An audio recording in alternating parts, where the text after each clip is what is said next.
towering 167 meters over Las Vegas. This is North America's largest observation wheel, the High Roller. Because of building in Vegas, it requires you to build the biggest and the best. Las Vegas's star attraction must keep turning and give the thousands of tourists who flock to this city the ride of their lives. It's going to be a busy, busy night.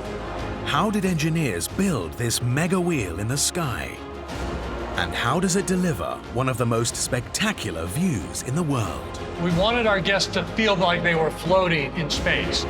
We unlock the engineering secrets that help the High Roller wow the crowds. From its one-of-a-kind single rim to the ingenious capsules that stay perfectly level through every rotation, to reveal what it takes to build the ultimate mega wheel.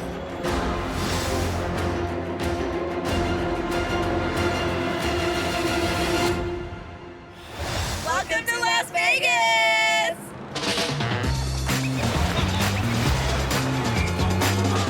With its bright lights, hotels and casinos, Sin City is famous the world over. 40 million tourists flock here every year to try their luck at the gambling tables, watch spectacular shows, and soak in the glitz and glamour. They spend close to $35 billion each year. Competition between hotel casinos vying to bag a bigger share of this revenue is fierce. They erect ever more spectacular attractions to draw in larger crowds.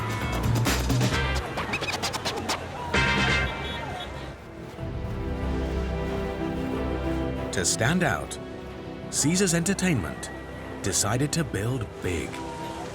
They constructed this. The Las Vegas High Roller. Costing $300 million, this megastructure now defines the Las Vegas skyline.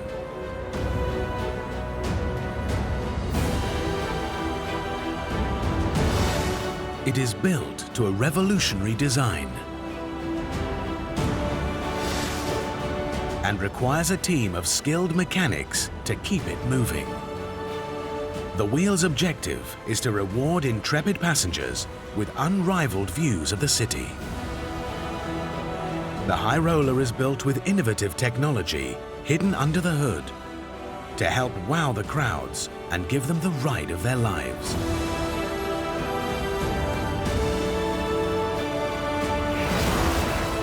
"28 temperature-controlled, precisely geared capsules stay perfectly level all the way around. A unique single-rim design provides near unobstructed 360-degree vistas across Las Vegas. And a mighty hydraulic arm comes to the rescue if the power goes out. All these elements combine to make the High Roller the ultimate observation wheel." General Manager Eric Eberhardt led the team tasked with making High Roller a reality. Because of building in Vegas, it requires you to build the biggest and the best and offer something the guests cannot experience anywhere else in the world. We really push our designers and engineers to create a world-class attraction that's unique and push the boundaries of observation wheels. And this weekend promises to test this revolutionary wheel to the limit of its endurance. It's spring break. An estimated 800,000 people will descend on Vegas looking for a good time. The wheel must complete 130 rotations, each taking 30 minutes, and carry thousands of people over the next 4 days, stopping for just 6 hours each night for critical maintenance. Breakdowns will dent Caesar's reputation, and potentially drive away visitors eager to spend their dollars at the casino's gambling tables. The pressure is on.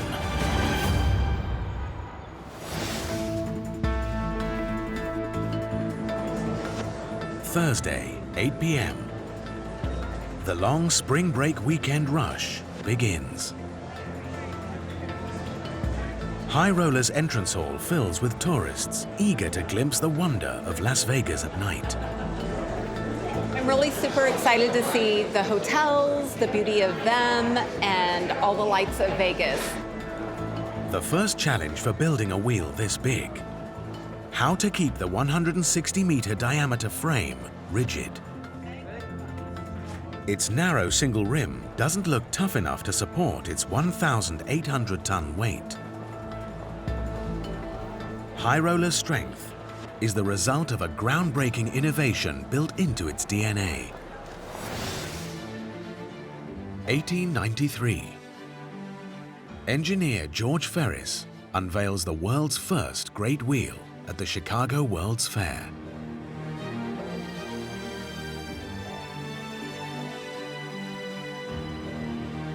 To keep the wheel strong but lean, Ferris pioneers a spoke design that becomes the blueprint for almost all later wheels,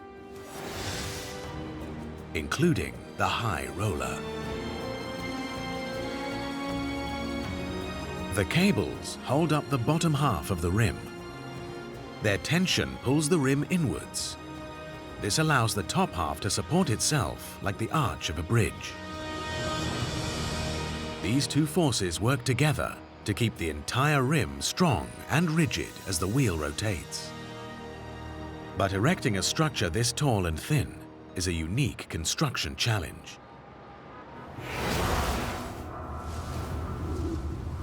If engineers build High Roller from the bottom up, the cables support half the wheel's structure. But building the top half unsupported will overstress the rim and trigger a structural collapse.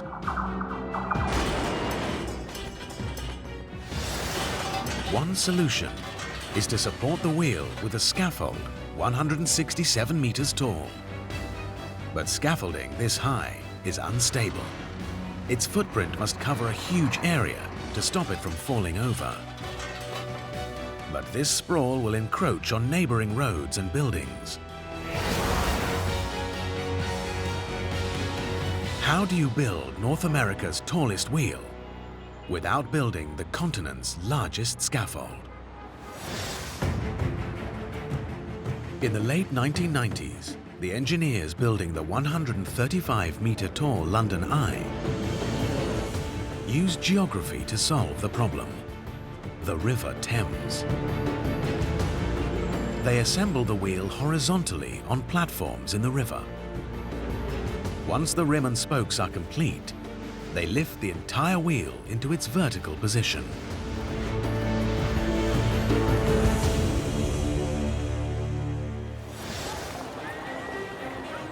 In Vegas, building High Roller horizontally is impossible.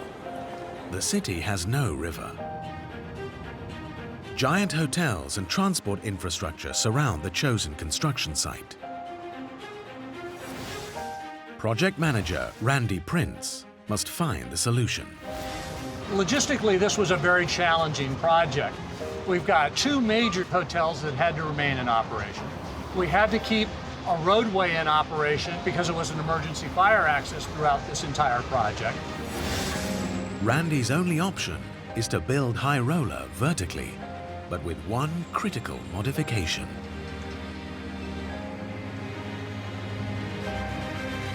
His team deploys an ingenious solution to stop the wheel from collapsing under its own weight as they build upwards.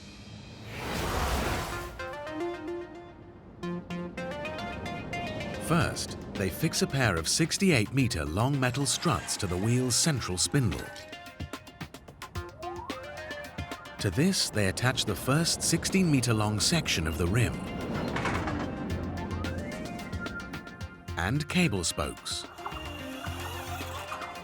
Next, powerful hydraulic jacks push this completed segment around by 13 degrees.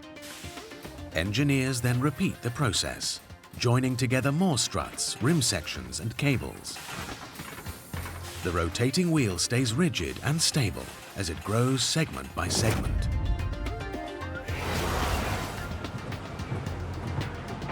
Once all 28 rim sections are in place, engineers fit and tension the last of the wheel's 112 steel cables. They remove the struts one by one until the wheel supports its own weight on the central spindle. When that last strut came out, I think it validated for all of us the designer's vision. There you had this purely circular form redefining the Vegas skyline. And we went, wow.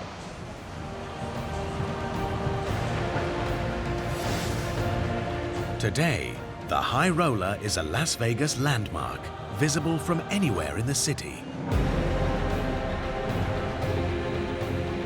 On the first night of spring break, the High Roller carries thousands of people visiting Sin City for the long weekend. But a new day brings new challenges the super wheel must face. How does this monster machine beat damaging desert winds? And what is the engineering secret that gives the wheel spectacular, near unobstructed views?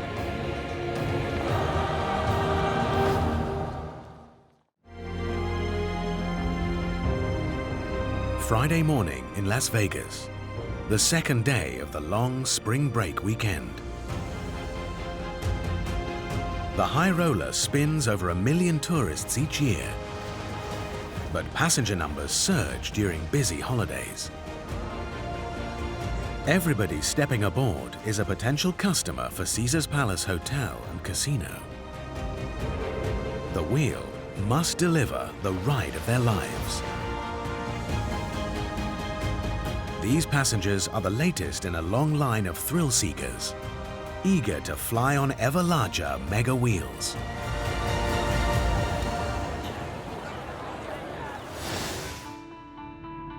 In 1893, George Ferris's revolutionary 80-meter design triggers a race to build bigger.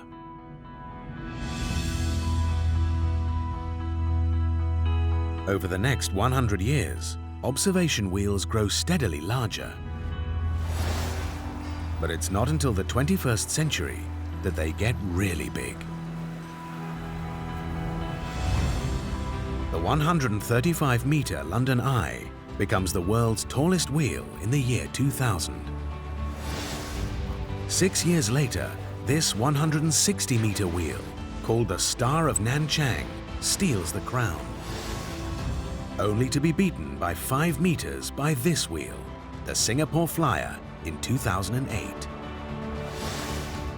The High Roller adds a further 3 meters to the world record, and it could have been even bigger.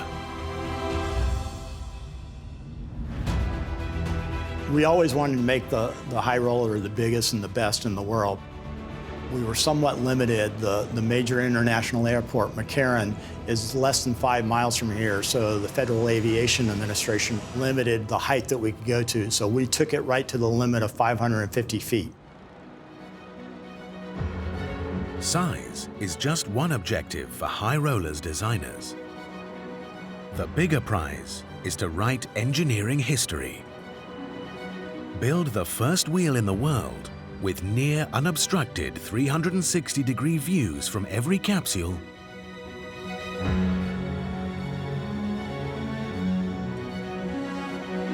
at every point of rotation. All big observation wheels, from Ferris's original to the Singapore Flyer, are actually 2 wheels bolted together. 8-meter wide trusses join the 2 rims of the London Eye. This means for most of the rotation, the wheel's physical structure blocks passengers' sightlines from one side of the capsule.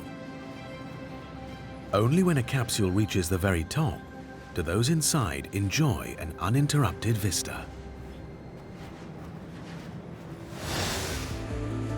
To realize the dream of near unobstructed views, High Roller's engineers simply remove one entire rim and all the trusses. So this is what the High Roller is all about.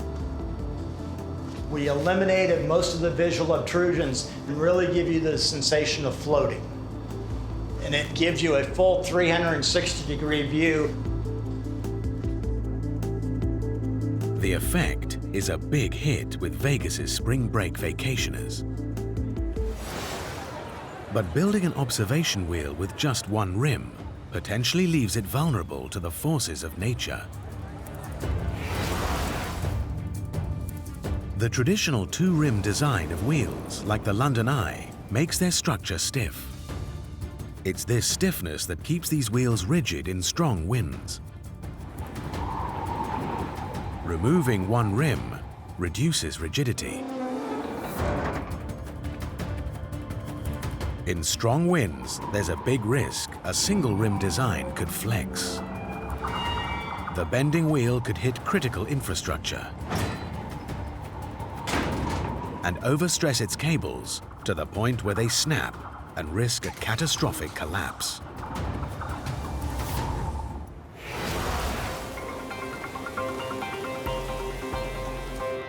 Las Vegas sits in a valley in the Mojave Desert.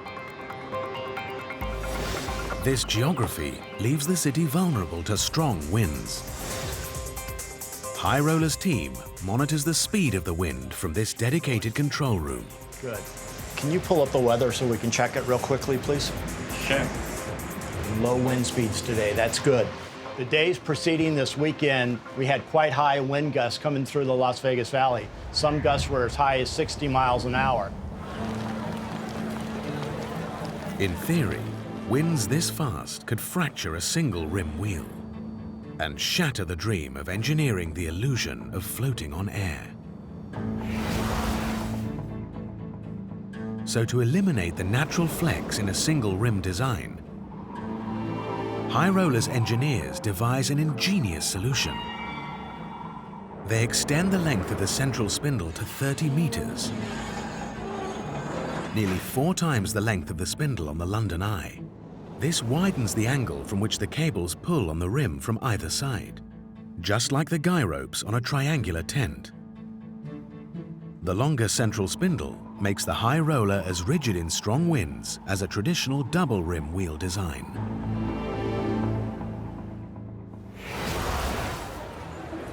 The wheel stands firm in strong winds, but gusts still have the potential to ruin the experience for the thousands of tourists riding High Roller this holiday weekend. Wind vibrates the tubular legs that support modern observation wheels.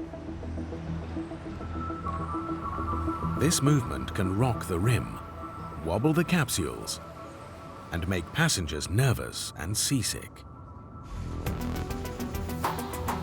Hidden inside the support legs is High Roller's secret for beating the shake and to guarantee a smooth ride every time.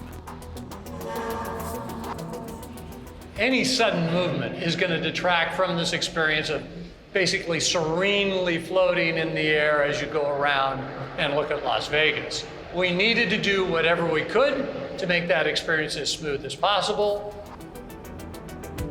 Engineers fit special devices called tuned mass dampeners to combat vibrations.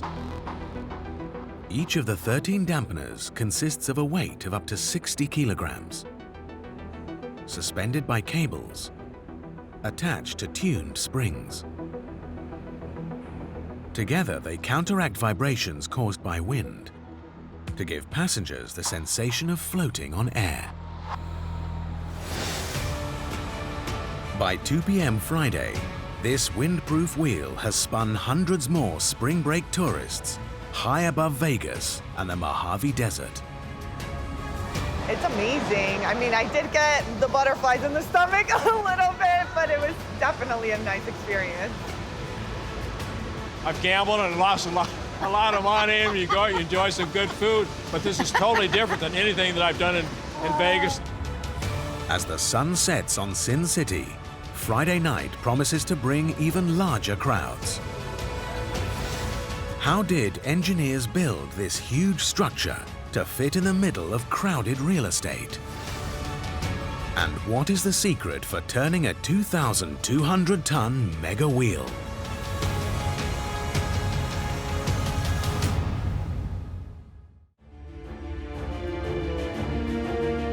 (8 p.m. Friday in Las Vegas. Tonight, High Roller must spin close to full capacity, carrying over 1,000 passengers every 30-minute rotation. It must keep turning to draw the crowds and drive business to Caesars Restaurants and Casino on one of the busiest weekends of the year. As darkness descends, Las Vegas lights up, and so does this city's big wheel.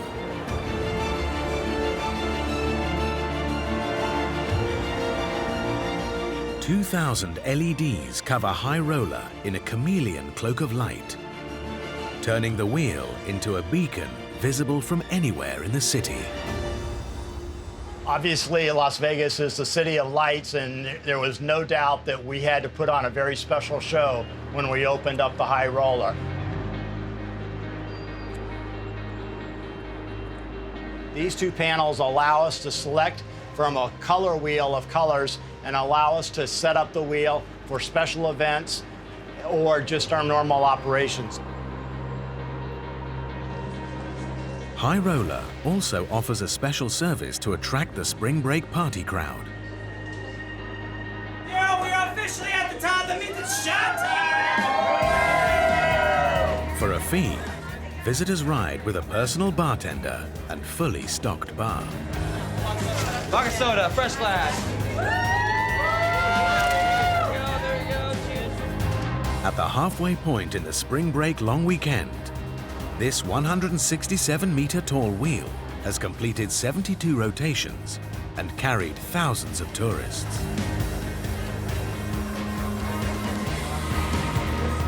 A wheel this high must stay perfectly vertical at all times to run smoothly. High Roller must have a rock-solid foundation, or there's a risk the mighty metal ring could topple over.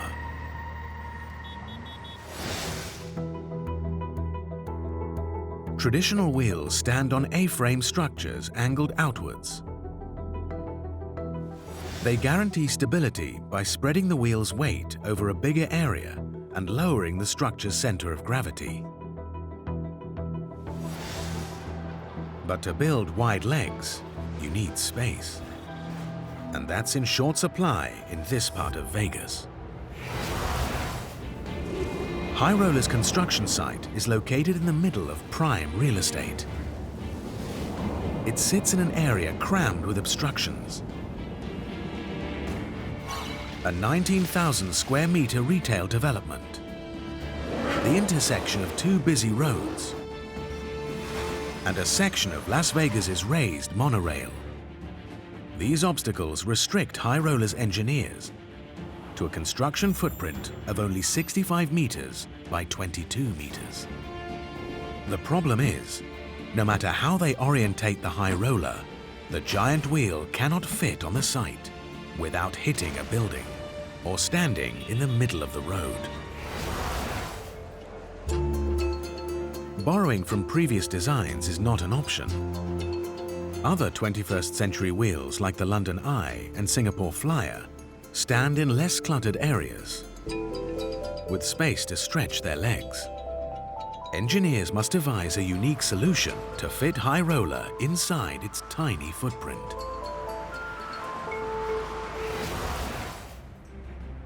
They turn the wheel's legs to angle inward, so they touch the ground within a narrow 1,430 square meter area.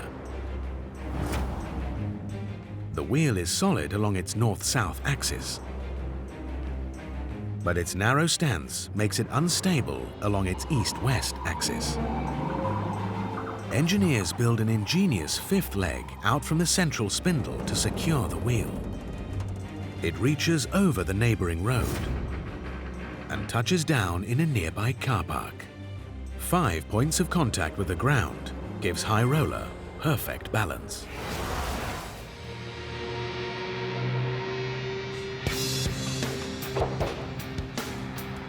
Once workers complete its foundations in mid-2012, it takes another 2 years to finish the wheel's mighty structure. In order to complete the High Roller on time and on budget, it had to be a very well choreographed operation. We literally had parts and pieces coming from all over the world. Steel from China, glass from the cabins from Italy. We had to coordinate an enormous amount of material coming into this site, getting brought in just at the right time. It takes 7,700 meters of cables, over 2,000 tons of steel tubes, 28 capsules, each weighing over 27 tons, and a workforce of 600 to construct the ultimate observation wheel. Building anything on this scale is quite an endeavor and quite challenging, but it is also extremely rewarding.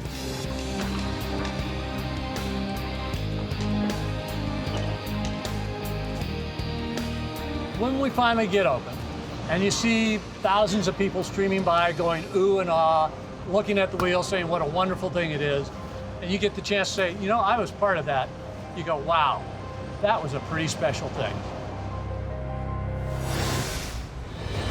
By the end of Friday night, the super stable High Roller has spun thousands more spring break vacationers. But tomorrow promises to be the busiest day of the long weekend. What innovation will drive the 2,200-ton wheel non-stop for 16 hours?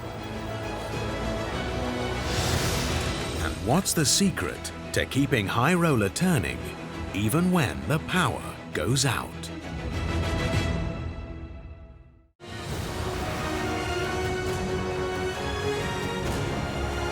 In Las Vegas, the High Roller has spun thousands of people over the first 48 hours of the spring break holiday. Passenger numbers can double at weekends, and this Saturday evening promises to be even busier.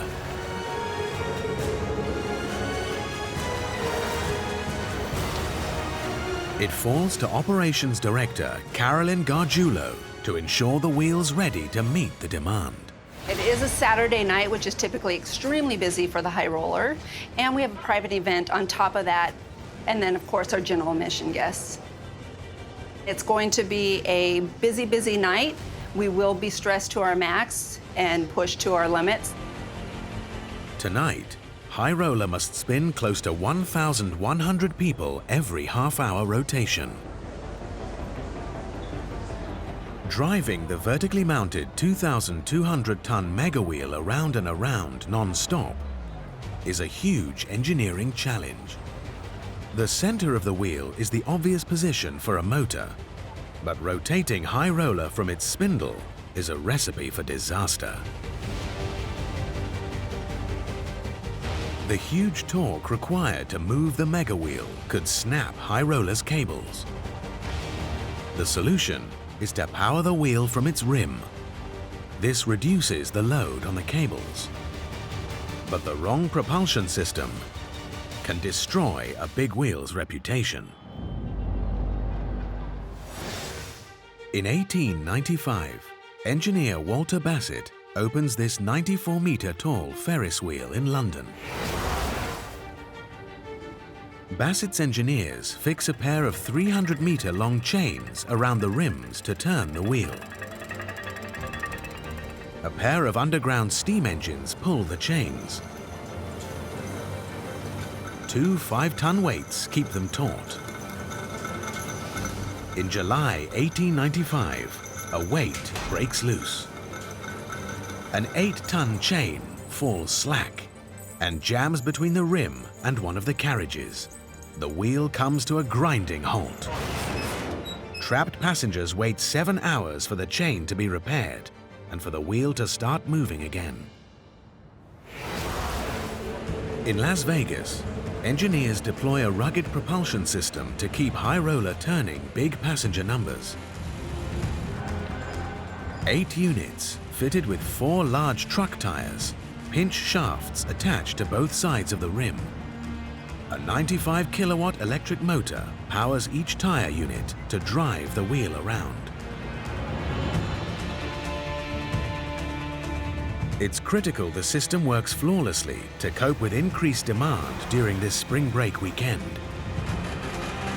Reliability is key for this attraction. One of the critical elements in maintaining this reliability is the maintenance that has to take place every night, 365 days a year. From 2 a.m. each morning, the wheel closes and High Roller's dedicated maintenance team gets busy. Senior mechanic David Pinkerton must ensure the tires and motors are in perfect condition.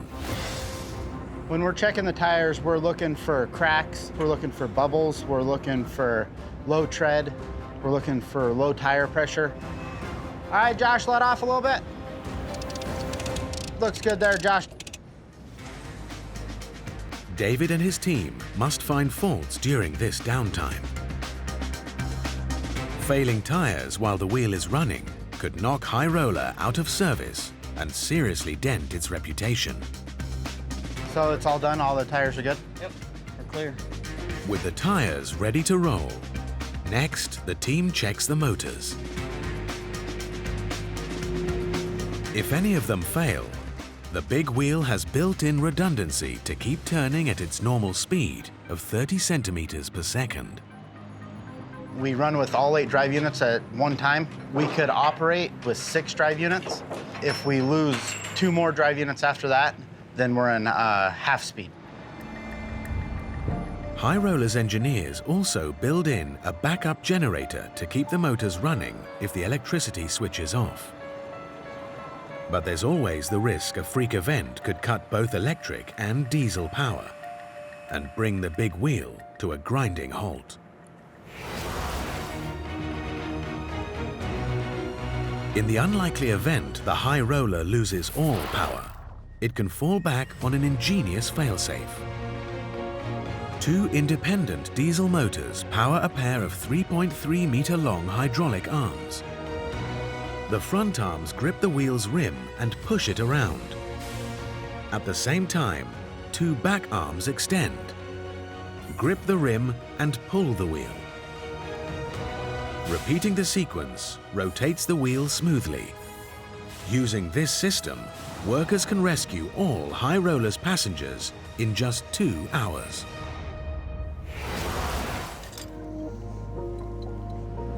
This is the last chance that we have to get people down. We won't use this unless we lose power to everything. David and his team must test the system to be sure it'll work in the worst-case scenario.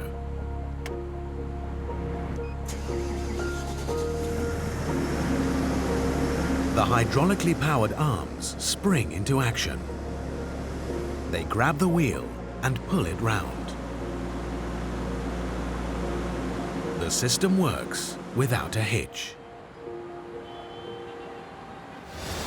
Saturday night of the long spring break weekend, the party is in full swing. 5 minutes left, guys, 5 minutes. High Roller is going strong. 24 hours remain of the holiday weekend. To keep wowing the crowds, the wheel must deliver a spectacular experience every ride. What ingenious technologies help the capsule stay perfectly level at every point of High Roller's rotation?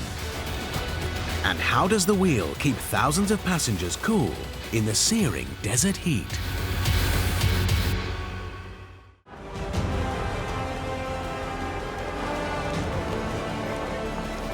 (10 a.m. Sunday, the last day of the long spring break weekend. Eager tourists line up for Las Vegas's star attraction, the High Roller.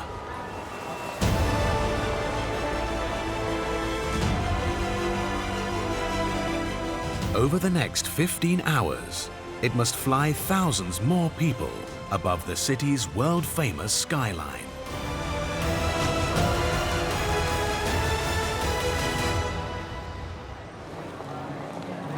The temperature this morning is a balmy 25 degrees Celsius. Ensuring this wheel can survive Las Vegas's extreme climate is a huge challenge for High Roller's engineers. In spring, the mercury can top 34 degrees. If made from regular glass, temperatures this hot will turn the High Roller's 28 capsules into mini greenhouses, frying their occupants. So the wheel's designers build in the ultimate see-through barrier to beat the heat. A special coating reduces the penetration of the sun's energy into the capsules. Handmade double-paned glass stops heat radiation from passing into the interior. In a closed capsule, the air temperature is also critical. All right, Josh, that's good. I'm gonna run up and grab the level. Every night during High Roller's downtime, David's maintenance team test each capsule's air conditioning unit to make sure it pushes out air at a comfortable 23 degrees Celsius. Air conditioning in Las Vegas, it's a necessary thing you have to have. You can't live without air conditioning in Las Vegas. The AC units, we change the filters and make sure they stay clean, because if the filters start getting clogged up, the airflow's not where it should be, and it'll make it get really hot in a cabin. Batteries hooked up to each AC unit guarantee every capsule up to 6 hours of cool air if the mains power supply cuts out. Climate control ensures passengers enjoy a pleasant ride.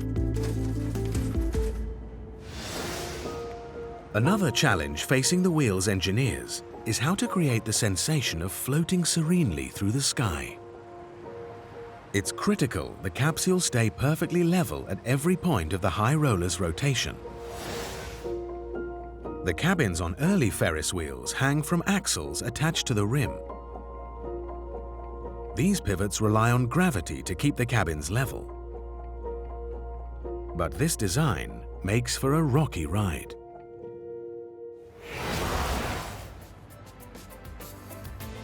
Traditional cabins move freely about the axles that suspend them from the wheel's frame. This leaves the passengers inside vulnerable to feeling every bump caused by the wheel's turning mechanism, and puts the cabins at the mercy of strong winds. Both factors reduce passenger comfort. Worse still, for most of the ride, the structure of the wheel itself interrupts the view from the cabins.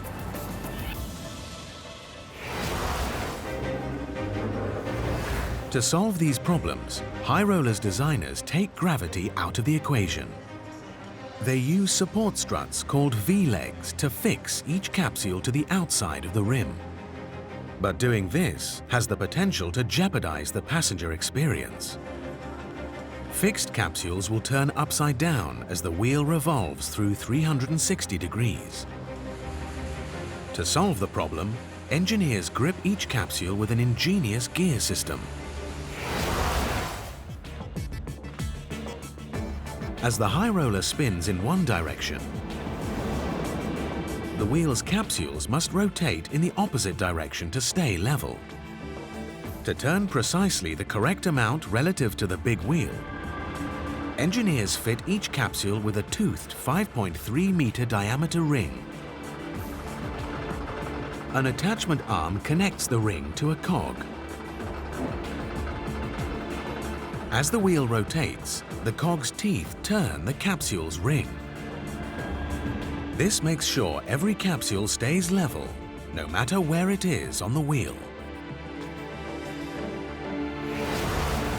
The system means engineers can mount the capsules on the wheel's exterior. This guarantees passengers experience spectacular, uninterrupted views of Las Vegas. One of the best ways to find out if you're actually moving or turning is to watch the relationship to the V-leg. Here the V-leg is holding us by the side. When we first loaded, it was supporting us from the top, and when we were at the top of the ride, we were actually sitting on top of the V-leg. So as you're making your trip around, not only is the cabin doing a 360-degree turn, the wheel and the rim itself is doing a 360-degree turn. Every year, High Roller spins over 1 million visitors above Sin City. Inside its perfectly level, temperature-controlled capsules.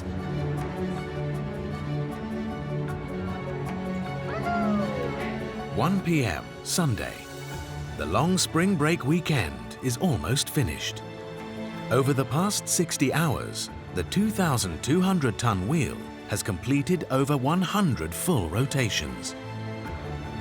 With a late passenger surge expected this evening, it can't afford to break down now.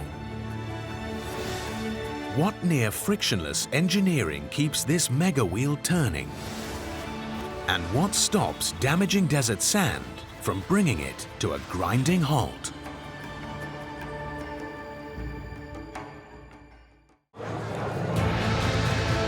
Sunday afternoon in Las Vegas.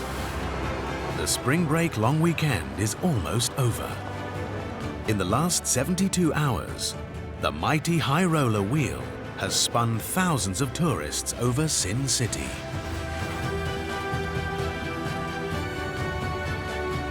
Rotating around its 30-meter-long spindle continuously for 16 hours is an epic engineering feat for an observation wheel this large. The rim, capsules, cables and hub weigh 2,200 tons, equivalent to 15 blue whales.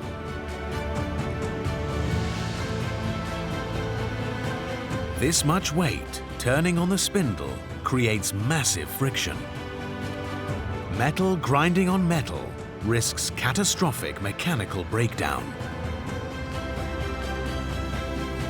It's critical the moving metal parts slip past each other with as little friction as possible.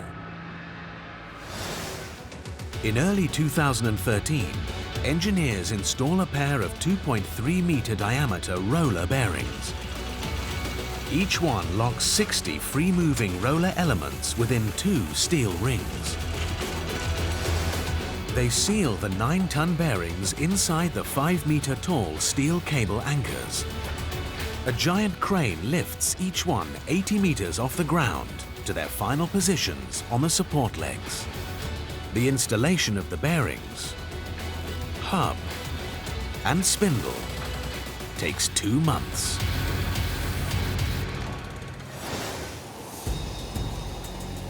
The High Roller's desert location creates a major problem for machines with big moving parts. Strong winds blow sand and dust across Las Vegas. If these abrasive particles build up inside the roller bearings, they will damage the precisely engineered metal components, and the wheel could come to a grinding halt.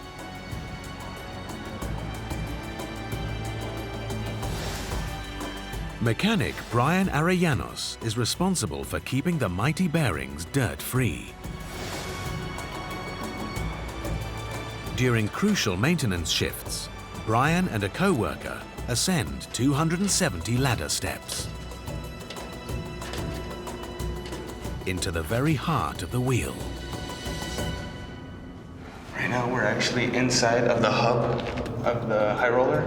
This is the static spindle that stays still. On the other side of this seal is the bearing itself that's connected to the hub. And if the wheel were to be moving right now, we'd be rotating with the hub itself. High Roller's secret to beating the grit is grease. Lots of it. Pumps inject 1 kilogram of lubrication grease every day into the sealed housing containing the roller bearings. This constant flow of grease flushes out any particles that could grind the metal components. If the oozing grease contains foreign particles, Brian knows the roller bearing seal is broken and needs fixing. All around us is the bearing, and this system right here is where our grease pump pumps the grease into, and this is where the excess grease gets flushed out. The team regularly sends samples of grease to a laboratory for inspection under the microscope. But Brian is the first line of defense. We do check it every week, and if we could see something with our naked eye, we know there's an issue with the high roller. We don't see any kind of foreign material in there, we don't see any air pockets, and overall it looks pretty good.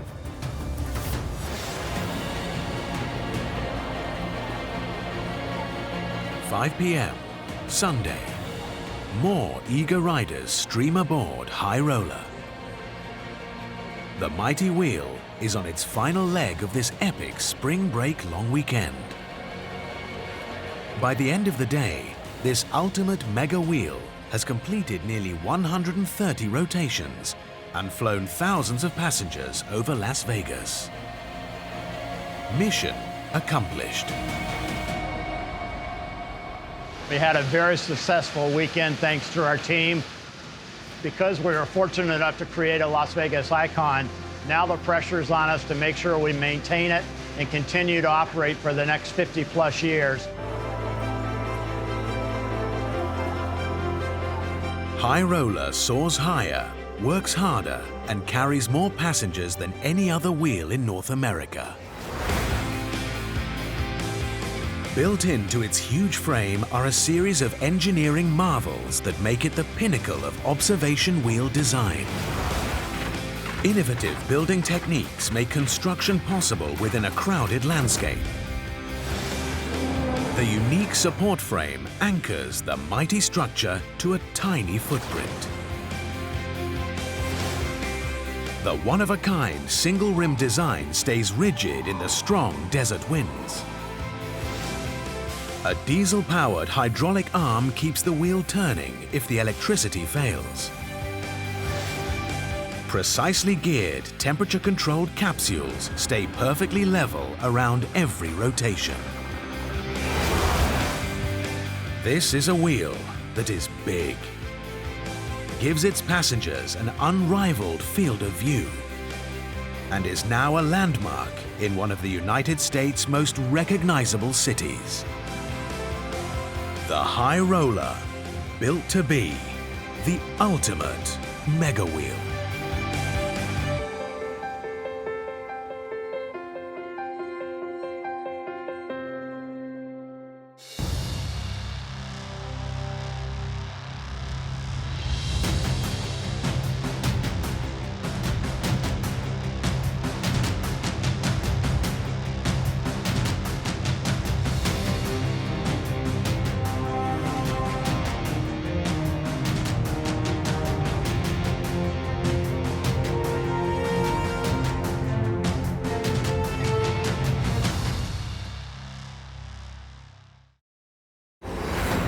Weighing 390 tons fully loaded, this is one of the biggest heavy-lift transport planes in the world.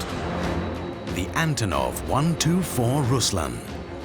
Its mission is to fly cargo weighing up to 120 tons, thousands of kilometers, to any place on Earth.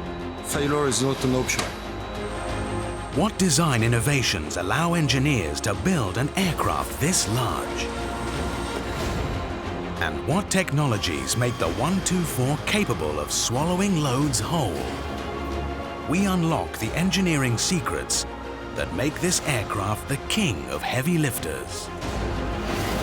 From its 4 mega-sized thrust-boosting engines to a tough skeleton forged from light but super strong materials, to reveal what it takes to build the ultimate megaplane.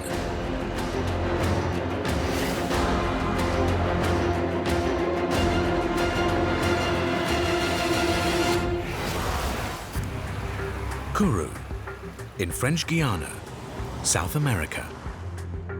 Home to the European Spaceport. Here, the European Space Agency operates 3 launch pads. Up to 12 rockets blast off from this facility every year. They carry into orbit telecommunication, weather, and observation satellites. critical for 21st century life back on Earth. French Guiana's equatorial position makes it the perfect place from which to launch satellites. The Earth's surface spins fastest at the equator. This higher speed slingshots rockets into space using less fuel. But the satellites they carry aren't built here. Each one must be shipped to Kourou ahead of its launch.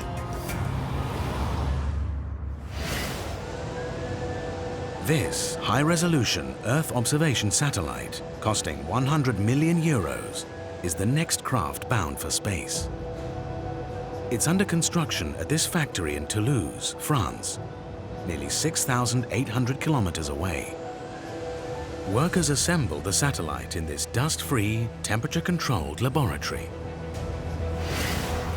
Project manager Sophie Lay needs the satellite in Kourou within the next 48 hours to prepare it for launch. It's a tiny schedule, so we need to have a very direct transport from Toulouse to French Guiana, and a lot of things can go wrong. We have to be very careful.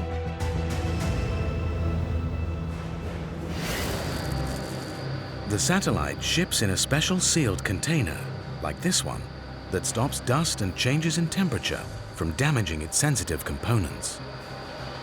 Hauling such a box to French Guiana by truck and then ship could take weeks and increase the chance of a malfunction. Sophie's best option is to fly the satellite to the launch site in a cargo plane. Transporting a box this large is a huge challenge. It measures 4.5 meters wide, 4.2 meters tall, and 8.8 meters long. Together with the satellite support equipment, the total payload weighs 42 tons. To get the cargo to Kourou, Sophie calls in this: the Antonov 124 Ruslan. This heavy-lift aircraft is 69 meters long. Its wings span the length of more than 3 tennis courts. And inside, it has a huge 1,000 cubic meter cargo bay. This mega plane transports more supersized commercial cargo than almost any other aircraft. The plane is built with innovative technology hidden under the hood to carry the world's heaviest air freight. A lightweight fuselage strong enough to carry 120 tons of cargo. An ingenious kneeling mechanism to help load the biggest freight. Powerful and efficient engines to propel the plane further on a single tank of fuel. All these elements combine to make the Antonov 124 Ruslan the ultimate cargo plane. 4 p.m. Toulouse Airport, France. The 124's flight crew prepare the aircraft for takeoff. Loadmaster Oleksiy Pavishko and his team must ensure the plane is in top condition to fly. Main purpose of our group is maintenance this aircraft before takeoff, after takeoff, all period when the aircraft is flying. Ahead lies a grueling mission. First, the crew must load the 42-ton satellite cargo. They must then fly the 124 non-stop nearly 6,800 kilometers across the Atlantic Ocean to reach Cayenne, French Guiana, 10 hours after leaving France. Next, the crew must unload the cargo onto trucks. These transport the satellite 1 hour northwest to Kourou, where engineers will prepare it for launch. The Antonov's unique feature is its 1,000 cubic meter cargo bay. It's 150 cubic meters bigger than those of many rival heavy lifters, and large enough to carry 50 family-sized cars. To create this much room, the Antonov's designers place the aircraft's 73-meter-long wings on top of the fuselage. But building an aircraft body strong enough to handle the load is a huge engineering challenge. The wings of most commercial aircraft connect in a wing box in the center of the fuselage. This strong box supports the aircraft's body. By positioning the wing box above the fuselage, an aircraft gains a larger cargo hold, but risks catastrophic structural failure. The Antonov's wings, 4 engines, and fuel tanks weigh over 150 tons. This huge load could squash and damage the plane's fuselage. And if the aircraft gets airborne, the dead weight of a 120-ton cargo could then rip the plane apart. To solve the problem, engineers must strengthen the fuselage directly beneath the 124's wings. On traditional aircraft, engineers rivet together thin strips of aluminium to build tough support frames.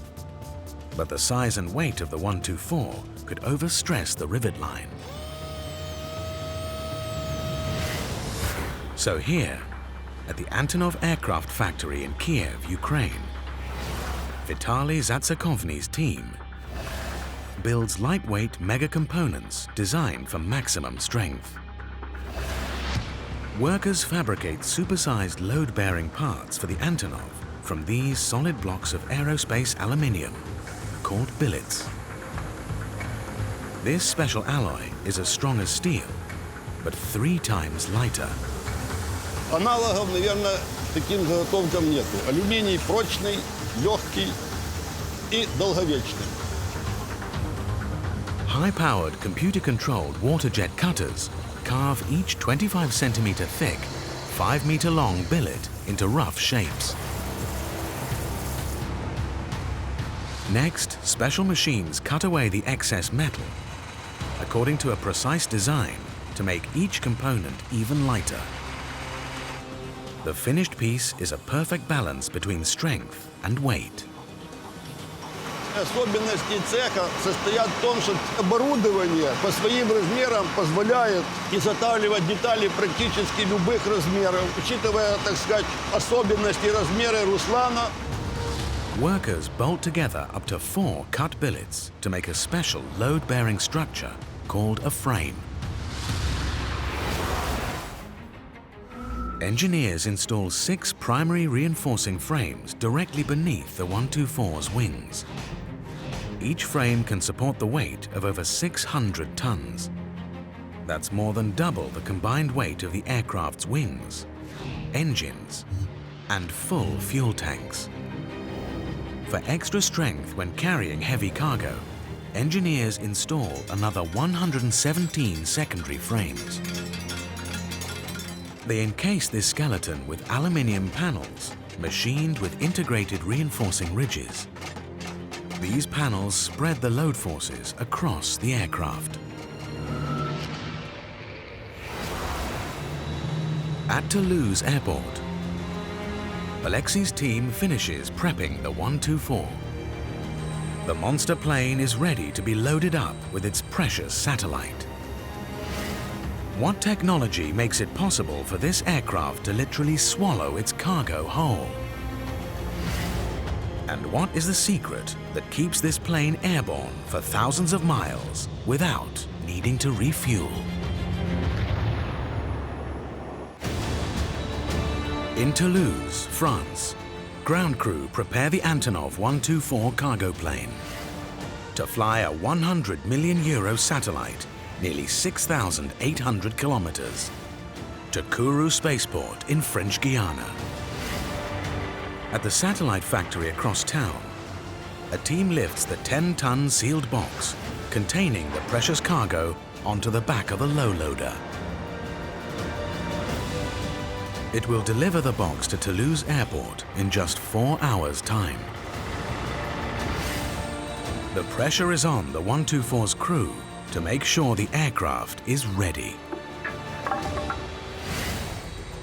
This super plane is designed to fly the heaviest, bulkiest loads to anywhere on the planet, with or without an airport. Military vehicles, industrial equipment, even other aircraft.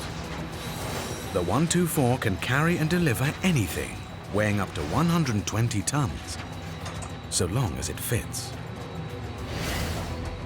The Ruslan's rear doors swing open to load cargoes up to 3.8 meters tall and 6.4 meters wide through the back of the plane. But the satellite shipping container measures over 4 meters tall. The challenge for the Antonov team is how to get this oversized box onto the plane. The answer is to swallow it. Literally. Now we prepare to the loading. We must make next operation. We must open the nose. The 124 has a second huge loading door. 3 giant hinges connect the 1-ton nose section to the top of the plane's fuselage. A pair of hydraulic rams pushes the nose forwards. In less than 60 seconds, the front of the Antonov completely opens up to reveal a doorway 6.4 meters wide and 4.4 meters tall. Just big enough to thread the satellite box through. The next step, lowering the Antonov's onboard ramp. The 124's opening is 3 meters above the ground. Deployed from this height, the gradient of the 9-meter-long ramp is 20 degrees. Pushing the 4-meter-tall satellite box up this incline creates a challenge for the crew. The top of the box could hit the roof of the Antonov's cargo bay. If it clears the gap, the 8.8-meter-long box will reach its tipping point. There's a risk it could crash down onto the cargo bay floor and damage the fragile satellite inside. Logistics manager Joran Mark must ensure the delicate satellite makes it to Kourou in one piece. It's one of the most sensitive cargo we can move because all the equipment installed in the satellite is very sensitive to the shocks, to the modification of the temperature outside. So it's always a challenge to move it. The team members can't afford to damage the satellite as they load it. This will cancel the rocket launch and cost potentially hundreds of millions of euros. Failure is not an option. At the satellite factory across town from the airport, workers secure the oversized box to the low loader. The convoy departs. It will arrive at the airport in just 1 hour. The box must not slam into the ceiling of the cargo bay or crash down onto the floor during loading. So engineers equip this super plane with an innovation that should make the box slot straight in. This factory in Ukraine is where workers service Antonov's 7-strong fleet of 124s. Here, mechanics strip down the massive frames of these aircraft to run regular checks under the hood. A critical inspection reveals this machine's secret for loading tall, heavy cargo in through the nose. Above the undercarriage sits a pair of hydraulic motors. The oil inside the motors is pressurized to 210 bar. That's 100 times higher than the pressure of a car tire. The hydraulic system helps the Antonov kneel down. The motors power 2 1.7-meter-long, high-tensile steel screws attached to the front landing gear. When they twist, they rotate the landing gear forwards, jacking down to the ground 180 tons of aircraft. The process lowers the Antonov's opening to just 1.2 meters above the ground and reduces the ramp's angle to just 8 degrees. This should stop the tall box from hitting the cargo bay ceiling as the team loads it. In Toulouse, Loadmaster Alexei initiates the kneeling system. Gas turbine auxiliary power units pressurize the hydraulics. The screws begin to turn. The huge aircraft bows down and rests its 180-ton empty weight on sturdy outrigger feet. Alexei's team unfolds the internal ramp. Next, his mechanics add an extension ramp to make the angle with the cargo bay floor even shallower.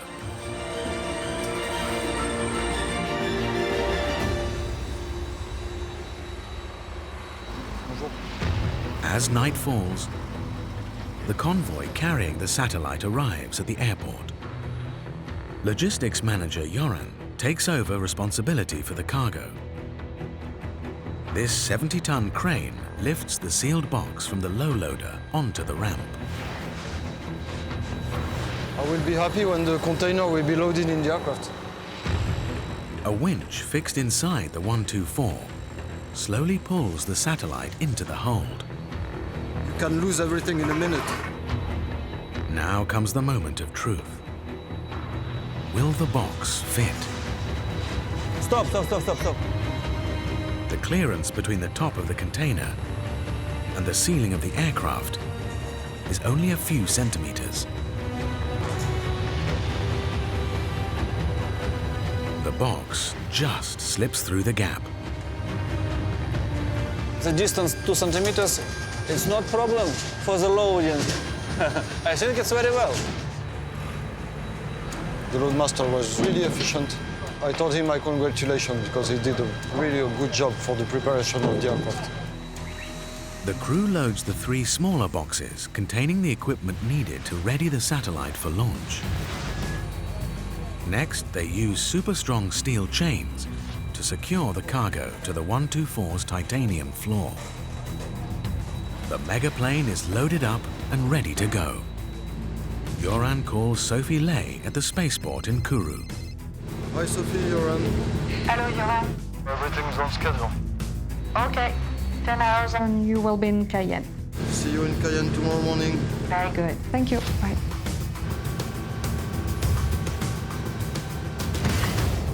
Ahead lies the Antonov's next challenge, flying non-stop across nearly 6,800 kilometers of open ocean. What engineering secret allows this super heavy 124 to speed through the skies without refueling en route? And what technology keeps the plane stable in the most extreme weather conditions? 5 a.m., Toulouse Airport, France. Flight officers prepare the supersized Antonov 124 cargo plane for takeoff. In its hold, a special temperature-controlled box carrying a 100 million euro satellite, bound for Kourou Spaceport in French Guiana. To get there, the 124 must fly nearly 6,800 kilometers across the Atlantic Ocean. Navigator Anatoly Abdullayev must keep the aircraft on course for its entire journey.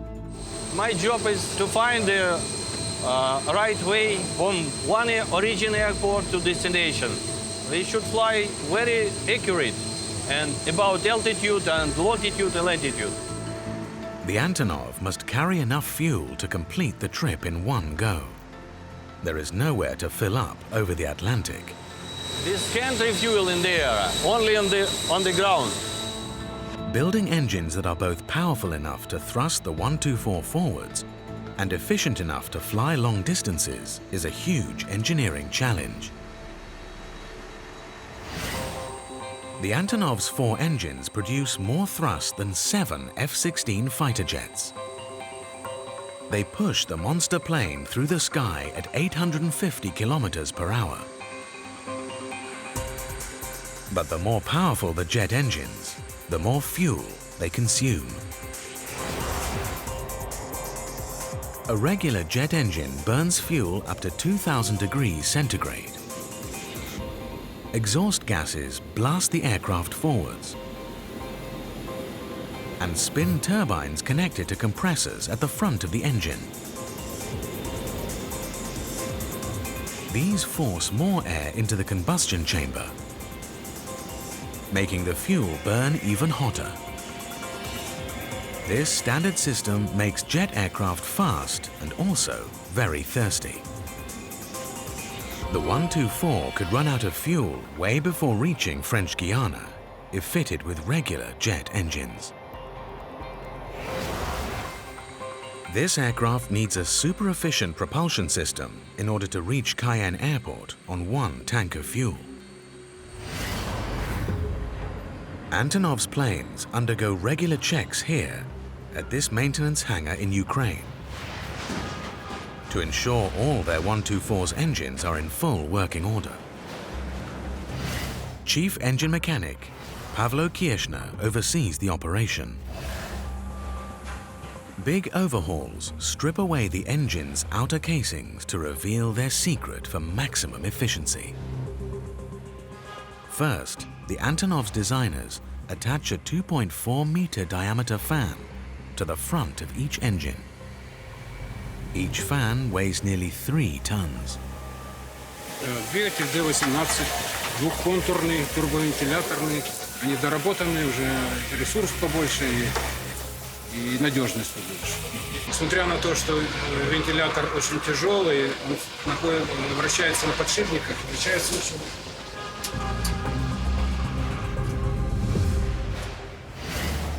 Next, they wrap each engine in a symmetrical ducting system. The ducting encases almost the full length of each 5-meter-long jet. The Antonov's designers then install an extra turbine at the back of the engine.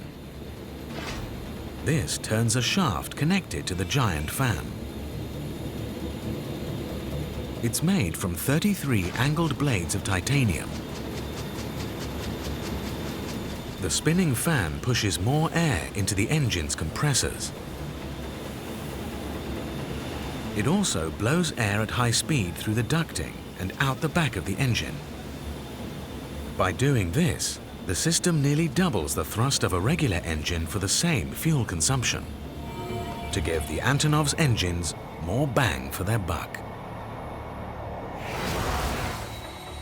In Toulouse, the ground crew finishes pumping 150,000 liters of jet fuel into 13 compartments inside the 124's wings. This is more than enough for the journey to Cayenne, thanks to the mega plane's super-efficient engines. No one aircraft can carry more fuel than we. The most long flight of this aircraft, from takeoff until landing, more than 25 hours. It's time to go. The 4 monster turbofan engines fire up. The massive aircraft taxis to the runway. Antonov, G7 factory ready for takeoff, runway 08. Antonov 2750, runway 08, cleared for takeoff, window 11. The pilot accelerates the 124 to 260 kilometers per hour. The giant plane takes to the skies. The precious satellite is now en route to French Guiana. Up ahead, new challenges await the 124 and its crew. How does this superplane stay airborne during dangerous turbulence? And what secret technology stops it from skidding off the runway when it lands? 9,500 meters above the Atlantic Ocean, the Antonov 124 megaplane carries a 100 million euro satellite bound for French Guiana. The spacecraft ships in a special dust-proof and temperature-controlled box to protect it from damage. The box must be delivered to project manager Sophie Lay and sealed inside this clean room at the European Space Center in Kourou within 5 hours to prepare it for launch. It's very important that the satellite arrive very fast here in a clean room to minimize the risk of failure of the container. So we want that fastest time, put the satellite in a safe area. On board the 124, logistics manager Yoran checks the status of the box's air conditioning every half hour. The temperature must remain within strict limits. Changes in temperature can damage the satellite's sensitive components. We have placed a cable with the sensor on the satellite container in the cargo cabin. We are supposed to be at 22 degrees Celsius, so we are 22.2. Oh, that's perfect.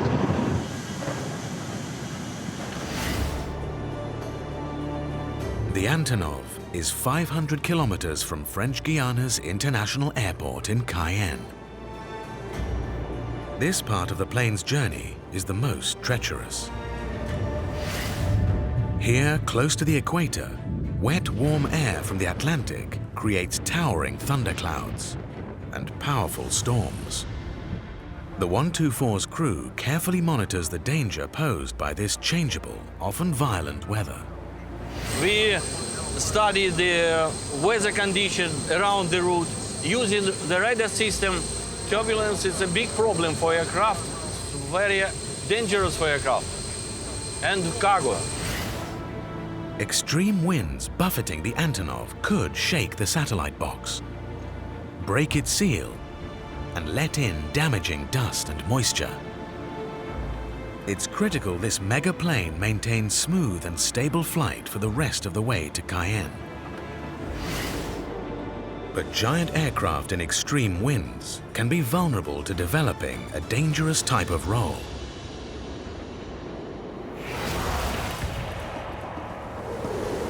A strong wind gust tips an aircraft to one side.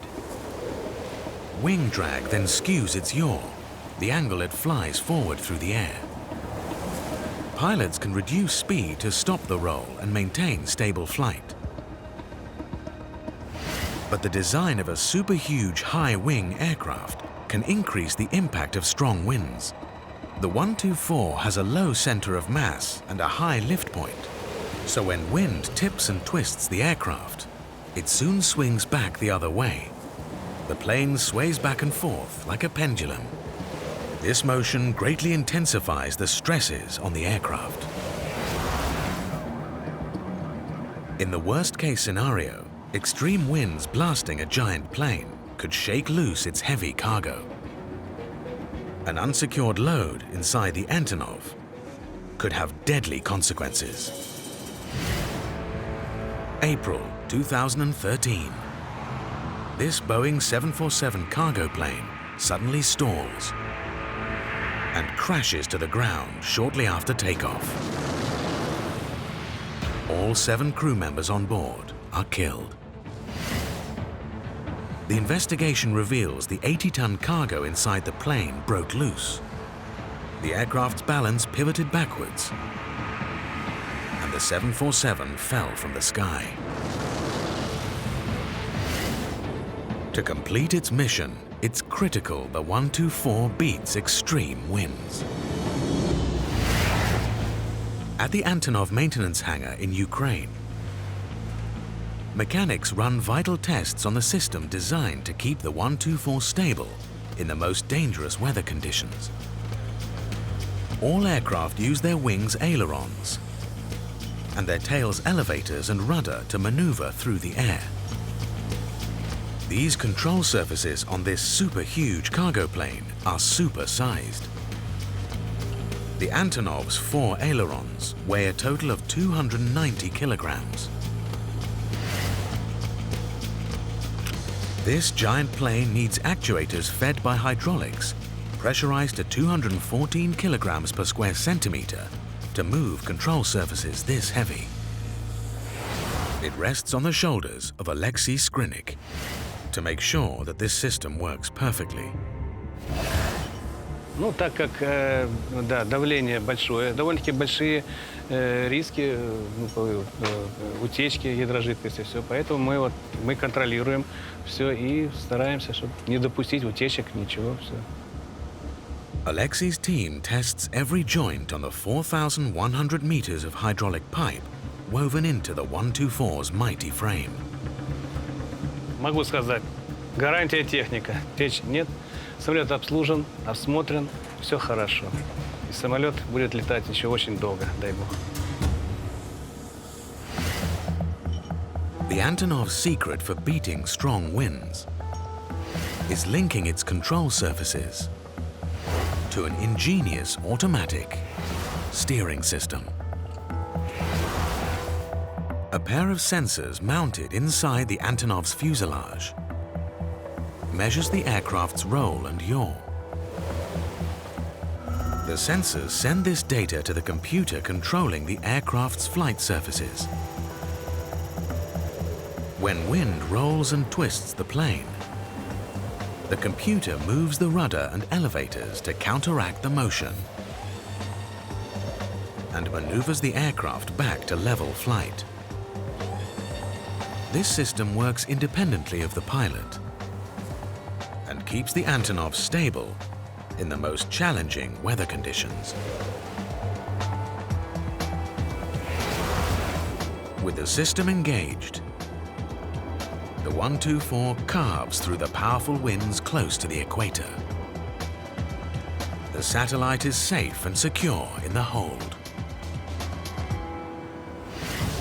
The Antonov is now just 300 kilometers from Cayenne Airport. But new challenges lie ahead. What is the engineering secret that brings a 124 weighing up to 330 tons to a full stop on the runway?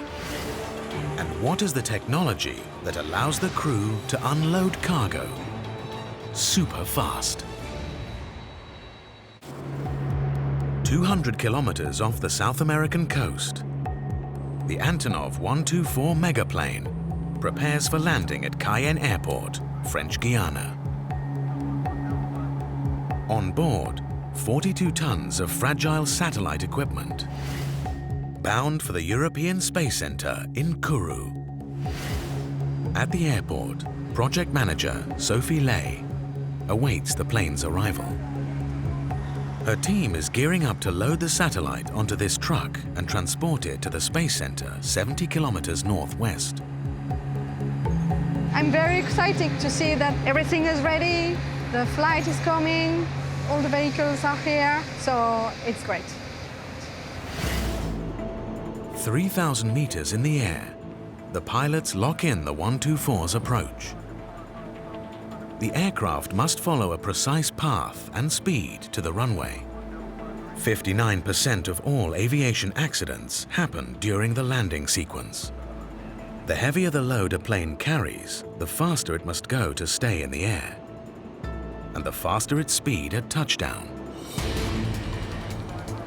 The 124 must maintain a steady 280 kilometers per hour to remain airborne. That's 50 kilometers per hour faster than the average passenger jet. Stopping a supersized aircraft traveling at this speed on the runway is a big engineering challenge.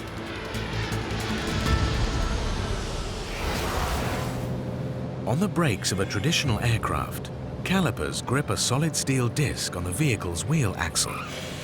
When the calipers engage, the friction turns the axle's kinetic or movement energy into heat. The system is perfect for stopping light, slow-moving vehicles. The 330-ton Antonov touches down with a kinetic energy of over 230 Formula One cars, traveling at full speed. Turning this amount of energy into heat could soften the steel brake discs so much that they cannot stop the Antonov hurtling off the runway.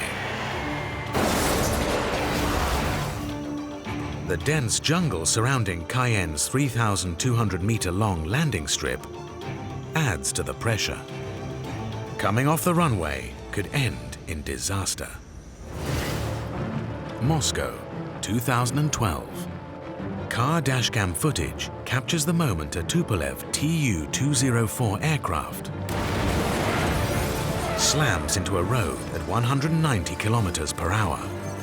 5 crew members on board the plane lose their lives.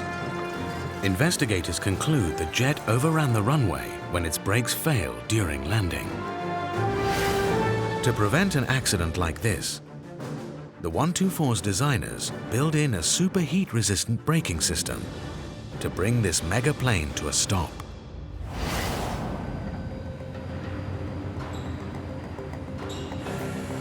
Here at Antonov's maintenance hangar, a critical inspection of this aircraft's landing gear reveals the machine's secret for shedding heat. Chief Mechanic Petro Danilov leads the maintenance team. The 124 has 20 1.3-meter diameter wheels at the rear. Each 160-kilo wheel is attached to a 1.4-meter long axle. Each axle has 5 brake discs. Vents on the wheel hub channel air onto the discs. Тормоз колеса охлаждаем. Вот эти вот отверстия — это для охлаждения тормоза. Здесь стоит вентилятор. Там стоят термопары, он меряет температуру, есть и выдается на прибор в кабину экипажа.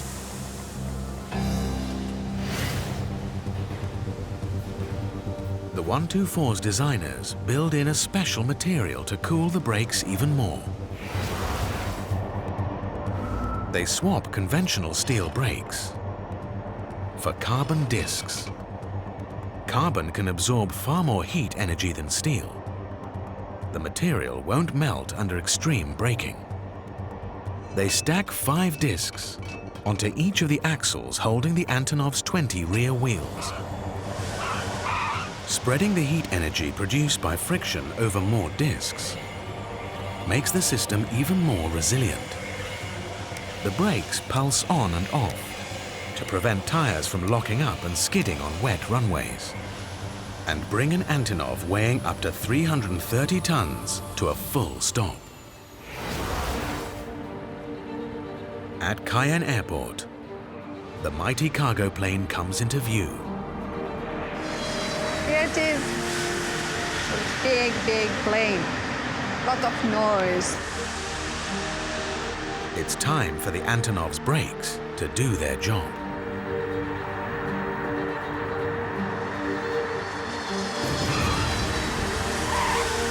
The plane's 20 rear wheels touch down. The brakes heat up to 550 degrees centigrade as their calipers grip carbon discs to slow the plane.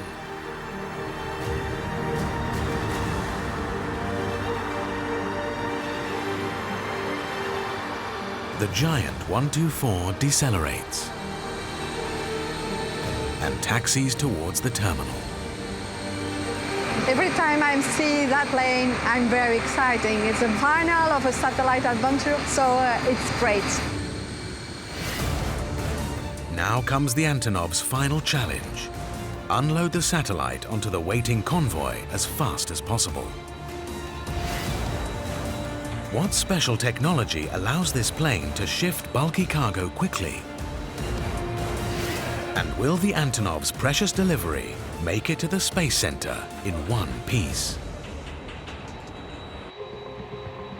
At Cayenne Airport in French Guiana, the Antonov 124's crew prepares to unload the mega plane's precious satellite cargo onto waiting vehicles. The satellite must reach this clean room at the European spaceport, 70 kilometers away in Kourou. We have scheduled a specific planning in order to be sure that everything will be on time, and the crane is already here.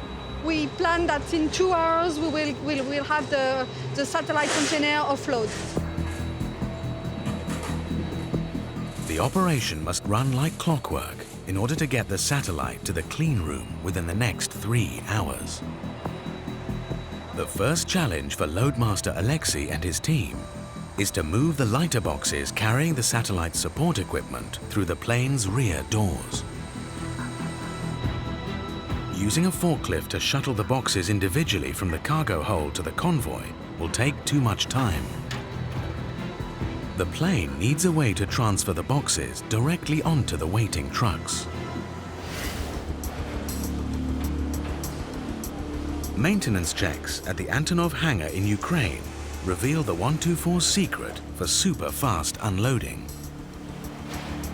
2 overhead gantry cranes travel along 47-meter ceiling-mounted rails that run the full length of the cargo bay.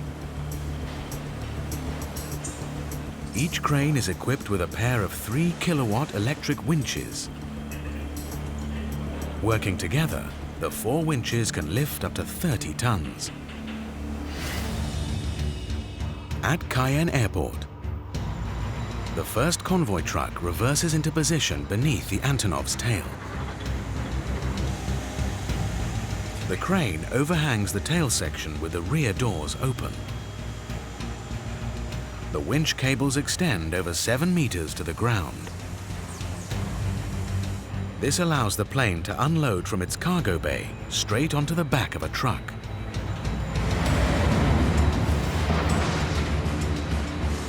Alexei's team lowers the support equipment boxes one by one. This operation continues one container approximately 5-7 minutes. It's very easy and I think not problem. Moving the support equipment takes 1 hour. The next challenge, unload the 10-ton satellite box from the front of the plane. This mega aircraft once again flips up its nose and kneels on the ground. Alexei deploys the 124's built-in ramp.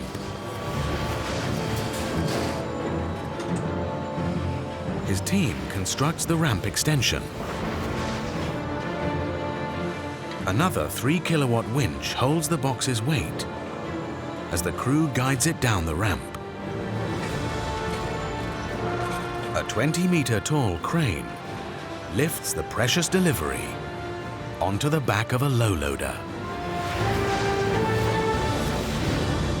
It's mission accomplished for Alexei and his team. It's very good. Our job is finished. Logistics manager Yoran hands over the satellite to Sophie. Hi, Sophie. How are you? Fine. At this stage, the temperature we can read is 21.5. So that's fine. Everything's all right. Very good. 36 hours, our job is complete. Successfully. Happy. We'll have a good shower and a good rest. The satellite convoy hits the road.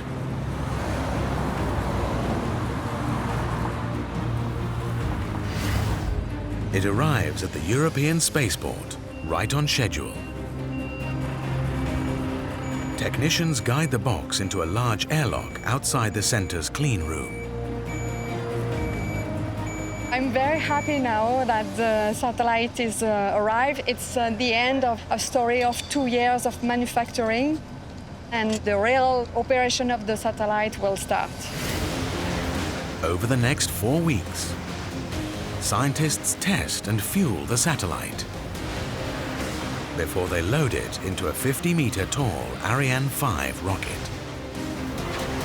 3, 2, unité. Top, allumage moteur Vulcain. 6 weeks after delivery, the satellite blasts into space. It will map the Earth from 200 kilometers above the surface for the next 20 years.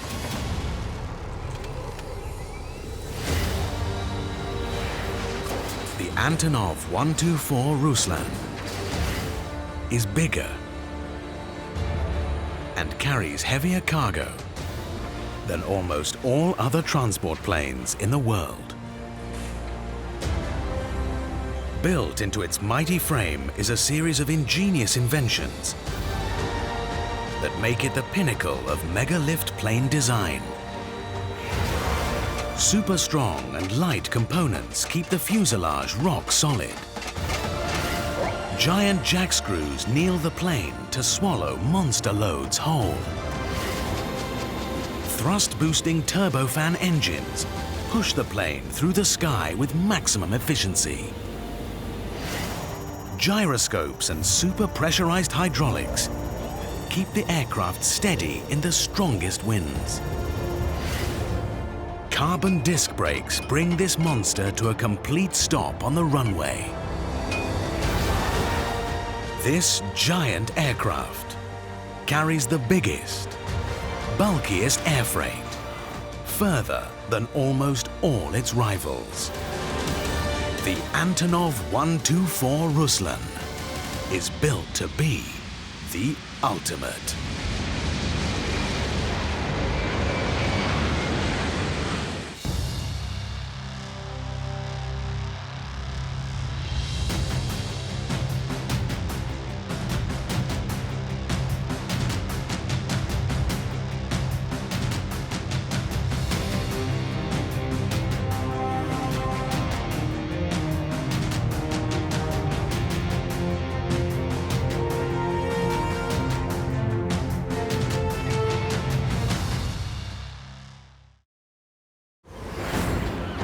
At 315 meters long and 65 meters tall, this is one of the largest cruise ships on the planet, MSC Bellissima. This Leviathan carries over 5,500 guests to destinations all across Europe. It's a self-sufficient city which has to be comfortable for the passengers. How did engineers build a cruise ship this big? And what innovations keep it sailing all year round? Cruise ships today are absolutely engineering marvels.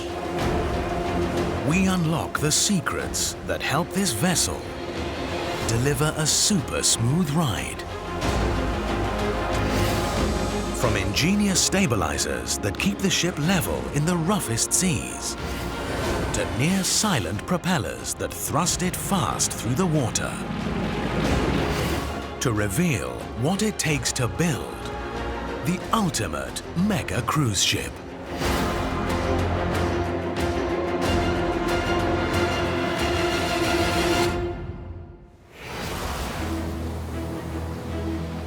The Mediterranean coast. Tourists flock to these spectacular shores to soak up the area's rich history, culture, and sunshine. Over 3 million of them each year choose to take it all in from the comfort of a luxury mega cruise ship.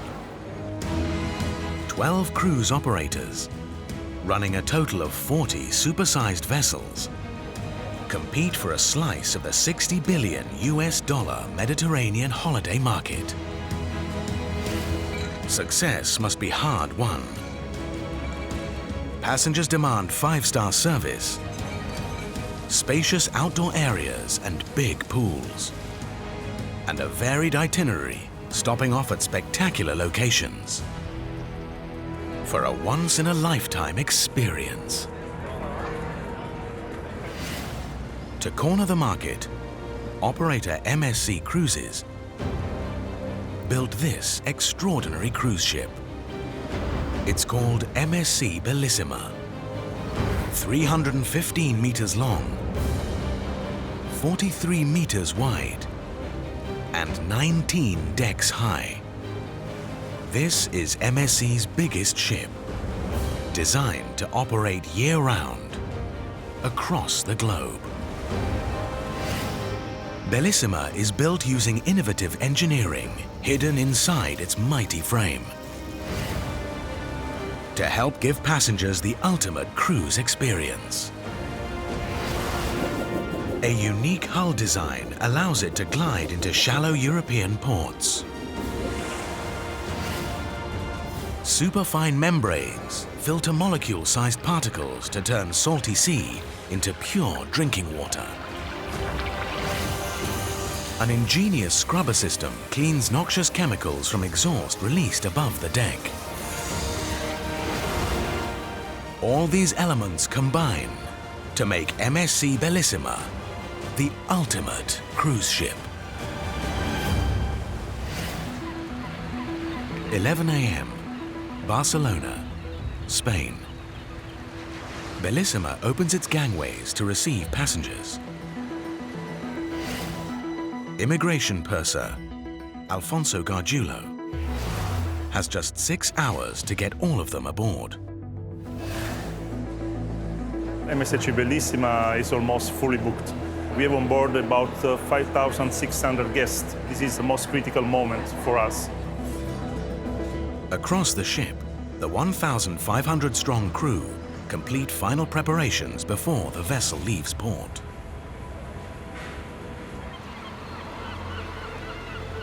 Ahead lies a 7-night voyage, stopping at 6 iconic Mediterranean cities. From the port of Barcelona, Bellissima heads northeast along the Spanish and French coasts.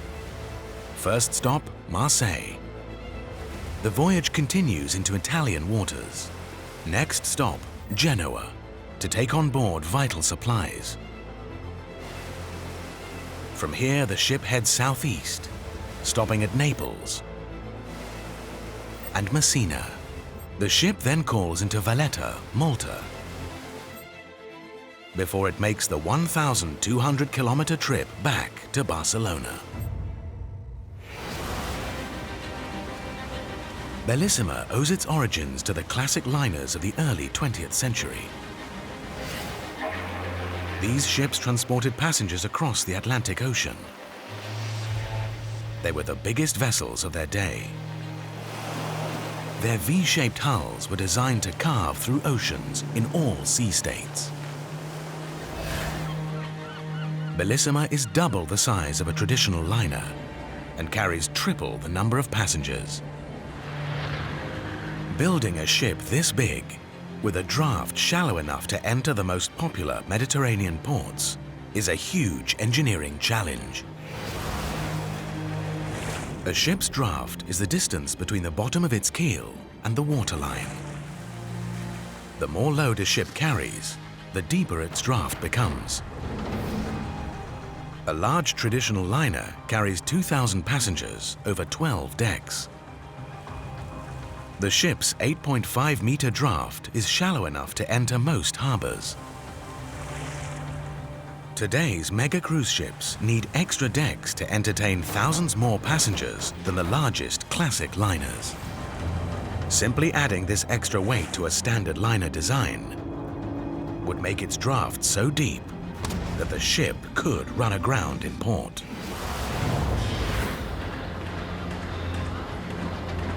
Solving this problem fell to shipbuilders Chantier de l'Atlantique when they designed and built Bellissima back in 2016.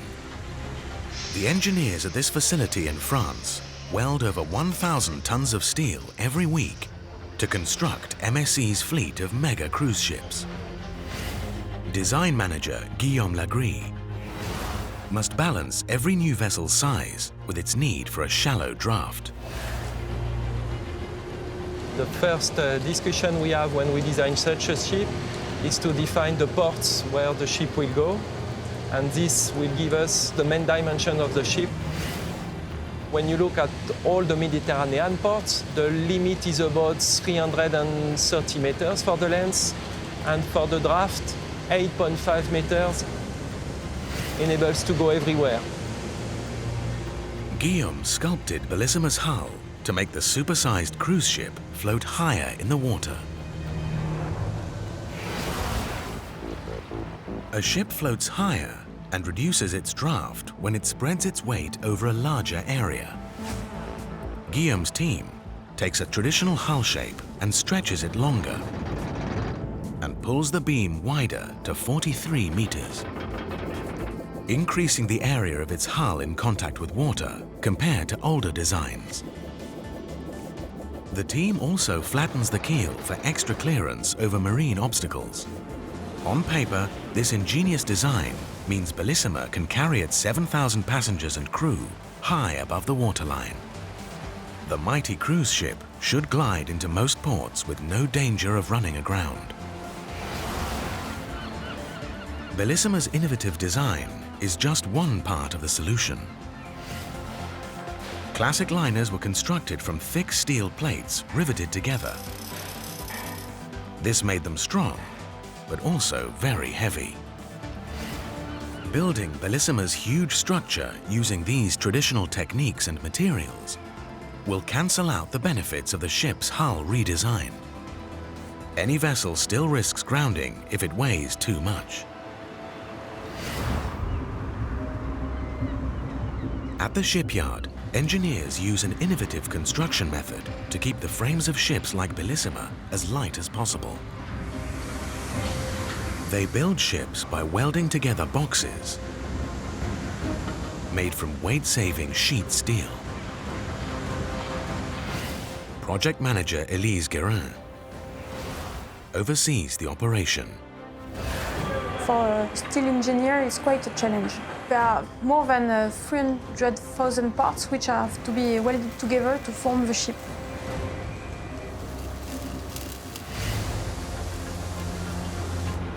Construction work began on Bellissima in November 2016.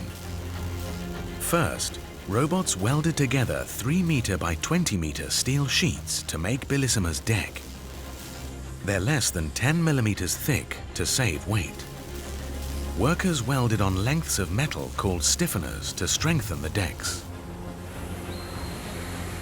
Next, computer-controlled plasma cutting machines sliced more steel to make the deck's walls. It cuts up to 22 kilometers of steel every week. It is a very powerful cutting machine, which never stops. A team of welders joined these wall pieces to the decks to make a giant reinforced hull section. Next, they joined together an average of 12 hull sections to build a mega block. This is a super huge ship section, 43 meters wide and 10 meters tall, weighing more than 1,000 tons. Elise's team used one of the most powerful gantry cranes in Europe to lift and place each of the 50 mega blocks that make up Bellissima. The crane operators had to align each block with millimeter precision. Fitting a block is a big challenge. You've got a very small tolerance in order to be able to adjust the block to the ship. Every day, we fit a new block. It's amazing. It took Elise's team around 18 months to turn 35,000 tons of steel into the finished Bellissima. Mega blocks make it possible for engineers to build a vessel that weighs almost the same as a traditional liner, but is double the size. Constructing Bellissima from thin but tough steel keeps the ship's 7,000 passengers and crew high in the water and eliminates the possibility the ship will run aground in port. In Barcelona, immigration purser Alfonso checks in the last passengers. I just informed the bridge, we are ready. A bit late, but all on board. The dockside crew releases Bellissima's mooring lines. The ship's huge engines thrust it out of Barcelona. The 8-day voyage begins. What ingenious technology makes the propellers on this mighty ship near silent? And how does it create 12 million liters of drinking water out of the salty sea? Cruise ship MSC Bellissima powers across the Mediterranean Sea towards the city of Marseille on the French coast. It's 10 p.m. on the first night of the ship's 8-day cruise. Most of the 5,600 passengers on board enjoy the evening in one of the ship's 32 bars and restaurants. Over 1,000 descend on the vessel's 2 theaters to watch live performances. At the end of the night, passengers retire to their cabins. Each one of them expects to wake up refreshed for their second day of cruising. Housekeeping manager Supriyanto must ensure every passenger on board gets a good night's sleep. When they go to bed, they don't want to listen to any noise. And when the ship is quiet, less vibration and everything, of course, satisfaction more. The ship must travel overnight at a speed of up to 20 knots or 37 kilometers per hour to reach Marseille by 8 a.m. Below deck, 4 huge diesel-electric engines together produce 40 megawatts to power the vessel's pair of 6-meter diameter propellers. Insulation stops engine noise from disturbing the passengers sleeping up above. But this insulation does very little to quieten the noise made by the spinning propellers.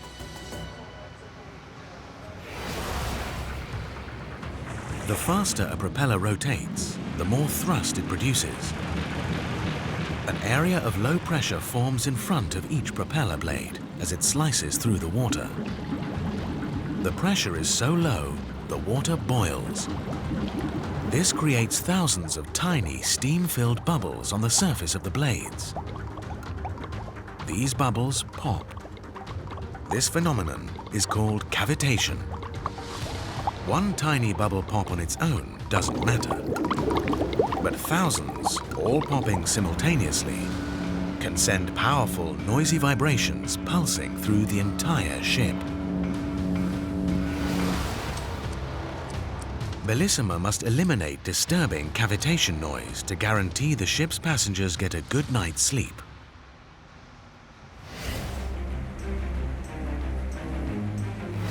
It fell on the shoulders of hydrodynamic engineer Loïc Moron to solve this problem.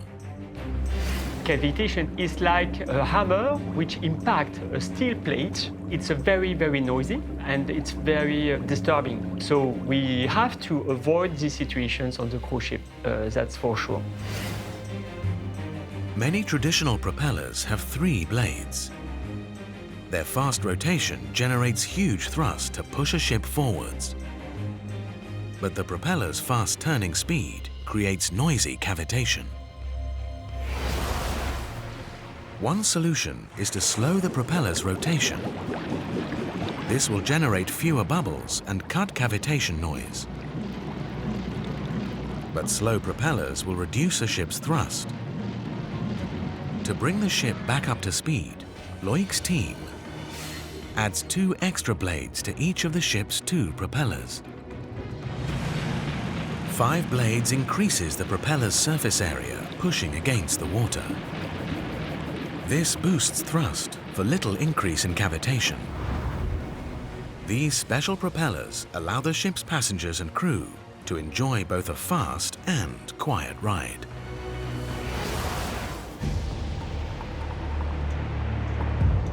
In this giant foundry, engineers forge propeller blades from an aluminium-bronze alloy. This alloy is over 90 times more resistant to corrosion than steel. Robots cut and polish the cooled metal according to a precise computer design to shape the 5 blades. We usually make each blade in an independent way because the blade's geometry is very complex, which makes the manufacture also complex.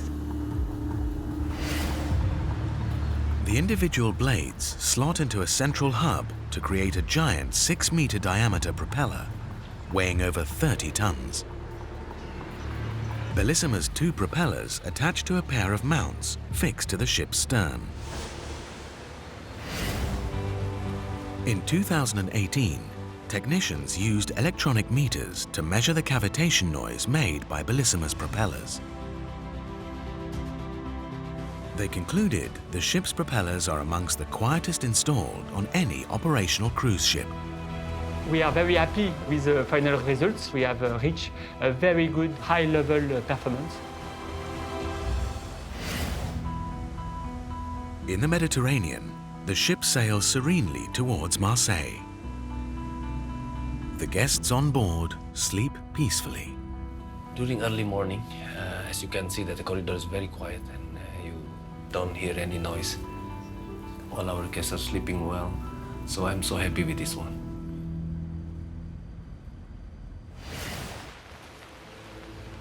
At 8 a.m.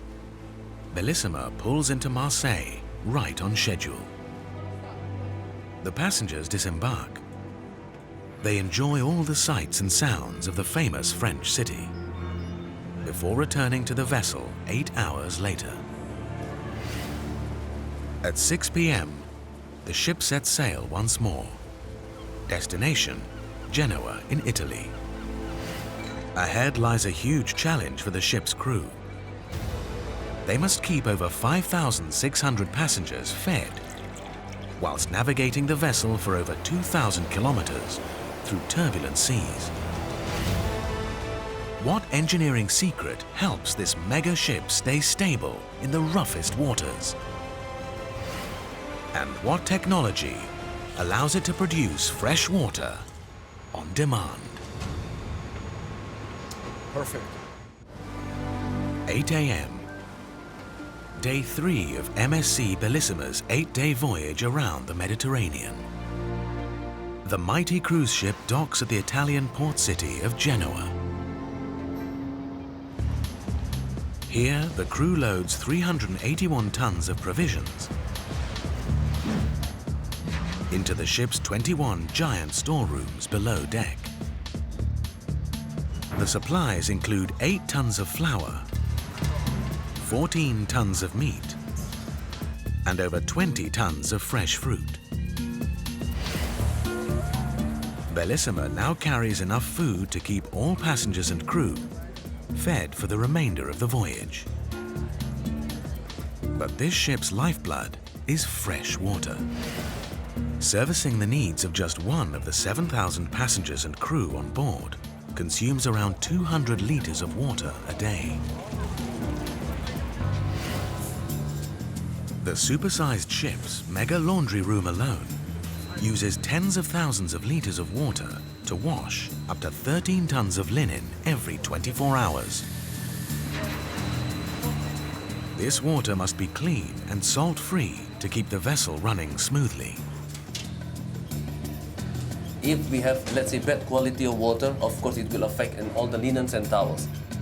It will impact in really big hotel operation because it doesn't have linen for the restaurant, doesn't have towels for the pool, we stop. Together, the ship's passengers, crew, and all its processes consume 12 million liters of water during a typical 8-day voyage. That's enough to fill nearly 5 Olympic-sized swimming pools. Supplying this amount of fresh water is a huge engineering challenge. Room on board the ship is at a premium. Cabins and entertainment areas take up 74% of the space on board. The engineering department and guest services, such as the laundry, occupy a further 23%. And the vessel's fuel, ballast, and waste tanks another 2%. That leaves enough space to carry just 5 million liters of water. Less than half of the 12 million liters Bellissima needs to run systems and supply its 7,000 passengers and crew for their 8-day voyage. At this shipyard, engineers deploy an innovative technology to make sure Bellissima and its sister ships never run out of fresh water. Project manager Antoine Gondet oversees the operation. If you don't have enough fresh water on board, then it can very, very quickly turn into a drama and you are forced to stop the cruise. Hidden deep inside Bellissima is an ingenious system that turns over 1 million liters of seawater into fresh water each day. Pumps suck seawater into the ship through pipes in its hull. Layers of sand and special carbon filter out the largest pieces of debris. Next, filters remove microscopic contaminants 50 times smaller than a human hair. Then the water passes through columns, each containing a spiral of molecular membranes. The superfine membrane weave separates salt chloride ions from water molecules. Once free of salt, this fresh water is ready to use on board. The process converts almost 10 liters of water per second when the ship is at sea. Because the cruise ship is spending half its time at sea, these plants have a huge production capacity to fulfill the needs of the vessel within half a day. At the end of day 3 of the cruise, the mega ship departs Genoa and heads out into open sea. It's now the water plant below deck kicks into action. Powerful pumps pressurize the fresh water. They push the liquid through dozens of kilometers of plumbing woven throughout the ship. Vice President of Environmental Operations and Compliance, Minas Miatidis, must ensure the system works without a hitch. Our production capability is over 3,000 cubic meters per day and distributed to over 2,000 cabins, the galleys, the laundry, and all other technical areas that we need to use fresh water. 20 giant tanks each hold up to 250,000 liters of desalinated water.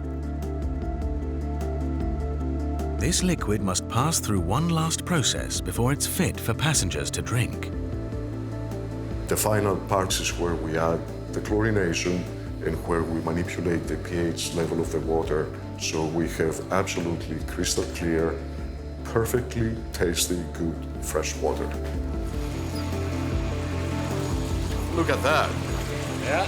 Nice MSC Bellissima produced water. Salud. Perfect. Very good.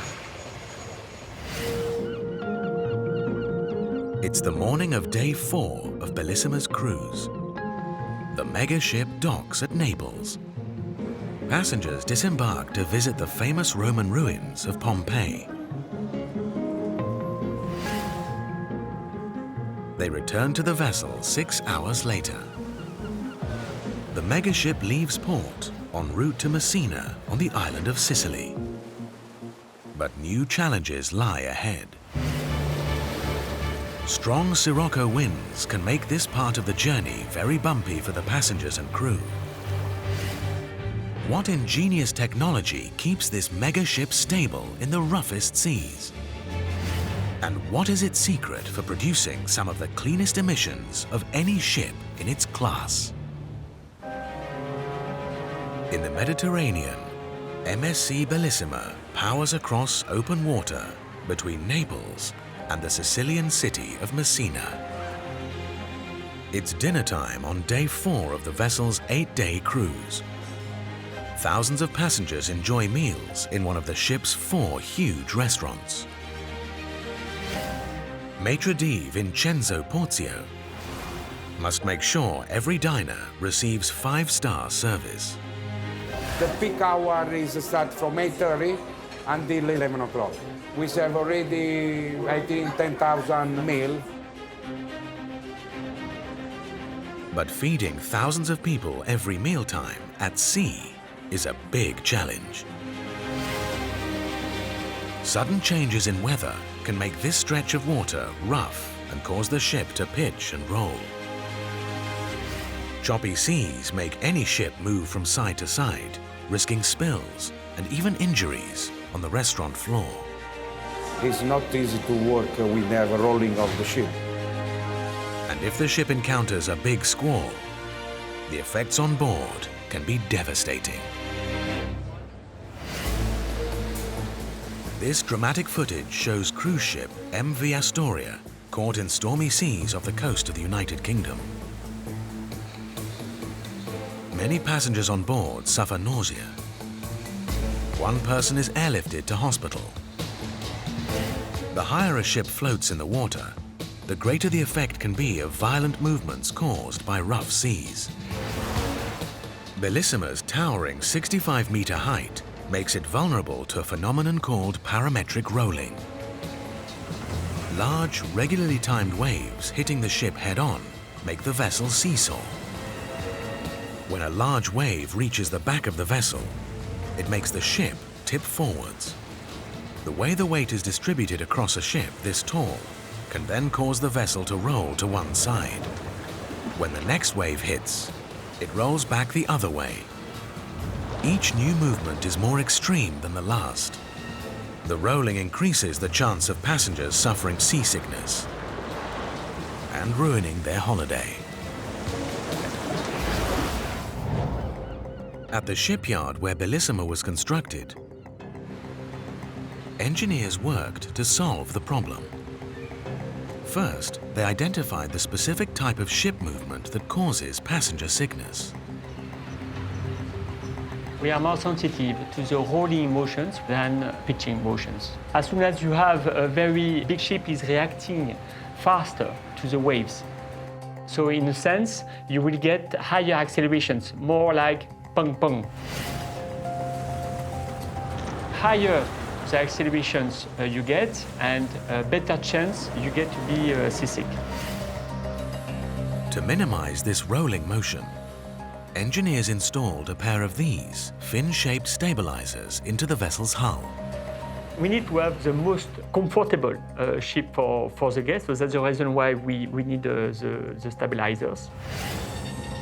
The stabilizers arrived at the shipyard as a pair of complete units, ready to plug into holes cut into the ship's hull. Hydraulic pistons move their articulated wing-shaped fins, measuring 5.6 meters long by 2.5 meters wide. These stabilizers are Bellissima's secret to smooth sailing in all weathers.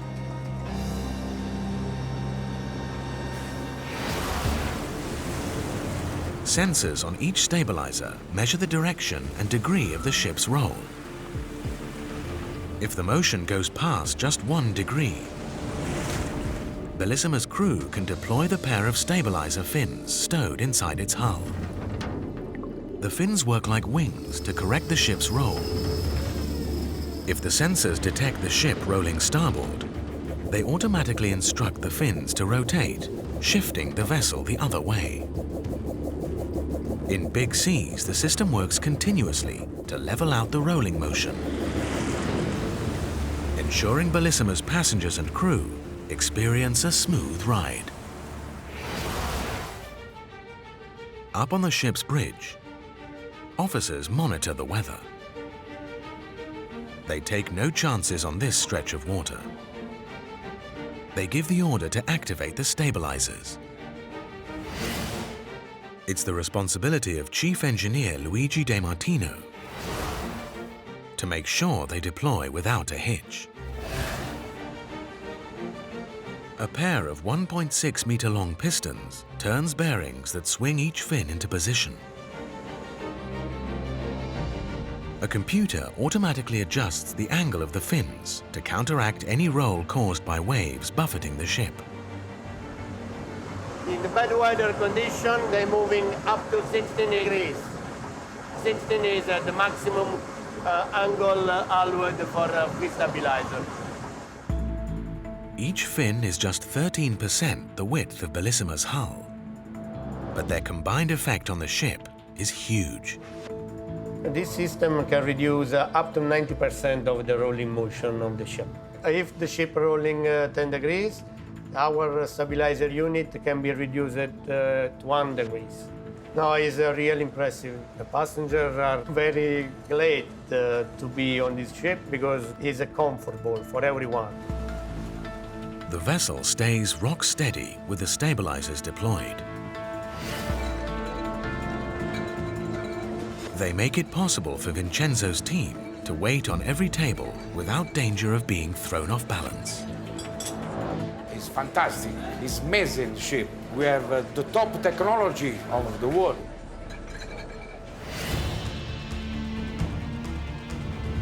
The vessel arrives at Messina on the morning of day 5 of the cruise. After a 10-hour stay in Sicily, it will power onwards to Malta, and this mega ship will face new engineering challenges. What innovative technology keeps the air around the outside decks free from noxious exhaust gases? And what's the secret to maneuvering this Leviathan into the tightest ports? 8 a.m., day 6 of MSC Bellissima's 8-day tour of the Mediterranean.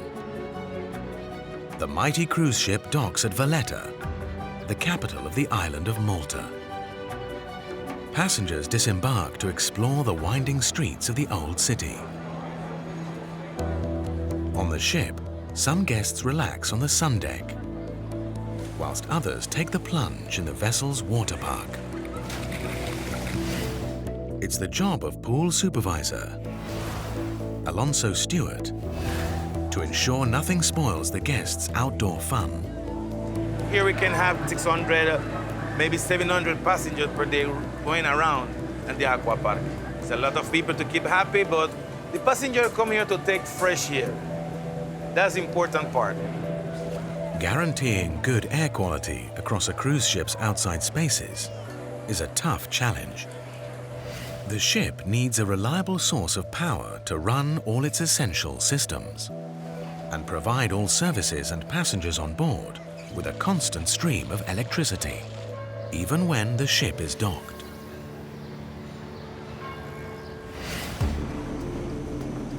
Bellissima's 4 diesel-electric motors work around the clock.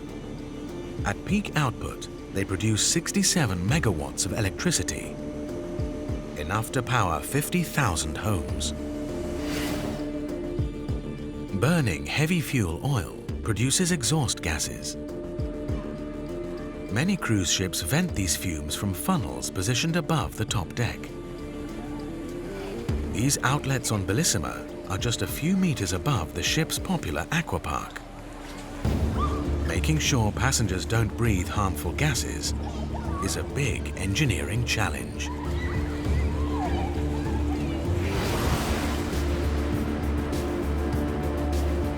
Classic liners solve the problem with long exhaust funnels. These release dirty, sulfurous fumes high above the top deck. Bellissima's uppermost public space is over 55 meters high, nearly twice that of a classic liner. And it's around 10 meters from the ship's exhaust outlet. Simply making Bellissima's funnels longer will create a big problem when the megaship enters ports spanned by low bridge decks.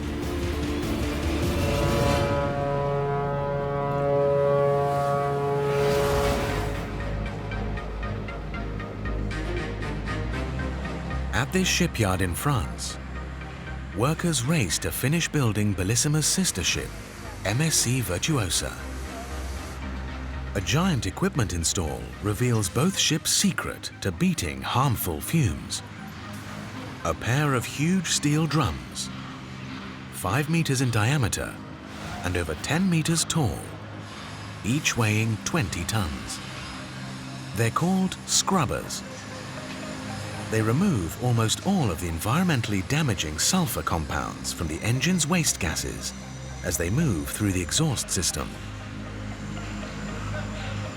The sulfur is really dangerous for health, but such machine like scrubber is able to very efficiently remove it, so we don't have to breathe it. So the scrubber will be in use every day. Nozzles inside a scrubber's drum spray over 22,000 liters of seawater per minute into beds packed with metal filings. Engine exhaust gases rise through the moist beds. Pollutants dissolve into the water. Water droplets trickle down the inside of the drum and collect in a treatment chamber.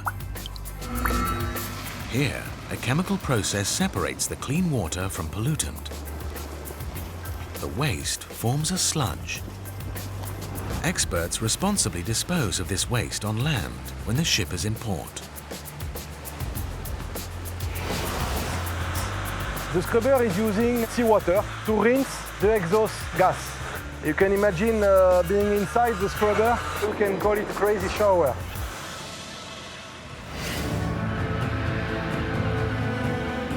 In the Mediterranean, Bellissima departs Valletta and powers forwards into open water. The ship's captain sets a course for its final stop, Barcelona. The scrubbers kick into high gear to clean waste gases ejected by the ship's 4 giant diesel-electric motors. The system has the ability to remove 97% of the sulfur dioxide that is contained into the exhaust gas.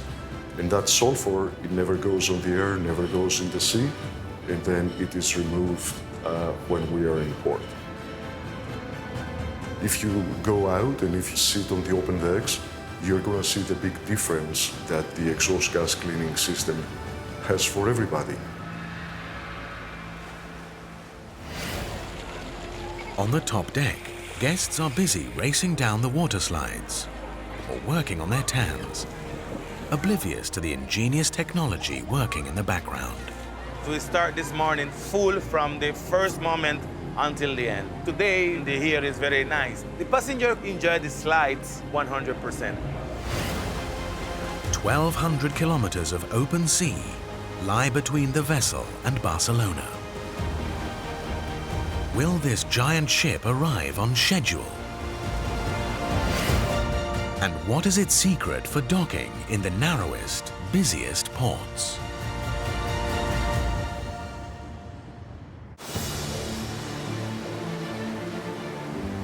In the Mediterranean, cruise ship MSC Bellissima closes in on Barcelona.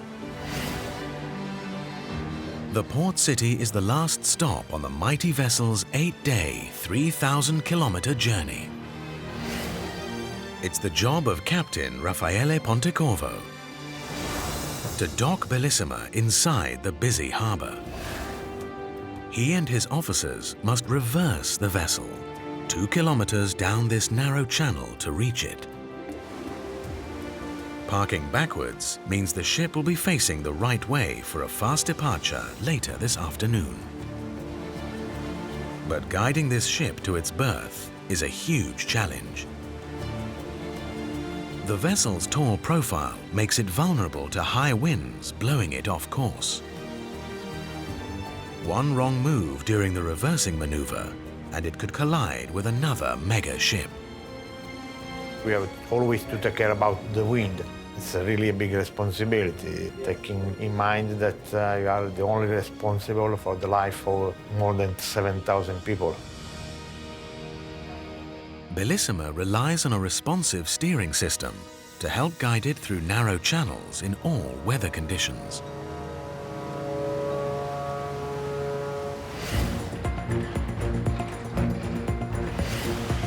At the shipyard in France where the vessel was built, engineers prepare to install a sister ship's propulsion system.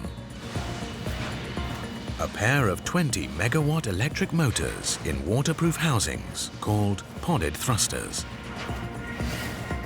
They work differently from fixed propeller propulsion systems. The pods swivel their propellers to direct thrust precisely where it's needed. For this very big cruise ship, we prefer to use the pod. So all this unit can move 360 degrees, so that makes the maneuvering much easier, much faster, and which allows to the captain to be able to park the ship into the very complex harbor. Bellissima carries a pair of podded thrusters at the rear. 4 fixed thrusters in the bow direct powerful jets of high-velocity water to help steer the ship from the front. Together, they make Bellissima highly nimble for such a huge vessel.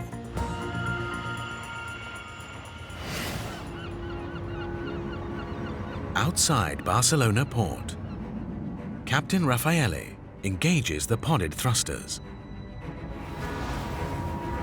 They slowly turn the vessel through 180 degrees.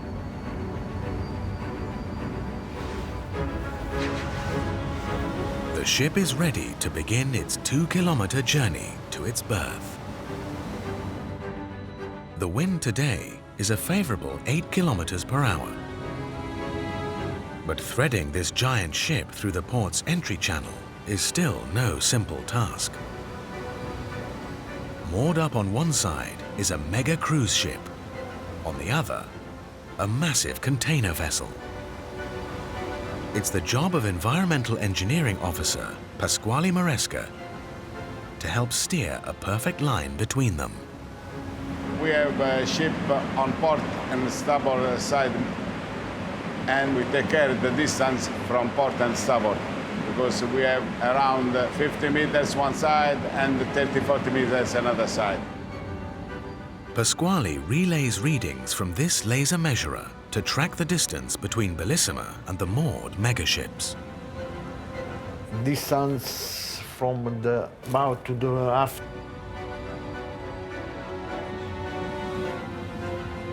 Yes, at the moment 100. Okay, we push a little bit more the bow to port.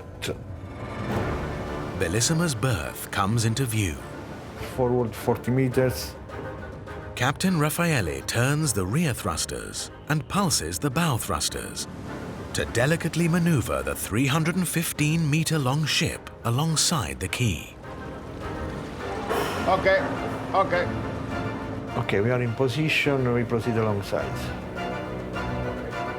Okay, finish with the engine. Okay, thank you, staff.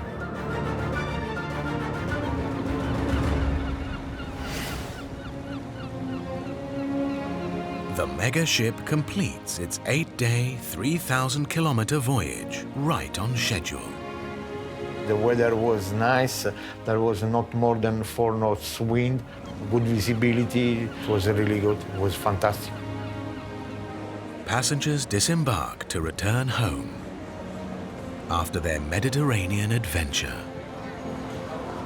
It's nice for the guests. They are very happy on board and they are upset when they are leaving it. So it means they really enjoy the vessel. MSC Bellissima is one of the most innovative mega cruise ships in the world. Built into its mighty structure is a series of engineering marvels that make this ship the pinnacle of passenger vessel design. A wide hull and small draft allows it to slide into the shallowest ports. Extra quiet propellers drive the ship without disturbing the guests. An ingenious water plant turns salty sea into crystal clear drinking water. Fin stabilizers keep the ship steady in the roughest weather. Exhaust scrubbers clean waste gases and reduce noxious emissions. This giant passenger vessel is one of the world's biggest cruise ships. MSC Bellissima is built to be the ultimate.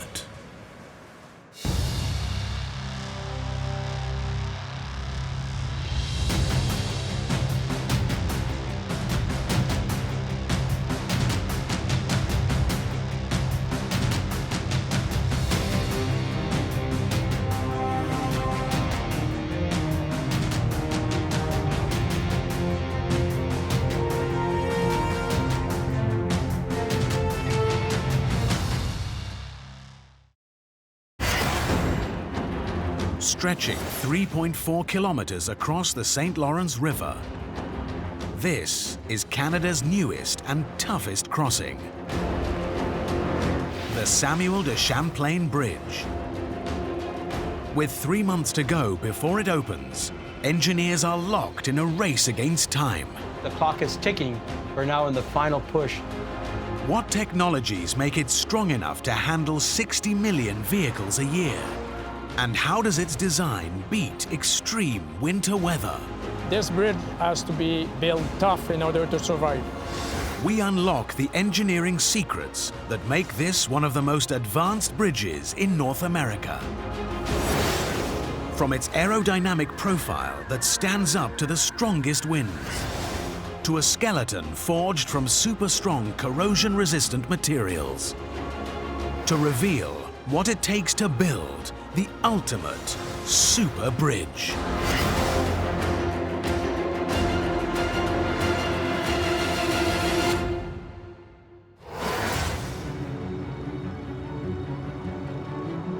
Montreal, Canada. The nation's second-largest city is a major hub for business and commerce. Montreal's success depends on its big bridges spanning the St. Lawrence River. They must move people and goods between the city, the rest of Canada, and the US.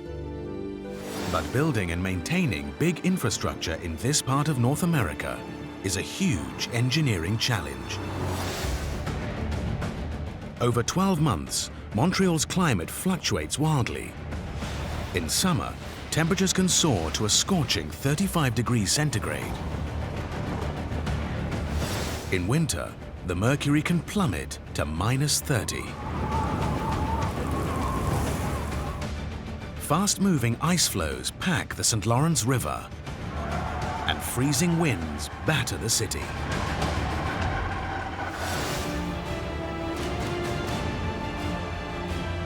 To keep the city connected and moving in all weathers, engineers in Montreal are building this. The Samuel de Champlain Bridge. It spans 3.4 kilometers and costs over 4 billion Canadian dollars.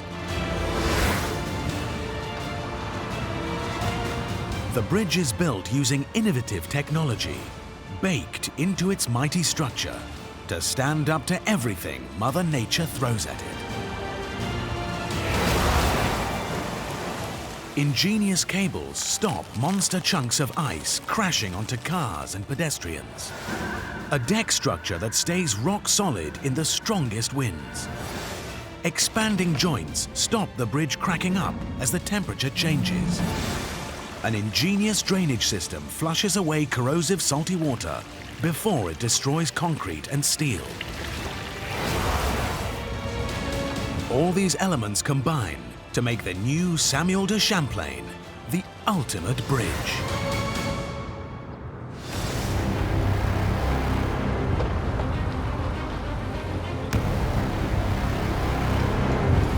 Construction work starts on the bridge in 2015. Engineers sink 37 sets of pillars, called piers, into the land and the St. Lawrence riverbed.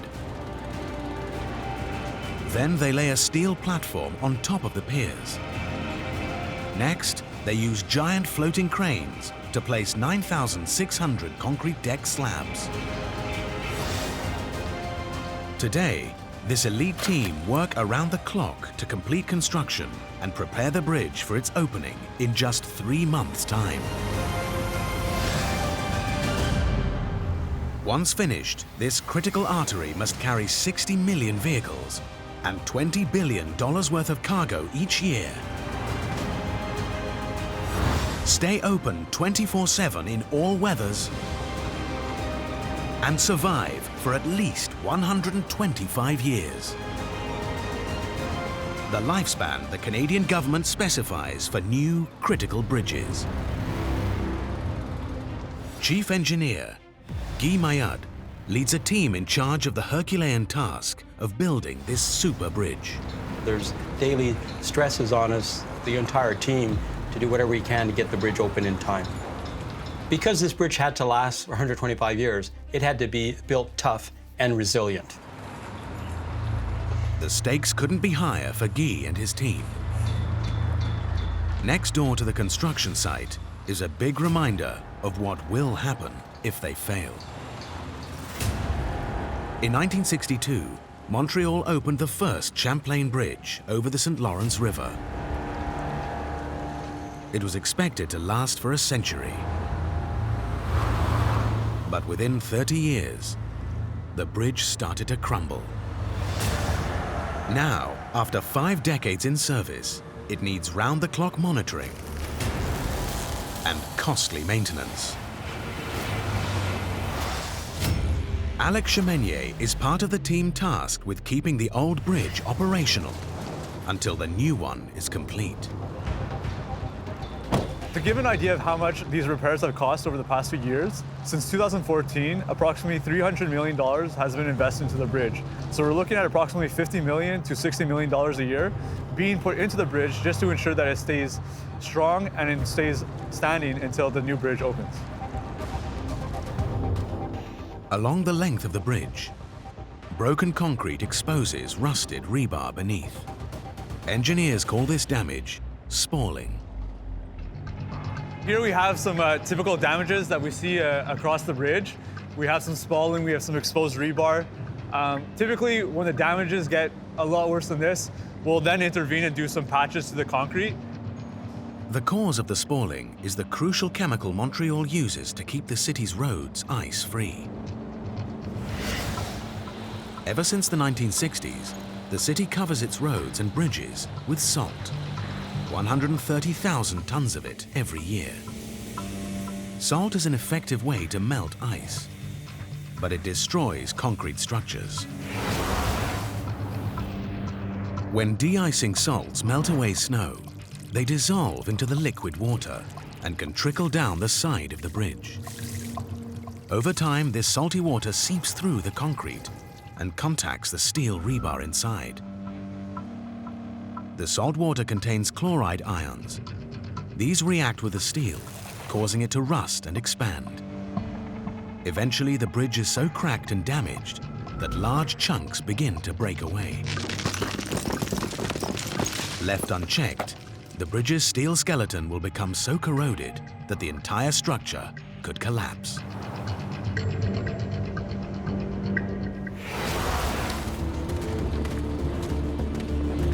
The challenge for Guy and his team is to make the new Samuel de Champlain Bridge 100% salt-proof. To solve the problem, they must completely rethink the very fabric of this bridge. In planning the new bridge, we really learned from the old bridge, and we were quite prescriptive in the type of materials to ensure that the bridge would perform well over its intended 125-year design life.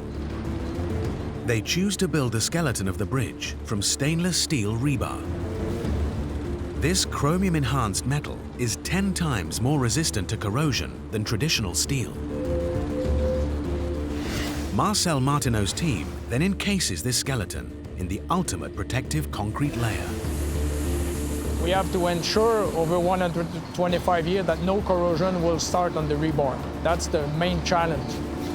The type of mix we're using for the deck, it's impervious concrete to ensure that the chloride ion won't go to the rebar and that start corrosion. Engineers combine stainless steel rebar and corrosion-resistant concrete to produce the bridge's 9,600 deck slabs. Installing them onto the bridge structure takes 22 weeks. Today, Marcel's expert team races to fill the stitches between the slabs with more concrete. Its mix contains less water. This makes it denser than traditional concrete. Workers use special machines to eliminate air pockets to guarantee the concrete's salt-proof qualities. The placing and the finishing of the concrete is as important as the mix itself. If it's not done properly, at the end, the result, we won't achieve the 125 years life expectancy. This section of roadway is just one small part of an ingenious drainage system. The bridge's designers engineer the structure like a giant sink to reduce the concrete's exposure to corrosive salt. The shape and angle of the deck's camber directs water towards drains sited along the edge of the roadway.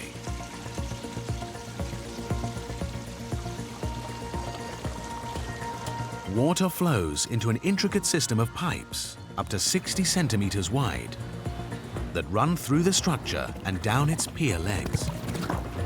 The pipes release the salty water a meter above the waterline. This reduces the amount of concrete exposed to the corrosive solution. Workers spray every square centimeter of set concrete with a synthetic resin to protect the bridge even more.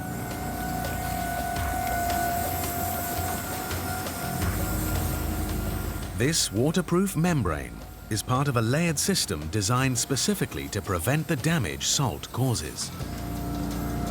To ensure that we won't have corrosion on this bridge, we start with a good drainage system. We then have a thick layer of asphalt. We then have a waterproofing membrane. We then have high-performance concrete, which is much more resistant to salt penetration. And then we have the stainless steel rebar. And the old bridge had none of these. So I can say in conclusion, there's no way that salt is going to corrode the steel on this bridge. The super bridge is now immune to the damaging effects of road salt. But this megastructure must withstand more climatic extremes to last 125 years. What technology protects it from Montreal's huge seasonal temperature fluctuations? And what is this bridge's secret for beating destructive winds?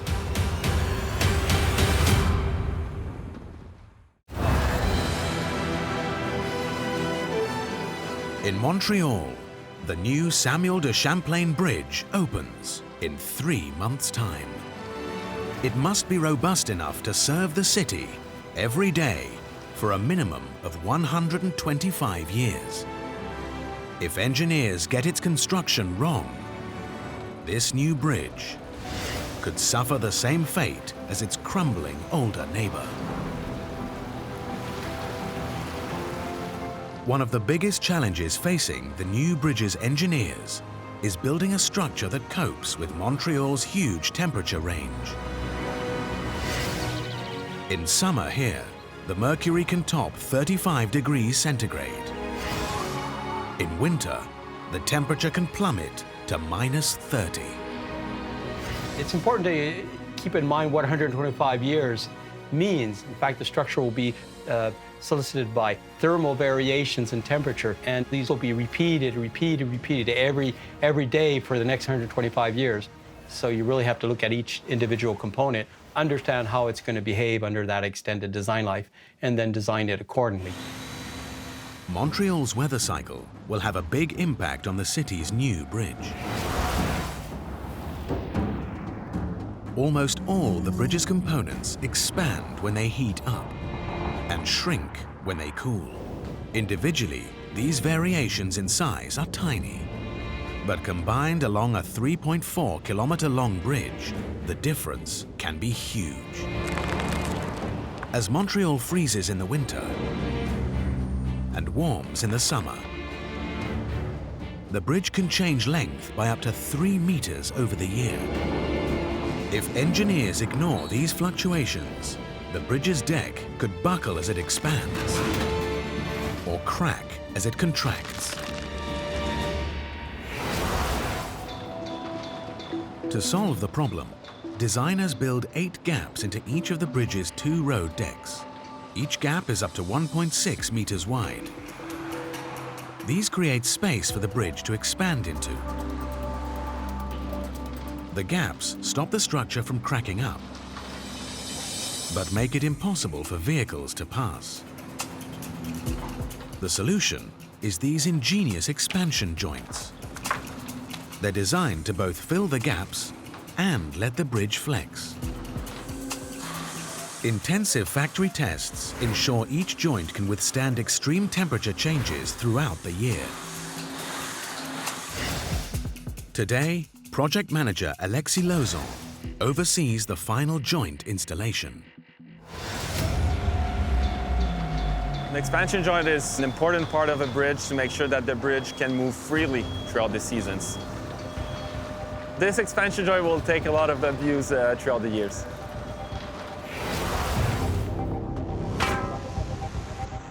Alexis' crew installs 8 expansion joints into both of the bridge's road decks.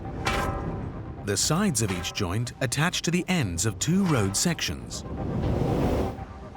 As the bridge expands or contracts, the joint's strips, up to 20 meters wide, move along rails. They react to the bridge's lateral and vertical movements. Buffers ensure the joint's metal strips remain evenly spaced as they move. And spring bearings beneath the strips distribute the load of vehicles through the bridge's concrete structure.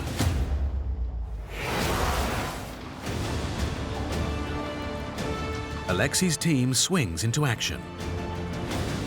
With 3 months to go before the bridge opens, they're under intense pressure.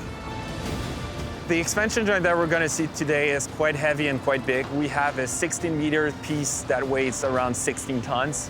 The workers need to be really meticulous because any wrong movement could be fatal.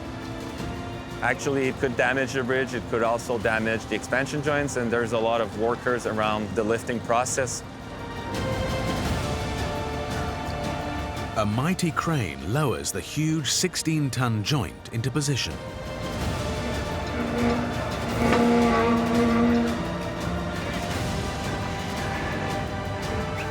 The team removes some steel obstructing the gap. Then the joint slots in perfectly.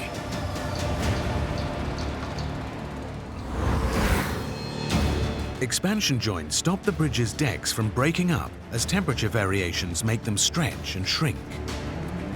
But the bridge's changing shape presents additional engineering challenges for this team. 6 of the huge deck sections attached to pier legs sunk deep into the St. Lawrence riverbed. These sections could break the joins to their legs as they expand and contract. And there's another problem. Montreal sits in an active seismic zone. Over the next 125 years, the city will experience at least one major ground movement. When it happens, there's a real risk the bridge will sustain catastrophic damage.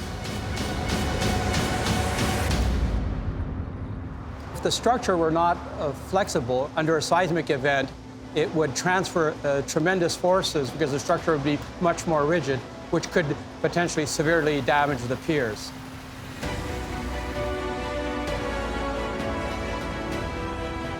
Engineers install bearings that allow the deck to slip across its legs and stop the bridge from breaking apart.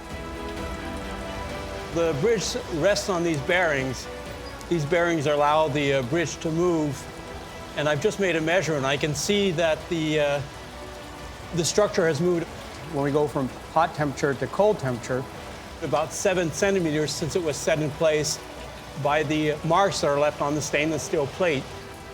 Free to move and flex, the new Samuel de Champlain Bridge is ready to beat extreme temperature fluctuations and any future earthquakes. The engineers' next challenge is to make sure that this mega bridge can combat devastating winds and stand firm when hit by an onslaught of river ice.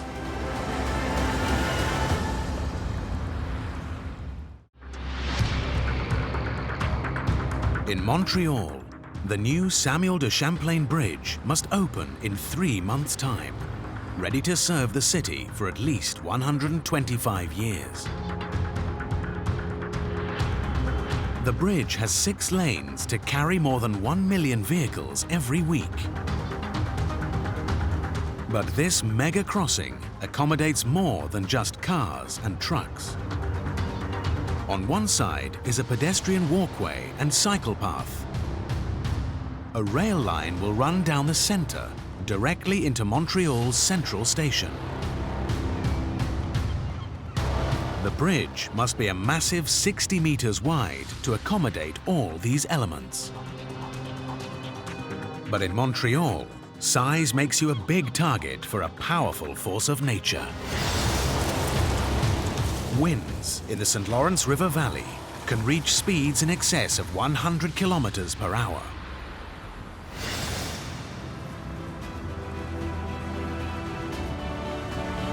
To make the bridge super tough, engineers space its pier legs just 84 meters apart. This short length reduces the distance each deck section must span and bolsters the bridge against fast-moving air pushing on its massive structure. But one crucial part of the bridge needs a different method of support. Bridge piers cannot obstruct the 145-meter wide shipping canal running parallel to the river. To span it, engineers must suspend a critical 240-meter long section of the bridge. 30 cables attached to the 170-meter tall tower take the load. This leaves the shipping canal beneath the bridge unobstructed by piers. But suspending sections of bridge deck from cables makes them vulnerable to strong winds.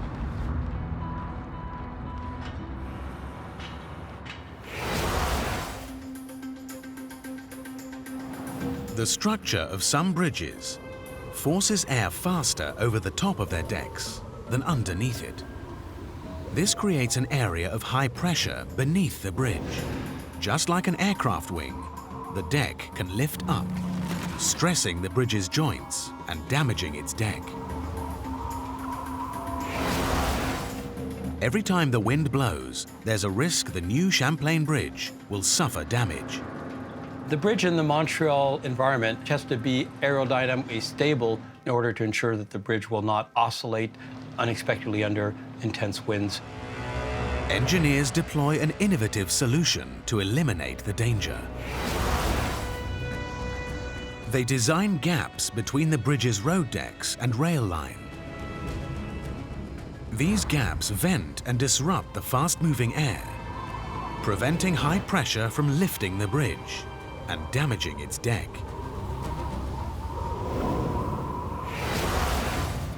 On paper, the bridge looks ready to withstand the dangers created by strong winds. But wind presents another engineering challenge for a cable-stay bridge. By their very nature, cable-stayed bridges or suspension bridges tend to be very flexible, and so the interaction with the wind becomes very important.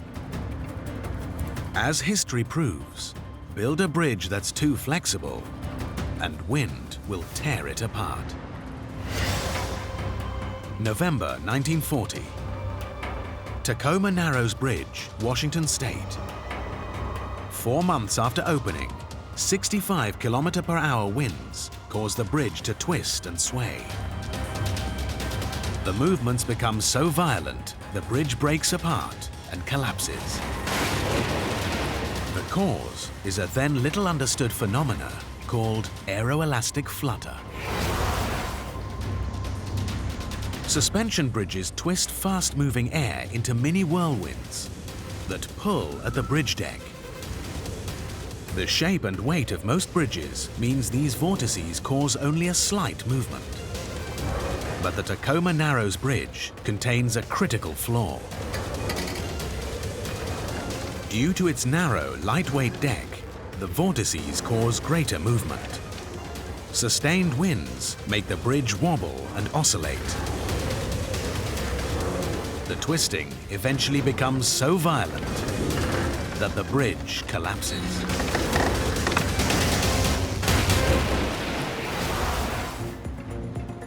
To make sure the new Champlain Bridge doesn't suffer the same fate, engineers must test its design under every wind condition before construction. You cannot really predict how well the bridge will be performing until you undergo some very intensive wind modeling to make sure that the bridge will respond correctly under wind loading.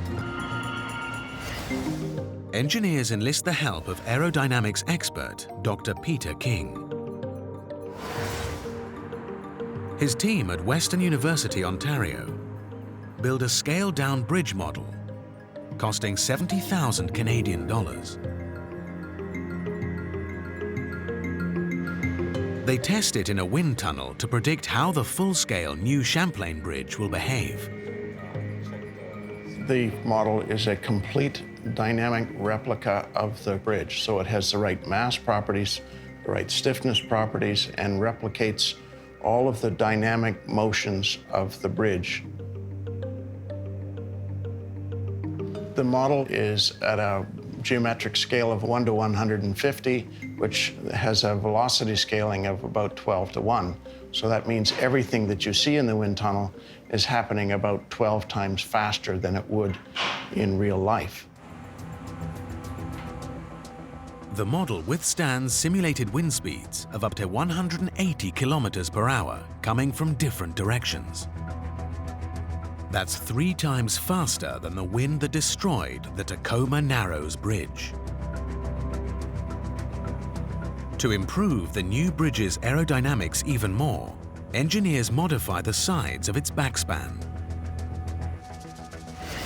This is the part of the suspended bridge that counterbalances the section crossing the shipping canal parallel to the river. They hope this adjustment will stop the bridge from shaking itself apart. Here in the main span, we have a solid pedestrian barrier on the leading and trailing edges, whereas in the backspan, it's completely open and allows the wind to go straight through. This tiny modification does the trick. The different barriers disrupt the wind flow over the bridge and reduce the pull on the deck. There's no danger the full-scale bridge will twist itself to destruction.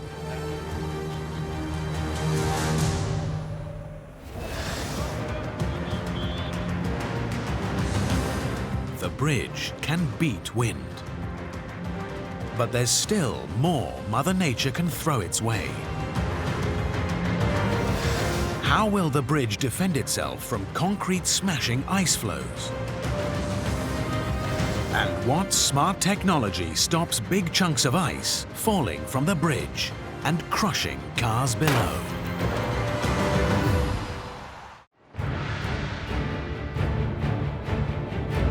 In Montreal, the new Samuel de Champlain Bridge opens in just a few months' time. It must be ready to serve the city every day for 125 years. The minimum lifespan the Canadian government specifies for new, critical infrastructure. Workers battle freezing temperatures to get the bridge finished on time. When our goal to open the bridge in June, the clock is ticking. We're now in the final push.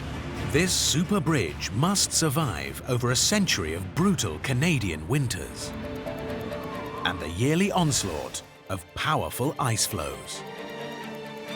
Montreal is subject to winter freezing, where the temperature can go down to -40. This will mean that the river will freeze over. It can freeze up to 0.9 meters thick. This ice breaks up. It will generate large flows of ice that will impact the piers. Blocks of ice can inflict critical damage to big structures that stand in their way.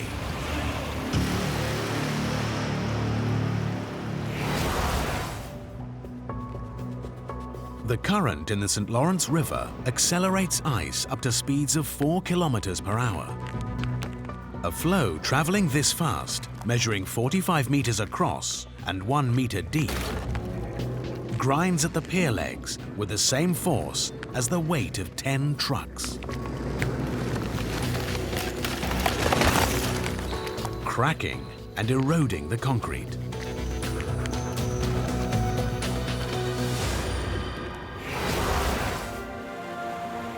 This footage from the 1960s shows that ice flows on the St. Lawrence River have always been a problem.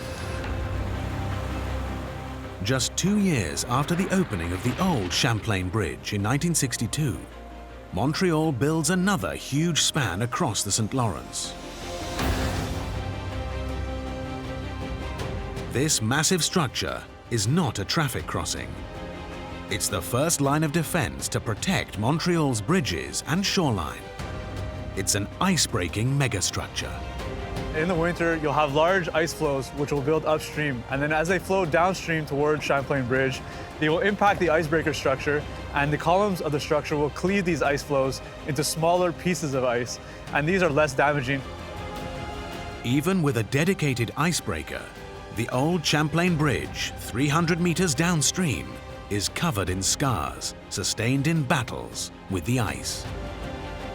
Alex's vigilant team must react fast to keep the crumbling structure standing. On our piers, we actually have steel lining just at the water level to ensure that when ice does hit the piers, that the concrete itself is protected. But over time, sometimes the steel lining disintegrates with the water and concrete can be affected. We do rapidly intervene to reinstall that steel liner in order to ensure that the structure remains intact. This old icebreaker has only a limited lifespan. City engineers plan to decommission the structure in the future. For most of its life, the new bridge must face the ice onslaught alone.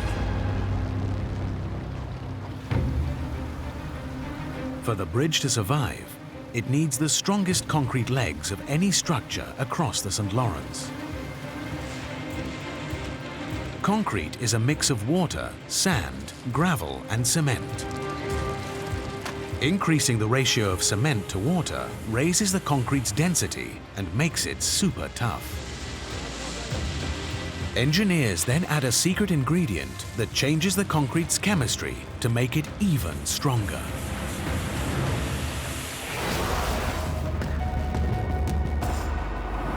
At the atomic level, when cement mixes with water, the reaction creates calcium silica hydrate, which bonds the concrete mix together.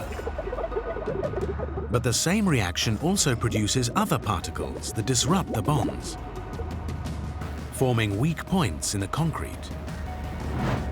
When engineers add a chemical called silica fume, it reacts with the disruptive particles, turning them into more calcium silica hydrate, making the overall structure stronger than ordinary concrete.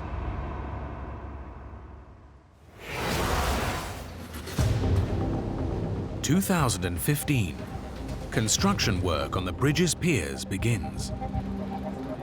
Engineers pour the pier bases on land and let them set solid. Then they use a floating foundation installer to sink 38 bases into the riverbed of the mighty St. Lawrence. The mix used for the pier leg is the strongest mix I use in my 30 years career. And I learned a lot on concrete, especially for very, very strong concrete. Engineers add an extra 30 centimeter thick concrete layer at the pier's bases for additional protection. Today, Marcel checks if the team's hard work has been worth it. These piers were installed at the end of December 2016. That means so far we had 3 winters. So far the behavior is perfect. We're really confident that it will last 125 years for ice abrasion. Samuel de Champlain Bridge's super strong concrete makes it tough enough to resist destructive ice flows. But new challenges lay ahead. How does this super bridge prevent falling ice that endangers lives? And what technology turns it into an intelligent machine that keeps check on its own health?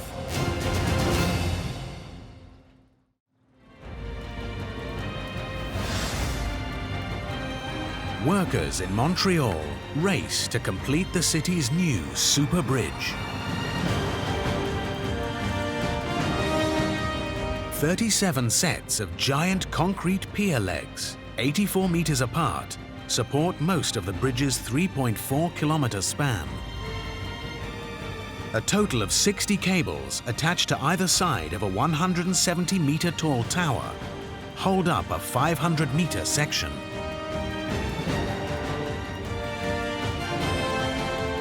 Only when all the cables have been installed will the bridge be ready to open.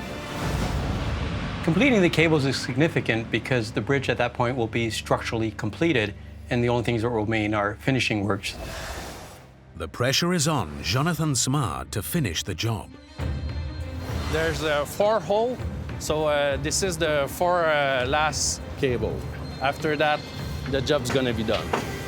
Everybody's looking at us and they want their bridge. They want us to finish this bridge. For Montreal, we need this bridge.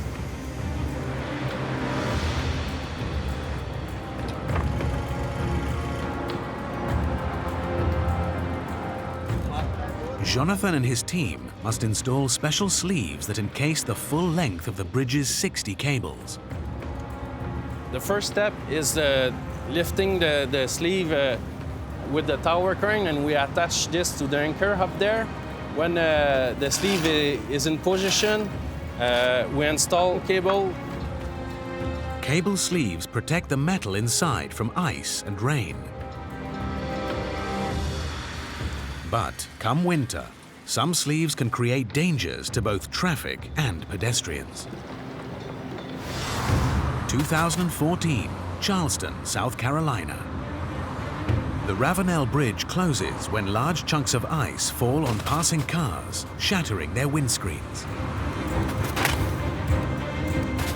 9 vehicles sustain damage.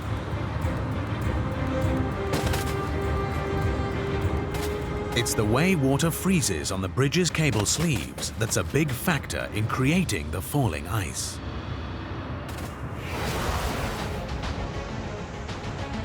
Temperatures fluctuating just above and just below freezing causes the problem.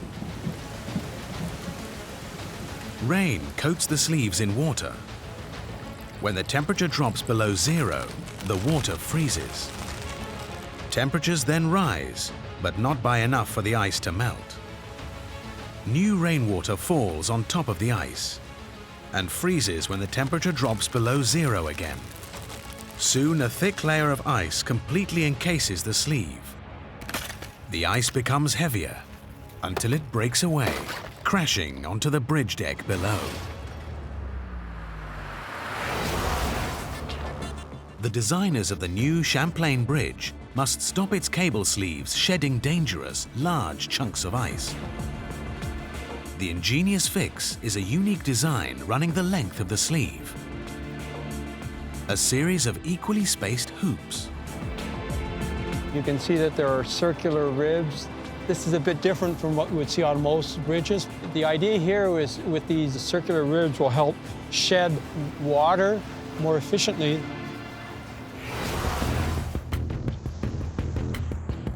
The ribs are spaced at 30-centimeter intervals. Because of the cable's slanted angle, when it rains, water accumulates behind the ridges, and most of it runs off and falls onto the bridge deck as harmless drips. The water freezes in chunks trapped between the ribs. The ice sheds in smaller pieces, so when it falls onto the bridge deck, it's not dangerous to passing cars and pedestrians.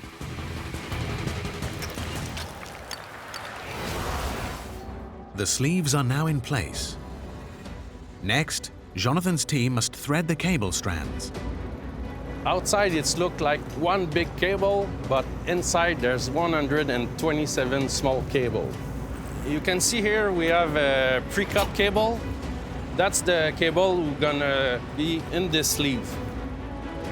Splitting the cable into so many strands cuts maintenance time and cost. Future maintenance crews will only have to replace damaged individual strands.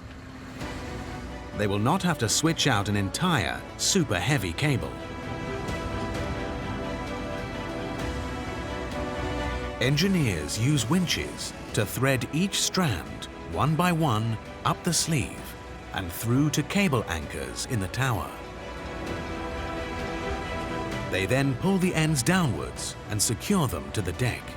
These are 5 times the strength of normal steel. These strands themselves are actually doing all the work in terms of supporting the weight of the deck structure. The next challenge is to tighten the cables to hold the estimated 12,800-ton weight of the bridge's span. What ingenious tool makes sure every cable is stretched to the correct tension?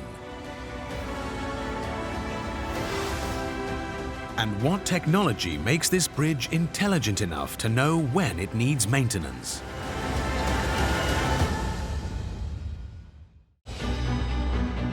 In Montreal, workers race to ready the new Samuel de Champlain Bridge for its grand opening. Once complete, the bridge must support over 1 million vehicle journeys every week and serve the city for 125 years.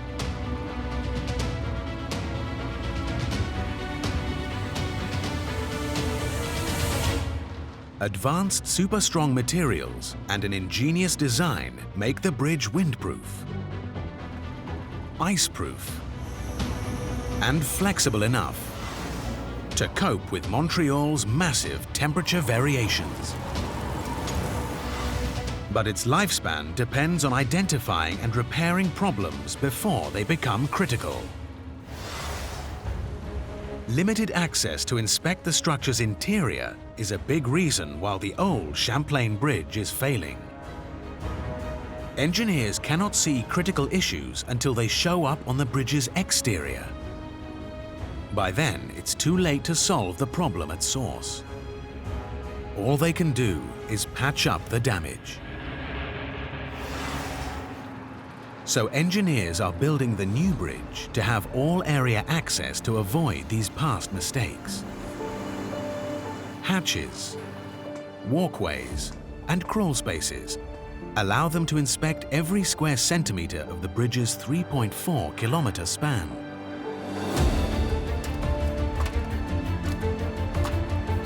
But they still need help to identify potential problems as early as possible. Borja Baez leads a team tasked with making the bridge intelligent. We've covered this new Champlain Bridge from head to toe with sensors like GPS, corrosion, displacement. This bridge is going to be like one of the smartest structures in the world. Borja's team installed 226 sensors that send data 24/7 to a central monitoring station. This is a strain gauge installed in a piece of steel, and just a very small deformation of less than a millimeter, there would be an alert, and the maintenance team would check what's happening in the structure. The cloak of sensors makes the new bridge hyper-vigilant. Alerting humans to problems early on is a big step towards the bridge achieving its mission of serving Montreal for 125 years.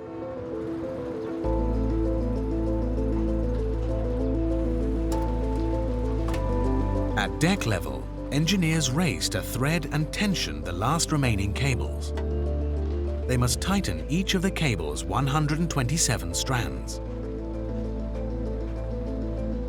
Mechanics deploy a special tool to tension them one by one. The gentlemen here are key in stressing the cables to the correct stress level. They put a hydraulic jack which will pull the strand, and then they'll stick these wedges that will lock the strand into place.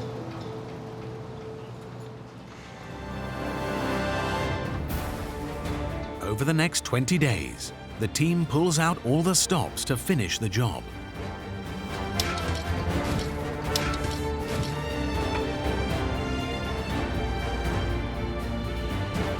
The last cable plugs in right on schedule. After 1 year and a half, we finally finish the last sleeve. It's an important step of the new Champlain Bridge. The iron workers are very, very proud of this big project. They put a flag, they took photo, they are so proud, and they work so strong to finish this big project. It's a big step for us.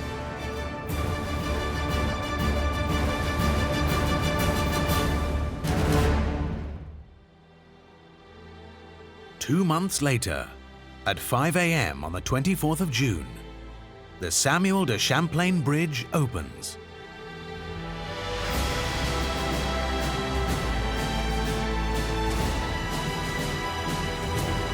The first vehicles roll westwards over the St. Lawrence, on Montreal's newest and toughest crossing.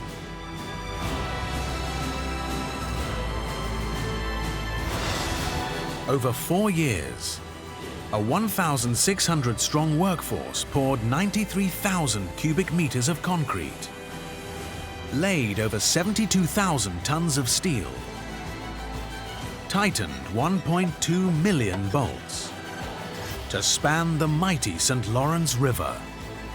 Its mission accomplished for Guy and his team.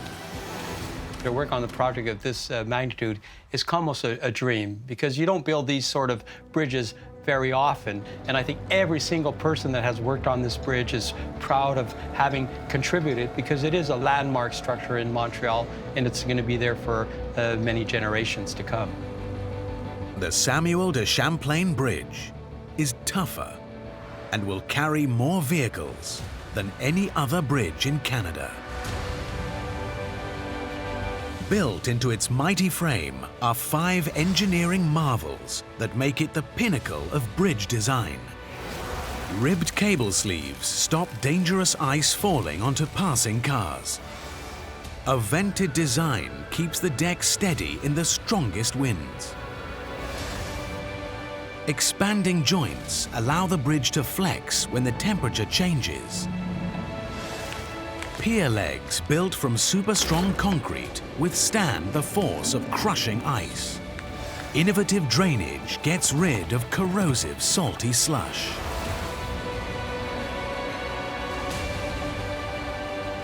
This is a bridge that is big, tough enough to survive anything Mother Nature throws its way, and is set to become a Montreal icon. The Samuel de Champlain Bridge is built to be the ultimate.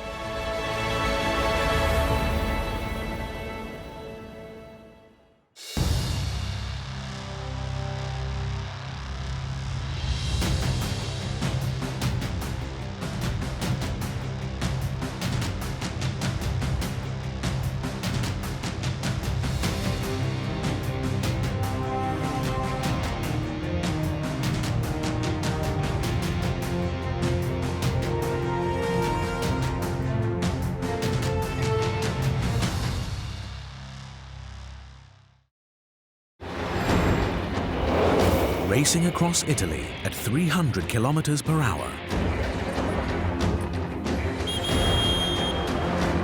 A $38 million super machine.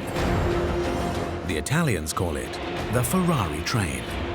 It's a very big challenge running at this speed. Everything has to be designed properly. The AGV is one of the world's fastest passenger services. What makes it so quick? And what stops it from hurtling off the track as it speeds passengers from Milan to Rome? I'm traveling at 300 kilometers per hour. It's quite impressive. We unlock the engineering secrets that help this high-speed train reach its destination on time. From the intelligent rooftop power supply that feeds this beast with 25,000 volts of electricity, to the innovative electric motors that thrust it up the steepest inclines, to reveal what it takes to build the ultimate super train.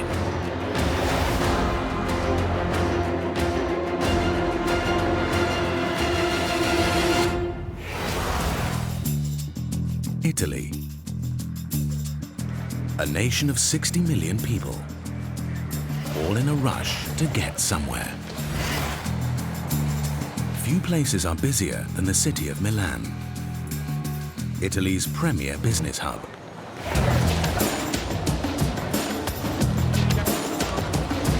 More than 320,000 people a day travel through Milan's central station.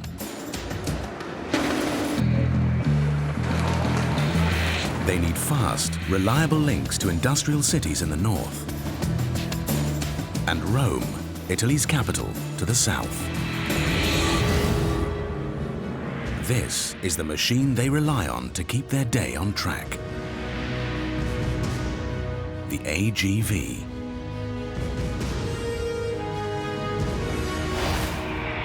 Its operational speed is capped at 300 kilometers per hour, but its max speed of 360 kilometers per hour makes it the fastest passenger train in Europe. Each one costs $38 million to build. The company that runs the train, Italo, operates a fleet that services 25 Italian cities. It runs an average of 54 services between Milan and Rome each day. A high-tech control center guides these advanced trains along the tracks, while engineers work 24/7 to keep them maintained. Italo's aim is to shuttle passengers to their destination as quickly as possible.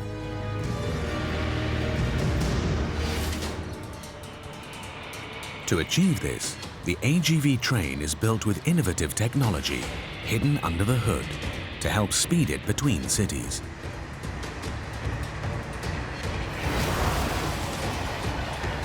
Electric motors with more power than a Formula One race car drive the train up inclines at full speed. A network of intelligent cables channel 25,000 volts into the AGV's power system. Ingenious friction-boosting technology helps the train maintain its grip on the wet and greasy tracks. All these elements combine to make the AGV the ultimate high-speed train. Today, the man at the controls of this super train is driver Dennis Laraya. The time is 7:53 a.m.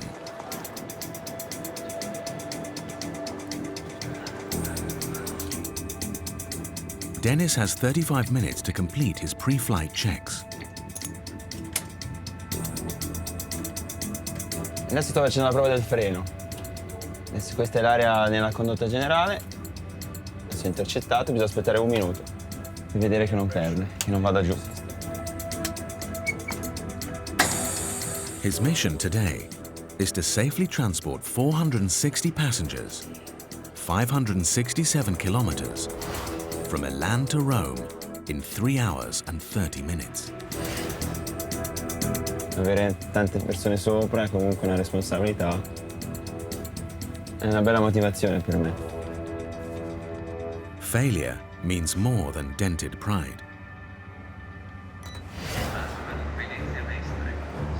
Retaining the company's place in Italy's transport market relies on delivering a first-class service. Breakdowns, late arrivals, an uncomfortable ride all risk damaging the operator's reputation with passengers. It's critical Dennis gets his train to Rome on time. But his machine must cover nearly 600 kilometers of challenging track to reach its destination. Dennis must guide the train along a high-speed line through the suburbs of Milan and across northern Italy, before stopping at Reggio Emilia and Bologna. The route crosses the Apennines and speeds through tunnels, stopping in Florence, before negotiating the web of suburban train lines that lie north of Rome, to reach Rome Central Station 3 hours, 30 minutes after leaving Milan.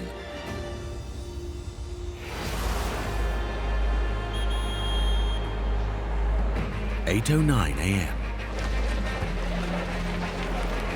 Hundreds of passengers on Milan Central's busy concourse file onto platform 6 and board Dennis's train. The interior is designed to make their 3.5-hour journey as comfortable as possible. All 462 seats on board are made from leather. Each of the carriage's windows are 15% larger than on standard commuter services. Shock absorbers between the wheels and carriages reduce vibration. and the Italo looks fast. Owing to its red livery, the AGV is dubbed the Ferrari train. 8:12 a.m. Some 600 kilometers south in Rome. Italo's control room tracks the position of every AGV. Operations Director Sofia Appadula must ensure every train is ready for dispatch. 99:15 macchina. Siete pronti per la partenza? Siamo pronti. Mi confermate il binario numero 6? Sì? A tra poco, grazie. Ok, a dopo, ciao.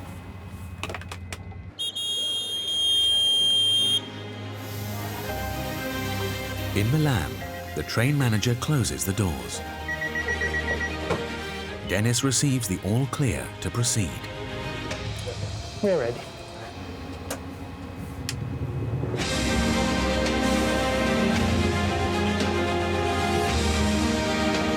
The train departs on time at 8:35 a.m. As the onboard crew serve passengers breakfast, Dennis turns up power on the train's 10 electric motors. This is a machine that is built to go fast. With a top operational speed of 300 kilometers an hour, it's one of Europe's quickest passenger trains. And everybody on board expects it to live up to that promise. Being on time, it's fundamental in my work because we have several meetings to attend like every day. So being late at just one of them means being late at every single meeting after 8.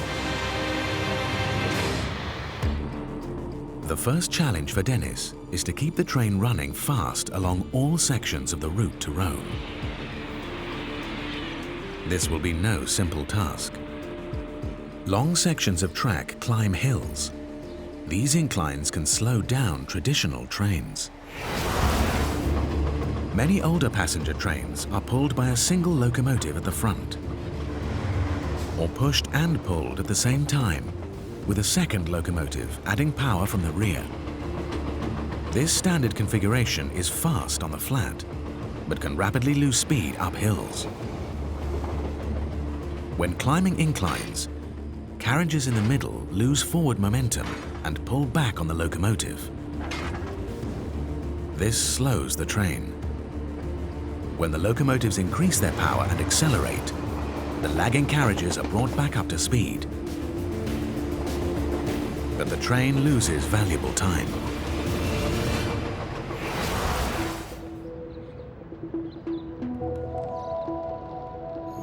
The engineers who built this super train designed an ingenious solution to help power this machine up inclines. This depot in southern Italy is where workers maintain Italo's 25-strong fleet of AGVs. Here they strip off a train's red coat to run regular checks under the hood.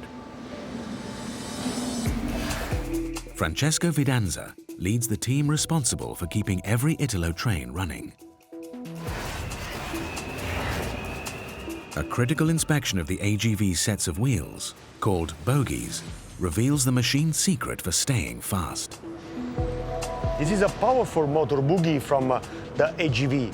You can see the two big motors. They're a permanent magnet motor, very powerful, but very little. Engineers drop the traditional two-locomotive design and decide to turn carriages into locomotives to maintain this machine's momentum up inclines. They fit a pair of innovative motors to 5 of the train's bogies. Each motor has more horsepower than a Formula One race car. The system is called distributed power. Distributed power spreads out the AGV's thrust along the length of the train. This allows the train to maintain a constant speed, as none of its carriages will lose momentum and drag the AGV back when going uphill. Each of the bogie's motors drive a pair of the train's wheels.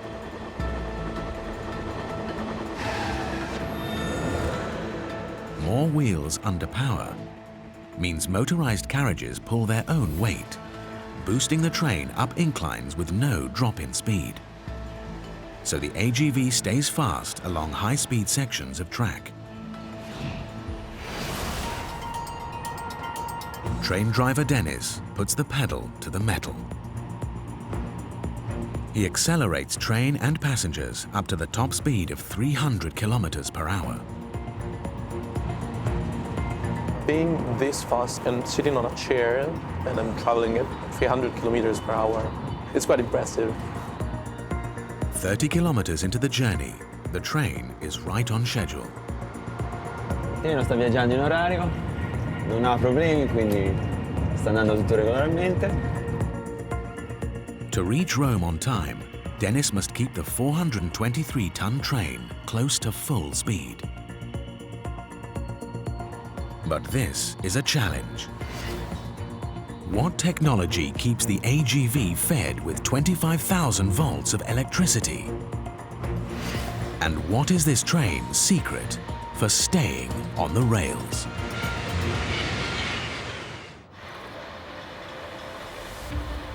In northern Italy, the Italo AGV high-speed train is nearly a quarter of the way into its 600-kilometer journey from Milan to Rome. The 460 passengers on board need to arrive in Italy's capital on time. The machine's reputation rests on the train reaching its destination in 3 hours 30 minutes. 150 kilometers into the journey, driver Dennis must make a stop at Reggio Emilia. It's the job of train manager Angelo Pansera to get 70 new passengers on board within 2 minutes. But there's a problem. Indications on the platform are not correct. The station's monitors are displaying the carriage's numbers the wrong way round. Because we have coach number 11 that way, and not coach number 1 as it is written on the monitors. Confused passengers struggle to find their seats. The clock is ticking. They have to correct now to help the passengers to their correct coach. He's ready, we can go. With the passengers finally boarded, Dennis powers his super train towards Rome. Grazie. Buongiorno. Grazie. But the delay has pushed it 2 minutes behind schedule. For Dennis's AGV to pick up the pace and reach Rome on time, the train must be fed with a reliable supply of electric power. The AGV is just one in a long line of pioneering trains using revolutionary power systems to push the limits of speed even faster. Back in the late 1930s, trains powered by steam first break the 200 kilometers per hour barrier. Almost 4 decades later, diesel trains, like Britain's Intercity 125, hit over 240 kilometers per hour. In 1981, the electric TGV achieved speeds in excess of 300 kilometers per hour on a new high-speed track. Electric trains win out against diesel and steam in the speed stakes because they're lighter. Their engines take up less space and they carry no fuel on board.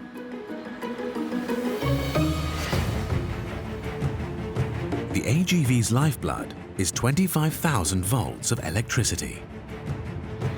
It passes through overhead cables that are strung above the track. The electricity powers the train's 10 motors and all essential onboard systems. Electricity flows from the cables to the train through steel arms called pantographs. Keeping the pantograph in contact with the cable whilst traveling at 300 kilometers per hour is a huge engineering challenge.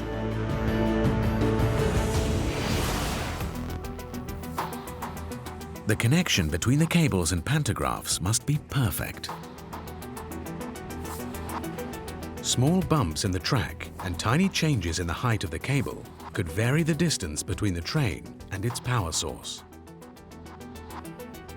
If the pantograph presses too hard or is misaligned with the cables, it could damage valuable infrastructure or destroy the pantograph itself. If the pantograph loses contact, electricity could arc across the gap between the conductor and the cable. This could potentially trigger a fire and endanger the crew and passengers. This footage from another train shows what can happen when a pantograph malfunctions. The steel arm disintegrates and brings down overhead cables, resulting in costly damage to critical infrastructure. Sometimes bad weather, such as ice, prevents a perfect connection and electricity arcs between pantograph and cable. In extreme circumstances, electrical arcing can be dangerous. This footage shows how it can set train carriages on fire.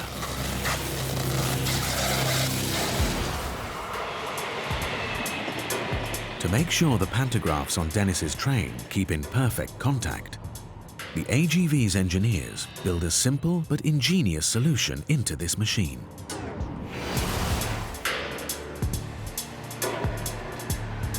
The key to the pantograph maintaining exactly the right contact with the overhead wires is hidden inside its base. A pneumatic cylinder moves the pantograph's steel arm up and down.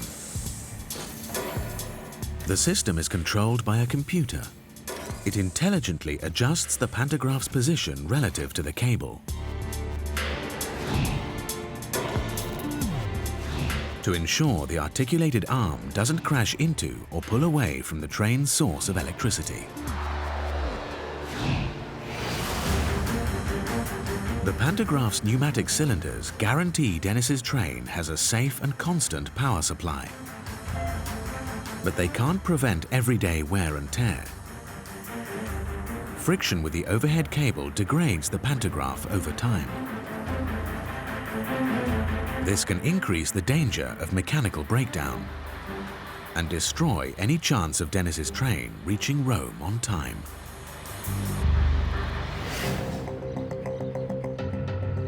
Italo's fleet of machines undergo regular checks here at this maintenance depot in southern Italy to ensure all the train's pantographs are in full working order. Engineer Francesco Fidanza must protect his team from being fried by 25,000 volts of electricity as they gear up for today's inspection. Francesco is applying the lockers on this box that contains the key to power on the train. So no one can take the key while the locker is installed. This is a safety rule that we have to strictly follow in order to be safe on train. With the train locked down, the maintenance crew get busy. This 145-centimeter long strip of graphite fixed to the leading edge of the pantograph is the train's secret to beating damage caused by friction. Graphite is heat resistant and conducts electricity. The strip wears away, protecting both the overhead cables and the pantograph's metal frame from damage. Every 7,500 kilometers, engineers check the graphite strips are thick enough to be safe. If they're too thin, there's the possibility they could damage power lines and start a fire. By measuring the thickness, we are able to foresee if the pantograph is good or not to continue the commercial service. Here we have 25, so at least we are okay for 30,000 miles. The maintenance crew grinds down the strip's rough edges to improve contact with the cables before the train leaves the depot to re-enter service.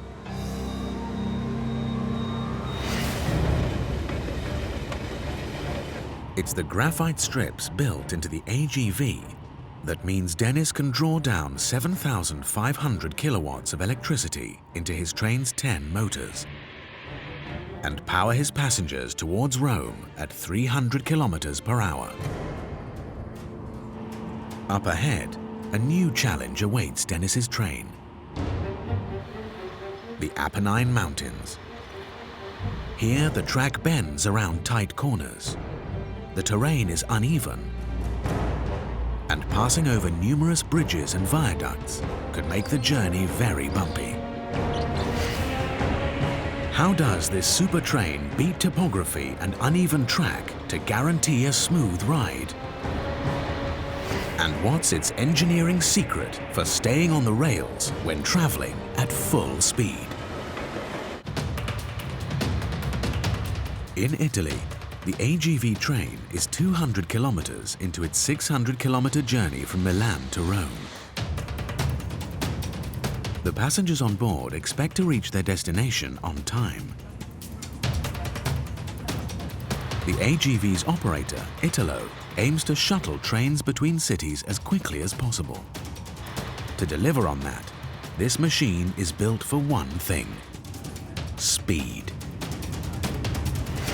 Paolo Belforte was part of the team that designed Europe's fastest passenger train. Very big challenge running at this speed. Everything has to be designed properly. The ultimate fast passenger train was born in one of the world's most advanced train construction companies. French manufacturer Alstom built state-of-the-art locomotives and carriages at 30 production sites worldwide.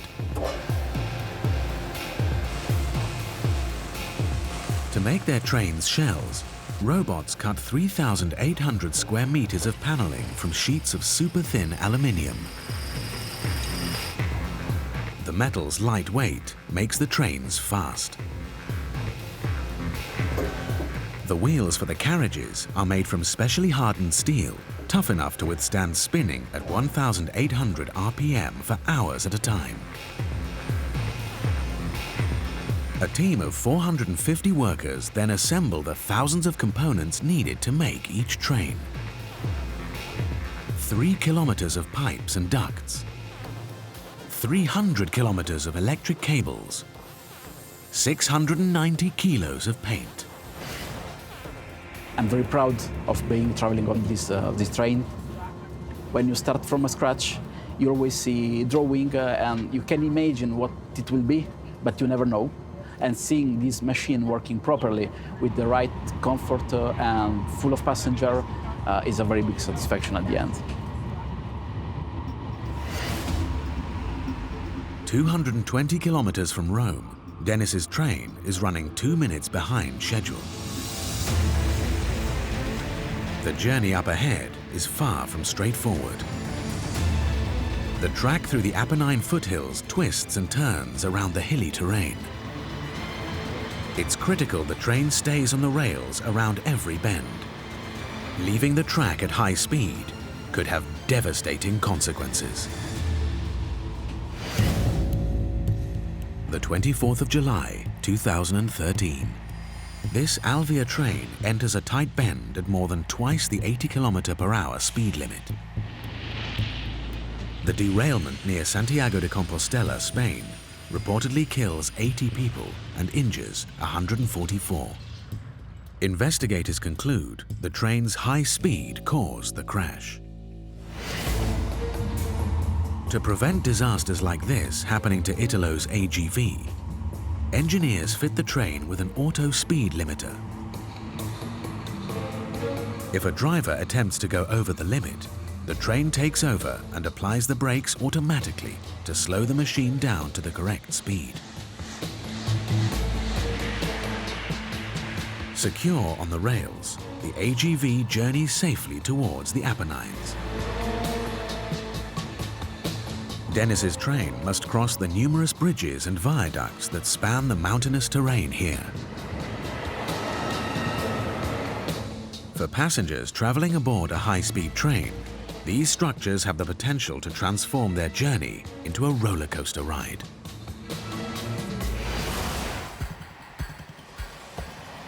All cross-country trains travel on rails laid onto sleepers. These sleepers are often embedded in a layer of rough stones that run on top of an earth embankment. Over time, small movements in the soil beds down the track. But where the track crosses viaducts and bridges, the sleepers can be fixed to metal and concrete structures.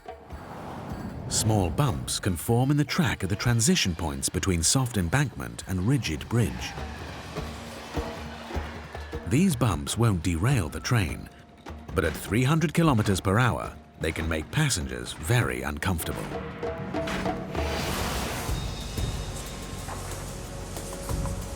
Italo's reputation depends on giving everybody on board a comfortable ride through all stages of the journey. To beat the bumps, engineers build a two-layer solution into the train's bogies. Detaching a bogie from its carriage reveals the secret to a smooth ride. Layer 1. 4 24-centimeter long steel coil springs. Layer 2. A set of hydraulic piston dampeners mounted on the bogie's side. And a pair of bags made from tough rubber. These sit directly beneath the train's carriages. The layers work together to iron out jolts and shakes. The coil springs compress to absorb the impact of the bogie's wheels hitting bumps on the track. Pistons inside the hydraulic dampeners soak up jerky sideways movements to keep the train's wheels on the rails. The inflatable bags adjust the level of cushioning depending on the number of passengers on board the AGV.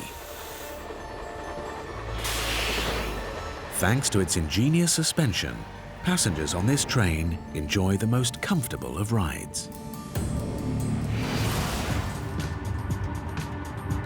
The silky smooth suspension allows Dennis to keep his train close to maximum speed. He claws back the time lost stopping in Reggio Emilia. But up ahead lies a challenge that threatens to push the train behind schedule again. How does this super train blast through tunnels at 300 kilometers per hour without blowing its passengers' eardrums? And what stops its wheels spinning on the slippery track? The AGV is nearly halfway into its 600-kilometer journey from Milan to Rome. The train is right on schedule as it speeds passengers through the Apennine Mountains. Up front, driver Dennis guides the train around bends at 300 kilometers per hour. Traveling this fast leaves little time to react if he needs to make an emergency stop.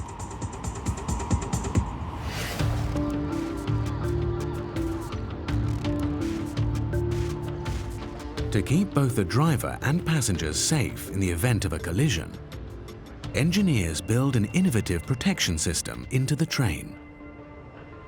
This train can run up to 300 km per hour, and in case of accident, you have to absorb a lot of energy.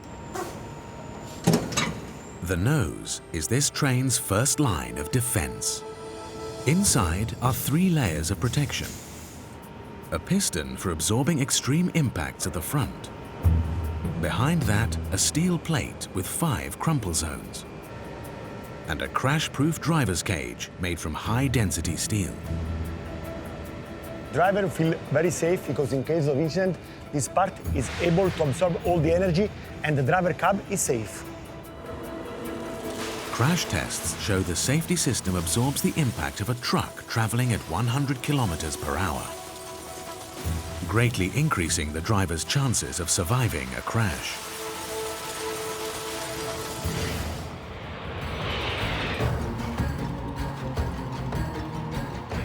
The AGV train is now deep in the Apennine Mountains. The fastest route through is via a series of 9 tunnels, some up to 19 kilometers long.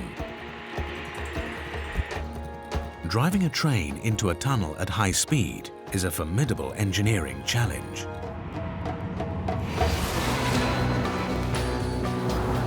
Air inside a tunnel is trapped within a confined space. When a train speeds into a tunnel at 300 kilometers per hour, it compresses the air inside. Like a piston, the front of the train pushes along a cushion of air.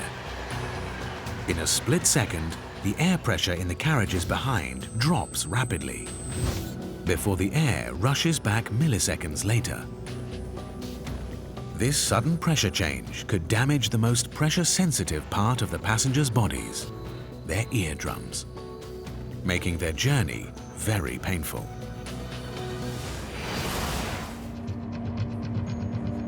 Guaranteeing passenger comfort is critical to maintaining Italo's reputation as a premier train service. To avoid ruptured ears, driver Dennis can, at the push of a button, deploy an ingenious sealing system built into this train. Hidden inside the roof of each AGV carriage, two high-powered fans draw in air, pressurizing the cabins. On the driver's command before entering a tunnel, flaps concealed in the roof snap shut over the fan intakes. Rubber seals inflate around the doors, making the carriage airtight, just like an airplane, protecting the passengers' eardrums from damaging changes in pressure.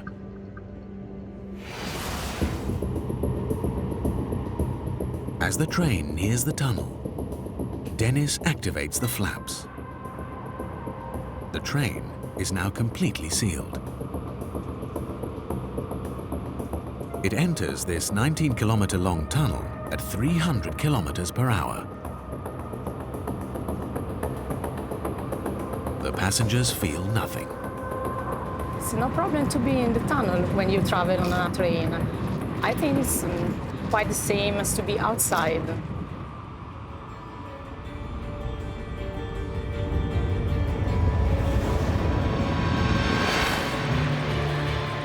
After exiting the tunnel, Dennis unseals the carriages. Clear of the Apennines, his train powers on.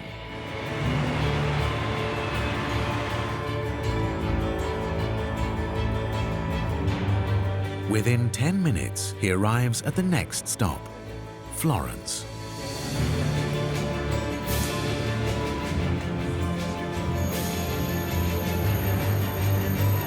For the onward journey, Dennis will pull out of the station the same way he came in.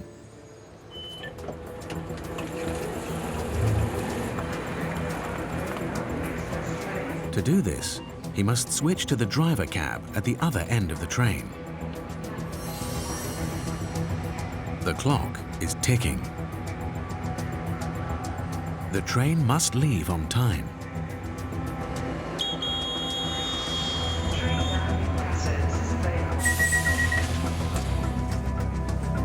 With all passengers finally aboard, Dennis kicks the train into gear and accelerates out of Florence station.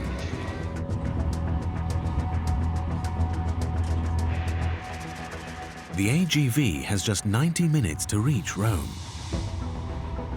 Dennis must push the train to the max. But the stresses and strains of the task increase the risk of mechanical failure. What makes this super train strong enough to stand up to extreme punishment? And what stops its polished steel wheels from spinning out of control?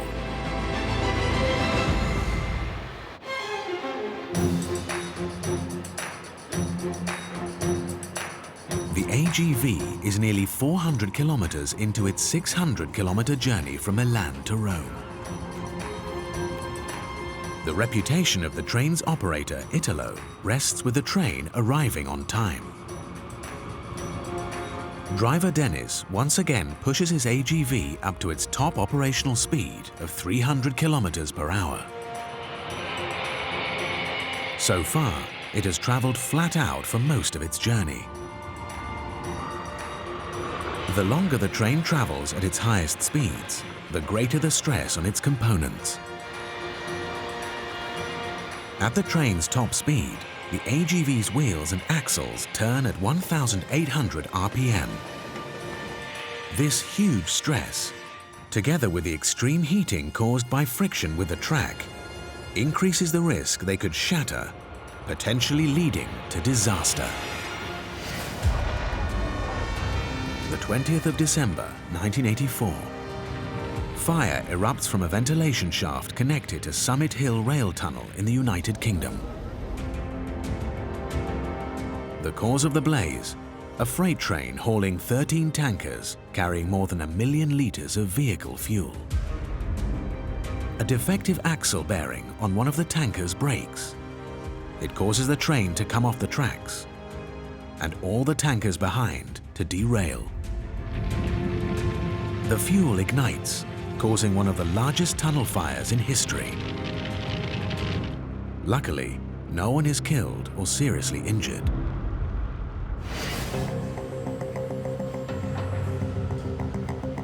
To prevent such a disaster happening to the AGV, engineers design its wheels to soak up extreme punishment. Each of the train's 48 wheels is made from a single 1.2-ton piece of steel. During forging, each wheel is quenched in liquid. The exterior cools rapidly, creating a hard surface. The core cools slowly, making it more flexible. The wheel's softer insides absorb extreme shocks and stresses. The hard exterior can pound the track for over 1 million kilometers. The wheels and axles are tough, but they can develop microscopic fractures that weaken the metal to the point it breaks apart.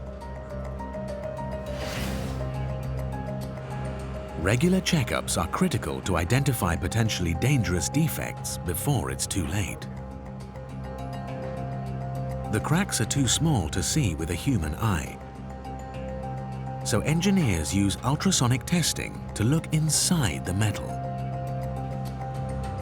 Con questa macchina ultrasuoni noi riusciamo a capire se ci sono delle possibili indicazioni che ci indicano delle cricche sul materiale, quindi con possibili conseguenze disastrose per il servizio.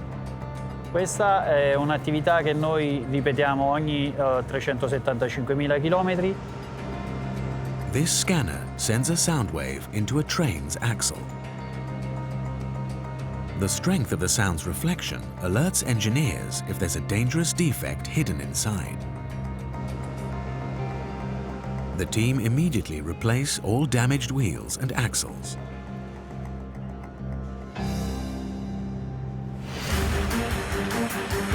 Super tough wheels give Dennis the confidence to push on to Rome at top speed. The Italian capital is still 100 kilometers away, and the clock is ticking. Commuters on board expect to reach their destination in 30 minutes. But ahead lies a challenge that threatens to push the train behind schedule. Hazards on the line itself. Mud, leaves, and other organic matter on the metal tracks can make them slippery, causing the AGV's wheels to lose grip. A lack of grip between the wheels and the track could turn into a skid. This could greatly increase the stopping distance of the train in an emergency. In the worst case, the skid could cause a train to come off the rails.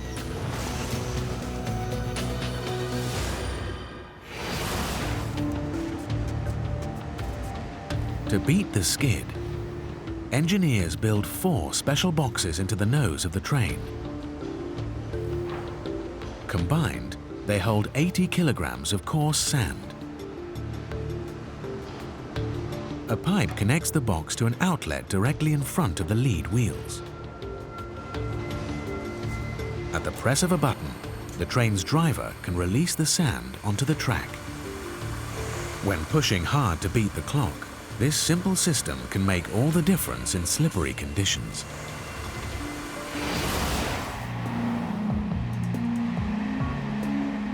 Sensors mounted in the bogies monitor the rotation of the wheels on each axle.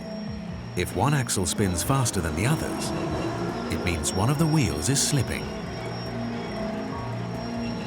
To prevent loss of traction, the driver releases sand onto the track to help give the wheels extra grip.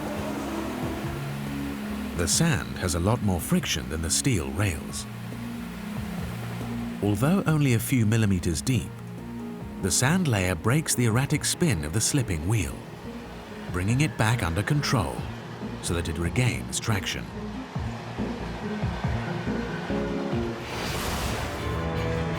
After nearly 550 kilometers, Rome Central Station is in sight. Dennis's AGV must arrive on schedule, but one final obstacle could wreck his chances. Up ahead, the train's specially built high-speed track crosses a network of suburban rail lines. What technology stops this super-fast train from getting stuck behind slow commuter services? And will this train make it to Rome on time?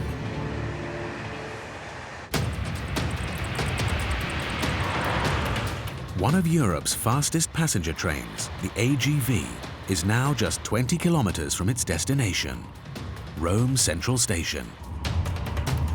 But crisscrossing commuter lines make this the slowest section of the entire route.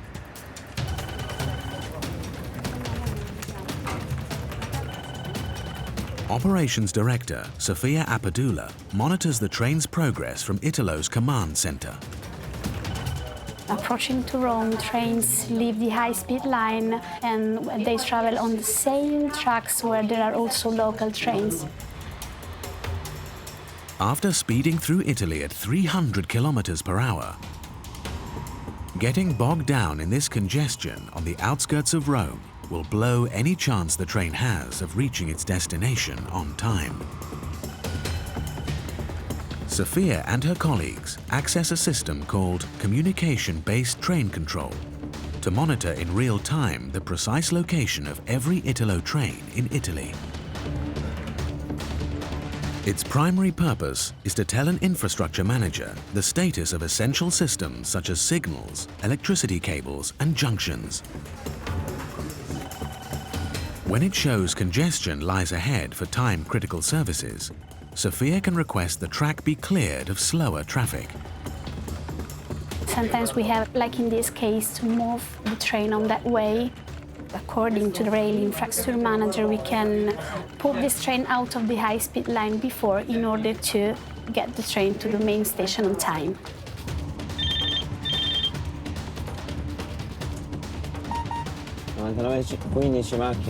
Sì, il gestore mi dice che la linea è pulita e potete procedere. Siamo a posto. Grazie. With the track ahead clear, Dennis's train has every chance of arriving on schedule. With Italo, I must admit that the trains are always on time. It's a very good service. I don't have any problem with so good experiences.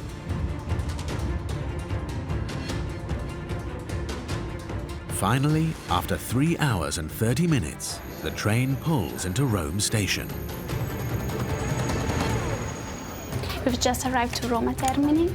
The train is on time. We've done a good job today. The AGV's reputation for super speed and punctuality remains intact. Siamo arrivati a Roma in orario. Io ho finito il turno, per adesso. Today, Dennis's train accomplished its mission.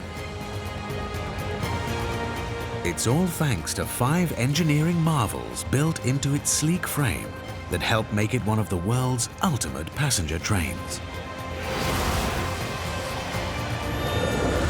Intelligent electric motors maintain the train's speed up any incline. Reactive pantographs safely channel 25,000 volts from live overhead cables. sophisticated multi-layered suspension smooths the ride. An ingenious pressurized sealing system protects passengers' eardrums. Sandboxes beat greasy track and stop wheels slipping.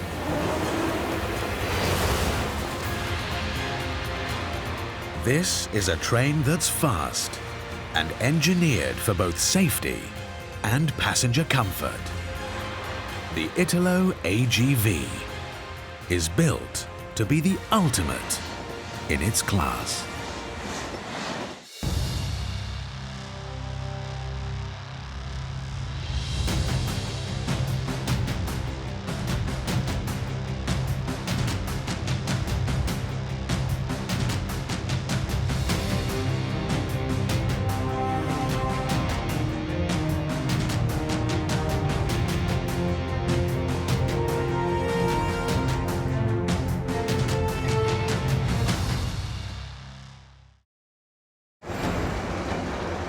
It climbs nearly 50 meters into the air, then drops 90 degrees straight down at over 100 kilometers per hour. Valkyria is Europe's tallest dive coaster. What makes this ride so terrifying? And what keeps its trains locked to the rails through death-defying turns and head-spinning inversions? It's our ambition to deliver the most exciting ride experience possible. We unlock the engineering secrets of how this ride delivers big thrills. From the supersized structures that anchor it to the bedrock 25 meters into the Earth, to the space-age wheels that keep its trains rolling all season long, to reveal what it takes to build the ultimate super coaster.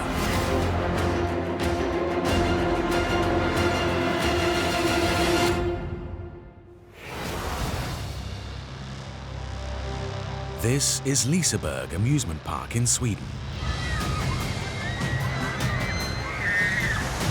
3 million visitors flock here every year to experience the park's 39 exciting rides and attractions.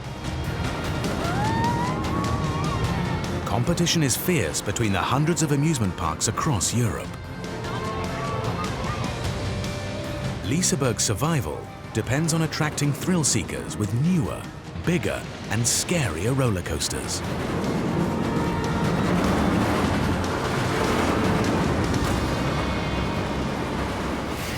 To stay ahead of the curve, the park built this. Valkyria. This ride gets its name from the flying maidens of Norse mythology. Legend says they swooped from the sky and carried slain warriors to heaven. This coaster gives its passengers their very own Ride of the Valkyries. It is a dive coaster that drops riders 90 degrees straight down at 105 kilometers an hour into a tunnel and through a series of head-spinning inversions. At 47 meters high, Valkyria is the tallest dive coaster in Europe. Its aim is to deliver eager thrill seekers a heart-stopping ride up to 675 times a day.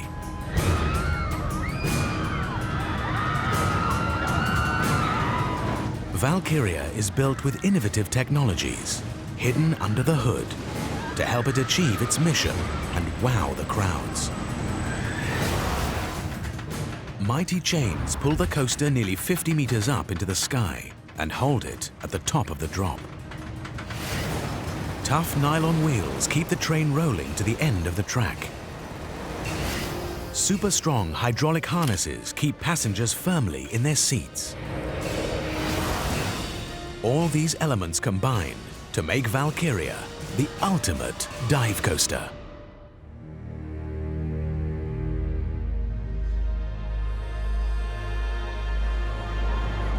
The next 48 hours promise to test the ride to its limits. This April weekend, Liseberg opens for the season.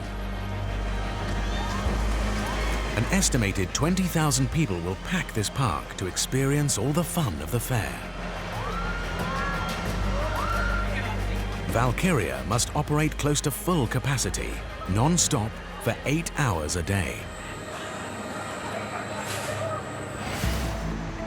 To add to the pressure, representatives of Europe's largest coaster club are in town to ride Valkyria for the first time.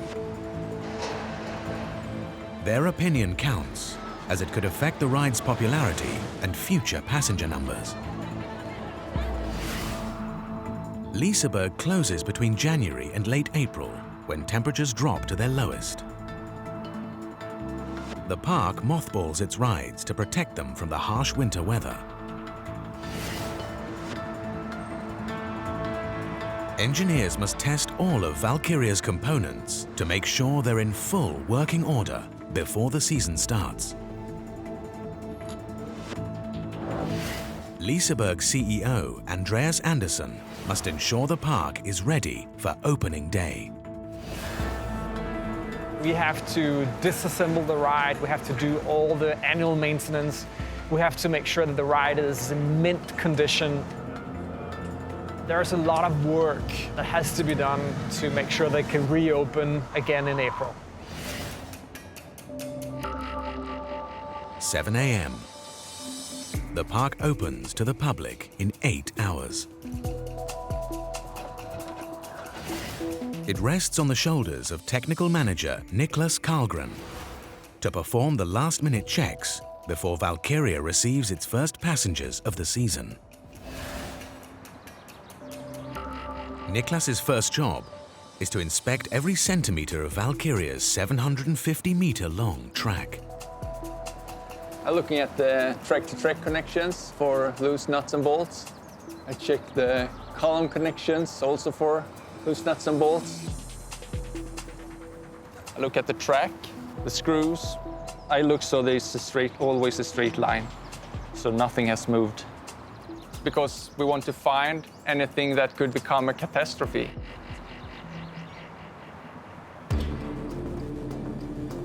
Next, Niklas must test the track's strength under operational conditions.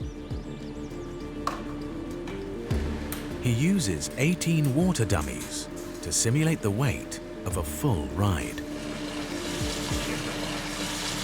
Each of these weight is 75 kilo when it's filled up. It's a normal weight of a person, most of them know. There's good reason for the dummies to take the first plunge.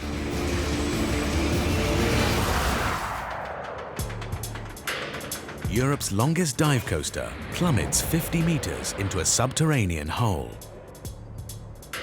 At the bottom of the vertical drop, the passengers are traveling at 105 kilometers per hour. Within the space of 40 meters, the track levels out and curves upwards out of the tunnel. The force the falling train exerts on this section of track is roughly equivalent to dropping an 18-ton weight on the rails. The track could fracture if it's not firmly secured to the ground, leading to potentially disastrous consequences.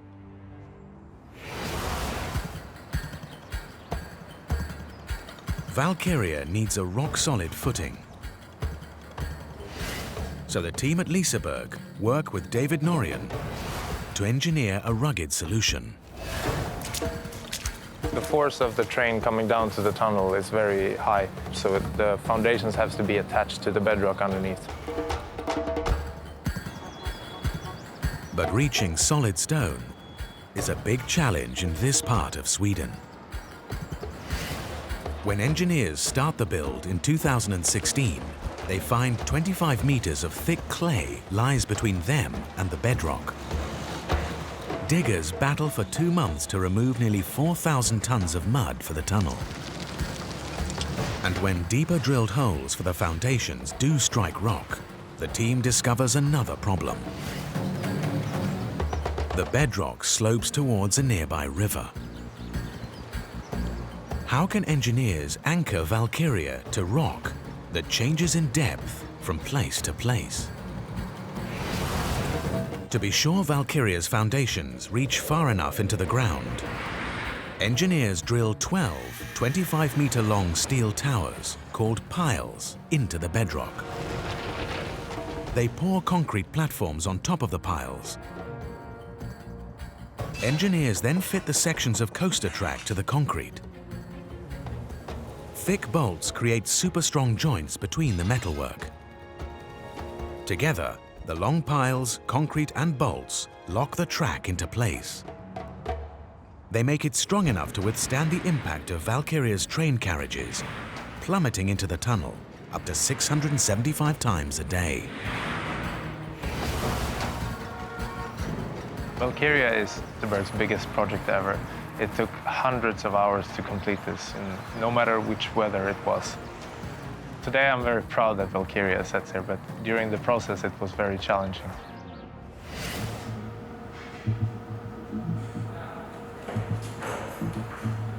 (2 p.m.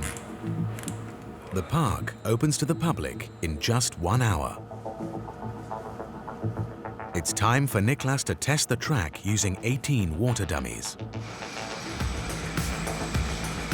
He activates the 150-meter-long lift chain. This pulls the train to the top of the hill. Moments later, it's poised for the drop.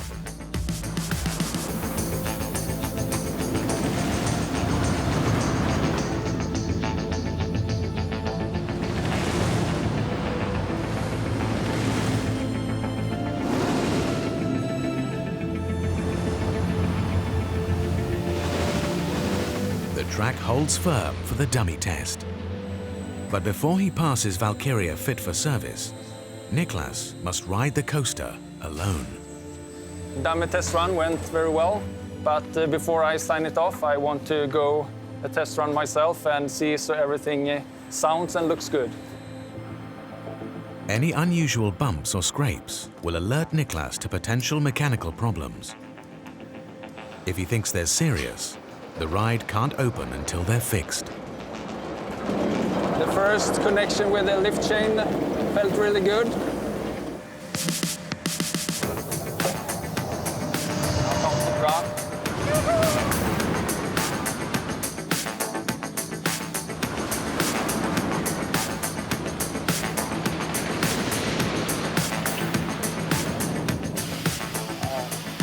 As perfect as it could be. The coaster passes the test with flying colors. That felt really, really good, and it sounded nice, felt super good, so I'm ready to sign this off. 3 p.m. Liseberg opens for the season. The rush begins. Hundreds of visitors head straight for Valkyria. As demand increases, so does the pressure on Europe's tallest dive coaster.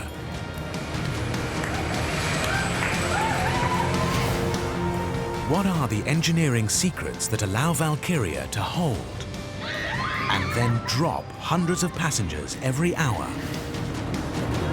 And how does this coaster spin and twist thrill seekers without coming off the rails?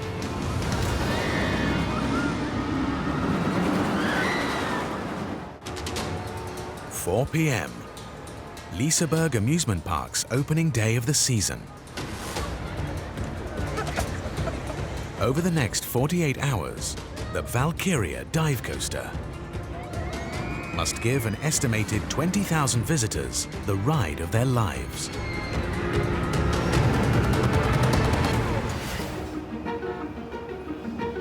For decades, amusement parks around the world have competed to build bigger, better, and even more terrifying rides. 1989. The world's tallest roller coaster stands 62 meters high. 16 years later, the record more than doubles to 139 meters. In 1976, 3 inversions or upside-down rolls is the max. By 2013, the record quadruples to 14 loops. Valkyria's most iconic feature is its huge drop. One of the longest vertical drops in Europe. Nearly 50 meters, straight down. This ultimate dive coaster was engineered here, in this specialist metalworks in the United States. At Claremont Steel Fabricators in Cincinnati, a team of 80 workers bend, twist, and weld steel to make some of the greatest rides in the world. The factory covers an area the size of 73 tennis courts. Company President Bob Mampey drives the operation. A lot of people can design roller coasters, but it's really difficult to execute the design, and that's what we do here, is execute the design. It takes 90 days for workers to cut 227 tons of steel to make Valkyria's 100 support columns. They mold the coaster's 77 individual track sections following a detailed blueprint. Precision is the key to the game here. We produce these roller coasters to give the smoothest ride possible. Every millimeter counts. Each track section receives 4 coats of special paints to prevent the salty air of Liseberg's coastal location from corroding the metal track. In 2017, heavy haulage experts start shipping Valkyria's 174 pieces of track and supports to Sweden. Engineers at Liseberg spend 1 year driving piles, erecting the support columns, and fixing the track sections into place.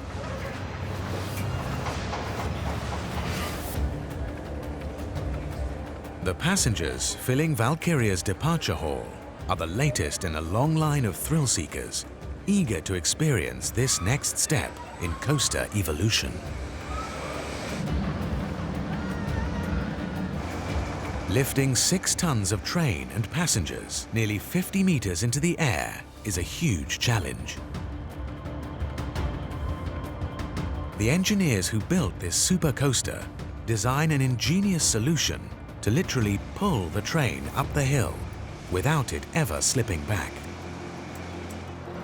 A continuous 150-meter long lift chain powered by a 230 kilowatt electric motor runs the length of the 45-degree incline. A metal pin mounted beneath the front of the train hooks into the lift chain. If a malfunction makes the chain fall slack, sprung metal blocks on each carriage lock into a toothed rail on the track, so the train can never roll backwards out of control. Rounding the hill's summit is just the start. Next, this extraordinary machine must suspend the train over the edge just long enough to terrify the passengers before dropping them straight down into the tunnel. Building a system with the strength to hold 6 tons of train and passengers is a formidable engineering feat.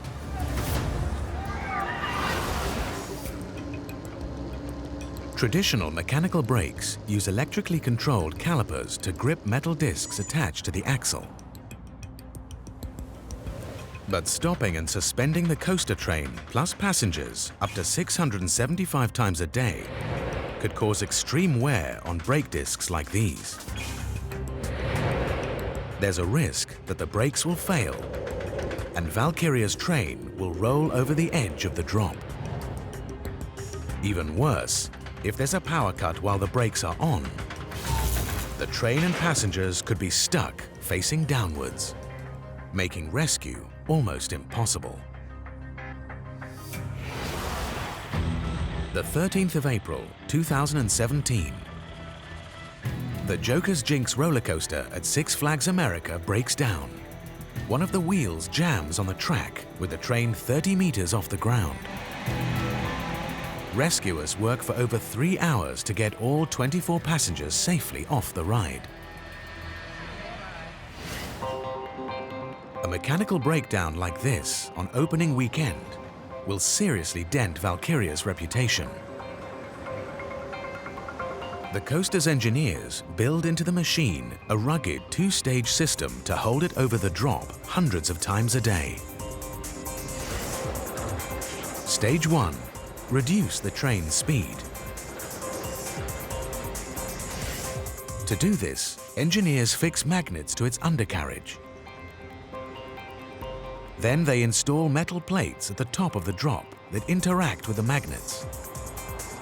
First thing that happens here before the drop is this magnetic brakes, and they will reduce the speed of the train.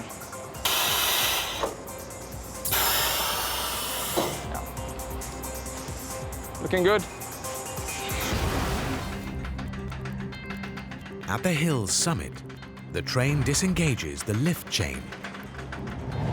Motorized wheels on the track propel the train around a curve before the magnetic brakes slow it to 7.2 kilometers per hour.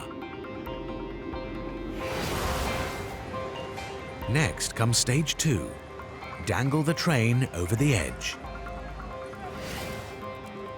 Engineers equip Valkyria with a 20-meter-long drop chain system to secure the carriages in position. So here we have the drop chain. The train hooks up into this chain, and the electrical motor will reduce the speed and actually electrical-wise hold it and give it a complete stop over this edge. Hooks mounted on the train's undercarriage mesh with the drop chain. The chain connects to a 308 horsepower motor mounted under the track at the top of the ride. The motor slowly pulls the carriages over the edge. When the whole train reaches precisely the right point, the motor locks the carriages in place.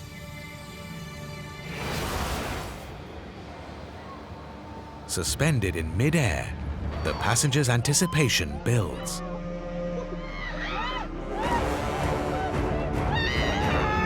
Then the drop chain releases, the undercarriage pins fall free, and the train plummets straight down, reaching a top speed of 105 kilometers per hour.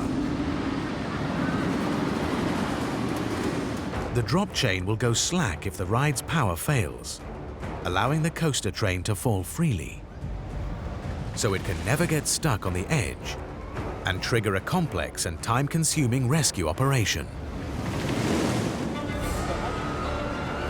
2 hours into the opening weekend, and Valkyria's big drop continues to wow the crowds. But this coaster must offer even more to earn ultimate status. What innovative engineering allows this machine to spin passengers 360 degrees without causing them to black out?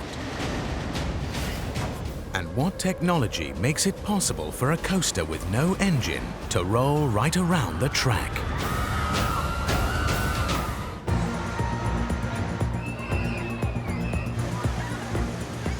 In Sweden, it's the season opening weekend at Liseberg Amusement Park. Eager thrill seekers queue for the biggest, scariest rides. Top of their list, Europe's tallest dive coaster, Valkyria.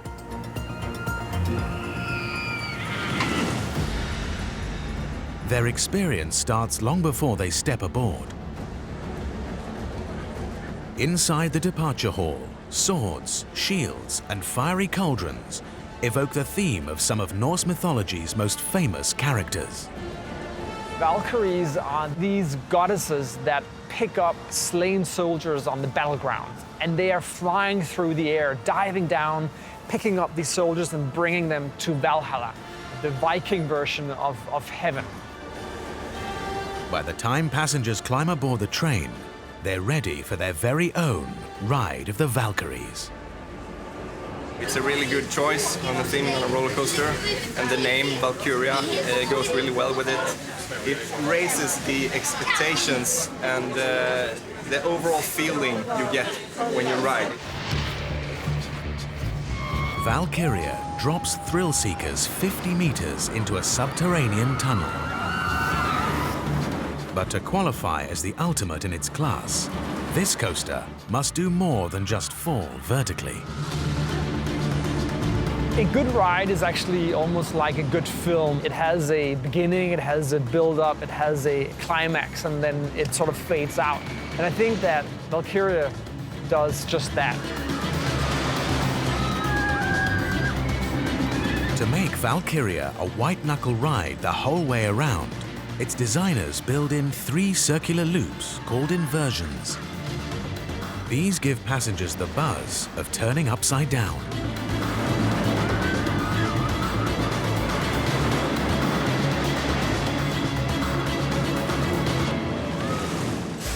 But history proves there's a fine line between thrilling riders and seriously injuring them. 1895, America's first roller coaster with an inversion opens at Coney Island. The Flip-Flap Railway features a small diameter circular loop.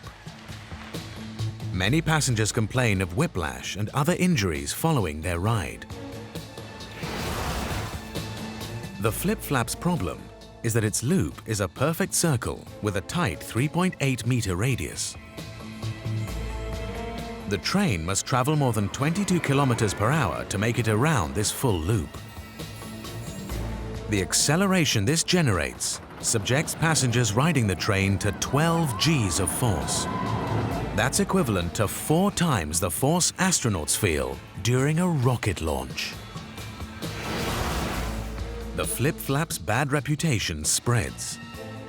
A greater number of spectators turn up to watch unwitting passengers suffer injury than thrill seekers wanting to ride. The Flip-Flap is dismantled after 7 years.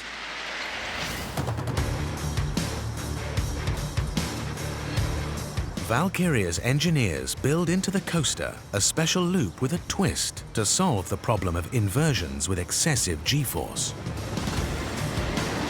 Its design is named after the aerial acrobatics of a German World War I fighter ace. Max Immelmann pioneers a loop that tightens as his plane ascends and finishes in a roll. The maneuver keeps the G-forces low and helps him get the jump on his opponents. Valkyria's rails guide the coaster's train along the same path to curve upwards and simultaneously roll through 180 degrees.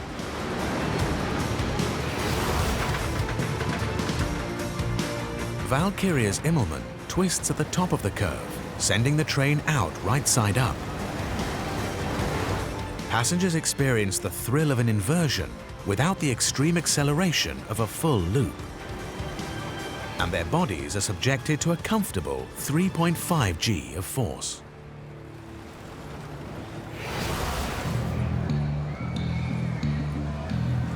But one Immelmann loop is not enough to qualify Valkyria as an ultimate coaster. To take the ride to the next level, designers build in a set of wicked twists to spin passengers 360 degrees as they travel forwards at high speed. But rotating riders quickly without making them feel sick is another huge engineering challenge.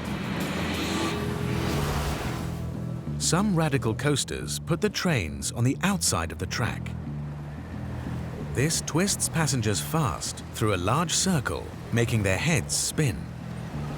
The motion can make riders feel unwell by affecting the delicate mechanisms in their ears.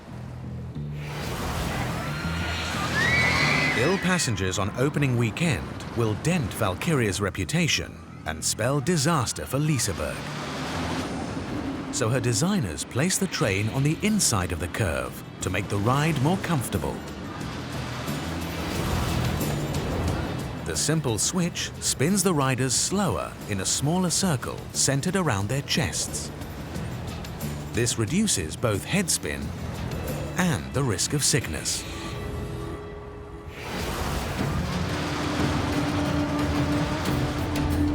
Valkyria's twists and spins prove a big hit with thrill-seeking visitors.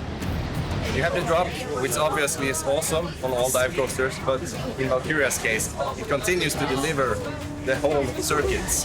You get to get adrenaline rush, and then you can enjoy the ride, riding on the adrenaline for a few seconds more, and I love it.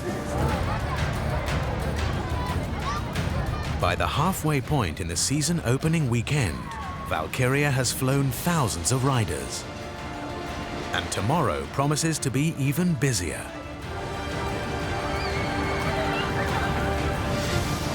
What is this coaster's secret for keeping its wheels rolling no matter the weather? And what technology guarantees all passengers stay firmly in their seats?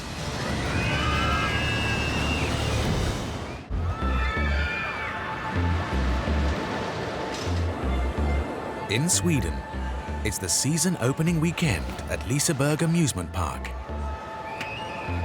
One attraction is a must ride. Valkyria, Europe's tallest dive coaster, named after the legendary Norse maidens who swooped from the heavens.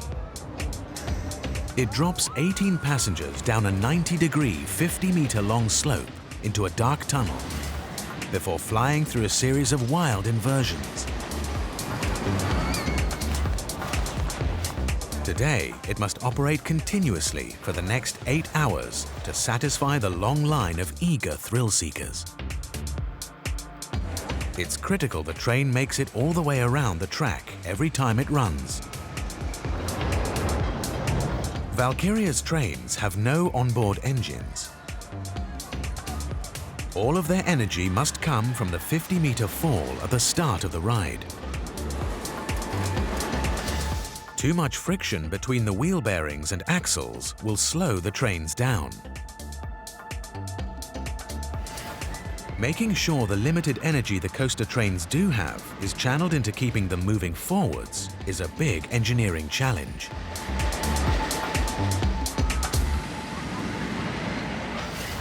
Every night, Valkyria closes. In the coaster's maintenance hangar, a dedicated team uses thick grease to lubricate all the coaster train's moving components. Grease is a really important part of the operations here. The main purpose is to lower the friction between metal surfaces, and because of it lowers the friction, the wear also reduces. But in this part of Sweden, the climate creates a big problem for greased machines. Temperatures in the early and late season often struggle to pass 10 degrees centigrade. At such low temperatures, the grease lubricating the wheels is thick and viscous. This creates drag inside each wheel and slows them down. The train loses speed, increasing the risk it won't have enough forward momentum to make it back to the station. The train could stop on the track, leaving the riders stranded. Engineers would have to manually drag the train back to the station, a job that could take hours.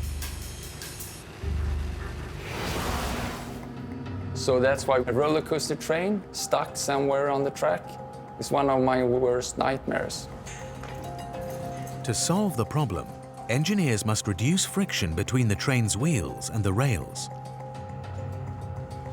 The 6 mounts on each train chassis hold pairs of 3 different types of wheel.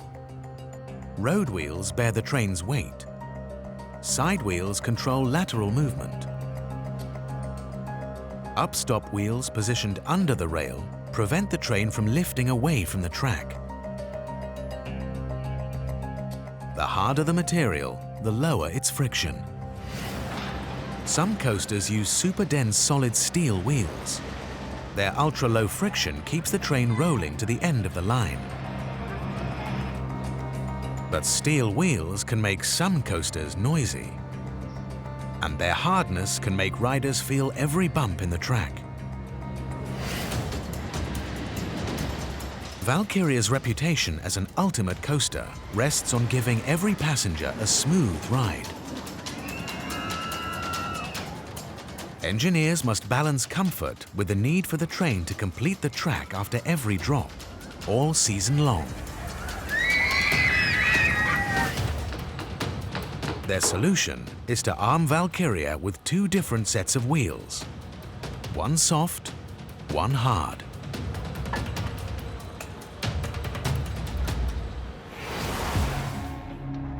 Engineers' first choice of train wheels are made from polyurethane. These soft wheels give passengers the quietest, smoothest ride possible. But their sponginess increases friction, fractionally slowing the train. When thicker axle grease increases drag in cold temperatures, engineers swap the polyurethane wheels for a harder nylon set. Their tougher surface results in a noisier ride, but reduces friction, cancelling out the drag caused by the thick grease, so the train completes the track every time. Valkyria's super wheels keep its trains moving, and the thrills coming for thousands of white-knuckled riders. Demand to ride Valkyria skyrockets as the opening weekend ramps up. To complete its mission, the coaster must fly every passenger around the track safely and securely. What hidden technology keeps every rider firmly in their seat? And what will be the coaster enthusiast's verdict after riding Valkyria for the very first time?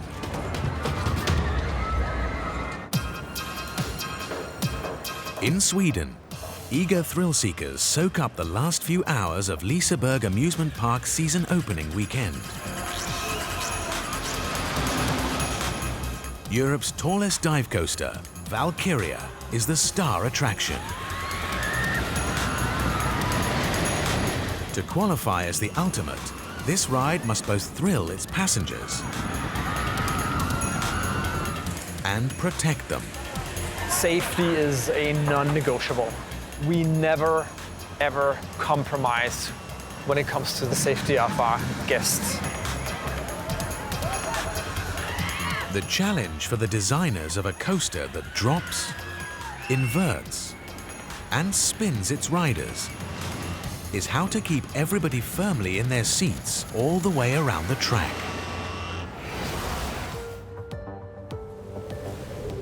The solution is built into the restraints fitted to each of Valkyria's 18 seats. A pair of hydraulic cylinders squeezes liquid through one-way valves. These lock the padded shoulder restraints in place. A hydro valve makes sure the liquid's pressure stays constant to secure thrill seekers of every weight.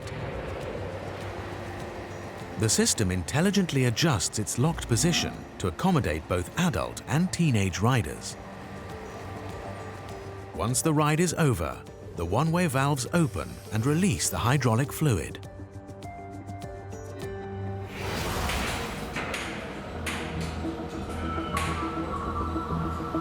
Each week, Valkyria's maintenance team tests every restraint. They use a pneumatic gauge to measure the tiniest movement of each bar in the locked position.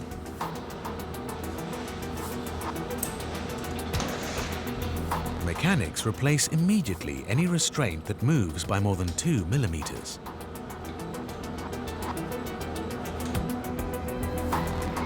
The roller coaster is actually extremely safe. Your body thinks it's in danger, but it really isn't. These engineering marvels, these constructions are designed not just around thrill, but designed around safety. Valkyria's engineers can rely on the super strong restraint system to keep riders in their seats. But Liseberg's geography presents another big safety challenge. It rains here for an average of 14 days every month during the 8 months Liseberg is open. and the amusement park sits in a river valley. This is bad news for one section of Valkyria's track. Valkyria's 3-meter deep tunnel sits just below the area's water table. After heavy rainfall, it's possible that water could seep through the bedrock and gradually build up inside the tunnel, to the point it laps over Valkyria's track. If that were to happen, when a train passes through the tunnel, the water could drag on the wheels, slowing the carriage. There's a chance the train wouldn't complete the rise out of the tunnel and would roll backwards into the dark, wet subterranean hole. Passengers stuck in water underground will seriously dent Valkyria's reputation and drive away thrill seekers. To make sure this never happens, engineers equip the ride with sensors. These monitor the water level inside the tunnel. The amusement park team receives an alert if the sensors detect pooling water. A pair of pumps then remove water from the tunnel long before its level could pose a risk to the ride's operation.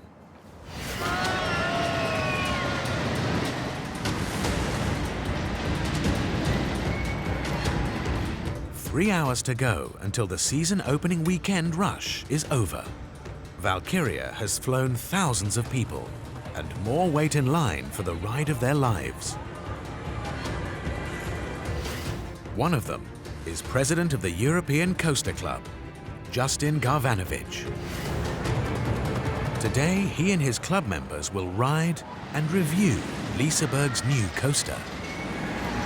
It looks impressive. It looks hugely impressive, and huge being the right word, I think. It's Europe's tallest dive coaster as well, about 200 feet above the ground over there, and it dives below those, so the drop's substantially bigger. I can't wait.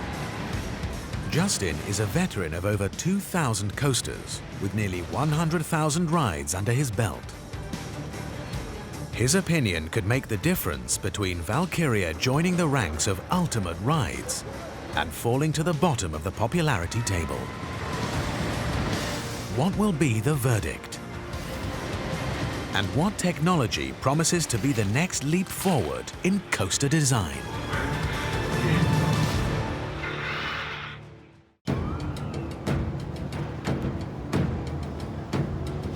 Liseberg Amusement Park's busy opening weekend is almost over.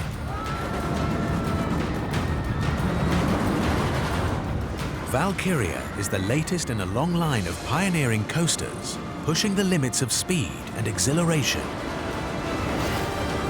In a fiercely competitive industry, the challenge for engineers is how to make their ride stand out. Liseberg's solution is to build a virtual reality Valkyria that passengers can ride before they climb aboard the real thing. The park reaches out to Simon Jimmefors to develop this experience. His expert team uses 3D modeling to build around Valkyria's track, a mythological world of heroes and fantasy creatures. We were super excited because it's so fun project. We got to build a roller coaster and have it here in the office, of course. They have the real track in 3D. We just need to build something around it. Falling rocks and some monsters and fire and everything cool. Wearable technology plunges the passengers into the world's sights and sounds. A motor-driven chair replicates the sensation of riding the real Valkyria. The virtual ride goes live in 2017. Its unique mythology-inspired theme wows thrill seekers. It's possible the next evolution will allow passengers to experience the virtual world at the same time as riding a real-world coaster.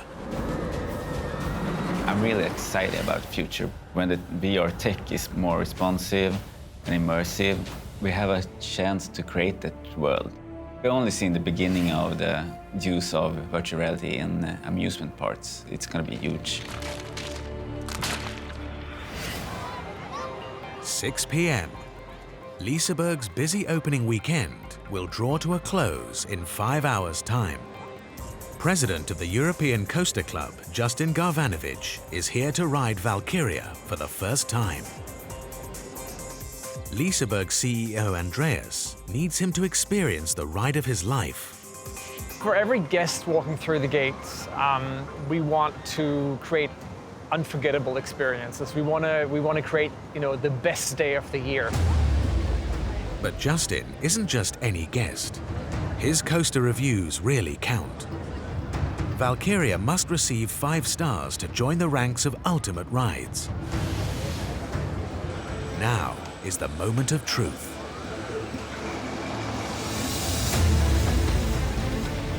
You never know where we're going to go.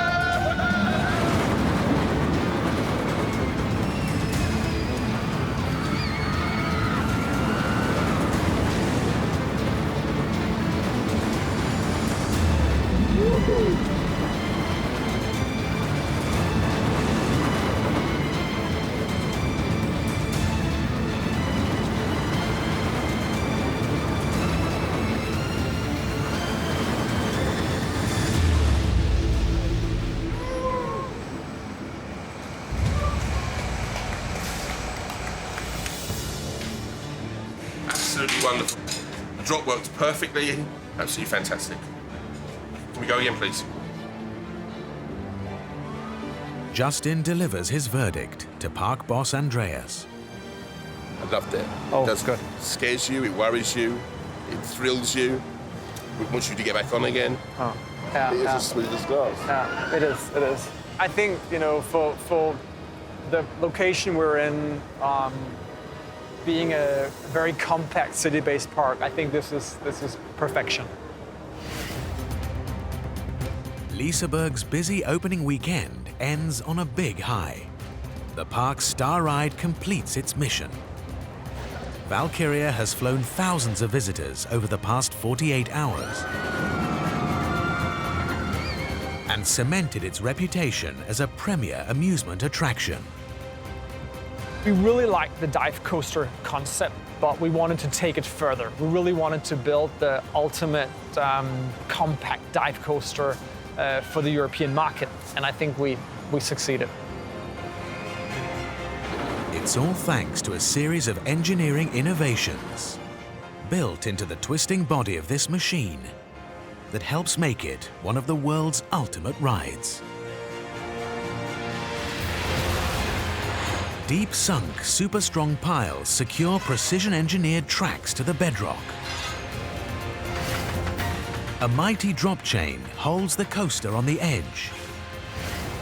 Near frictionless wheels keep the coaster train rolling right around the track. Head-spinning inversions and corkscrew twists exhilarate passengers. Hydraulic harnesses keep everyone firmly in their seats. This is Europe's tallest dive coaster and one of the most thrilling rides in the world.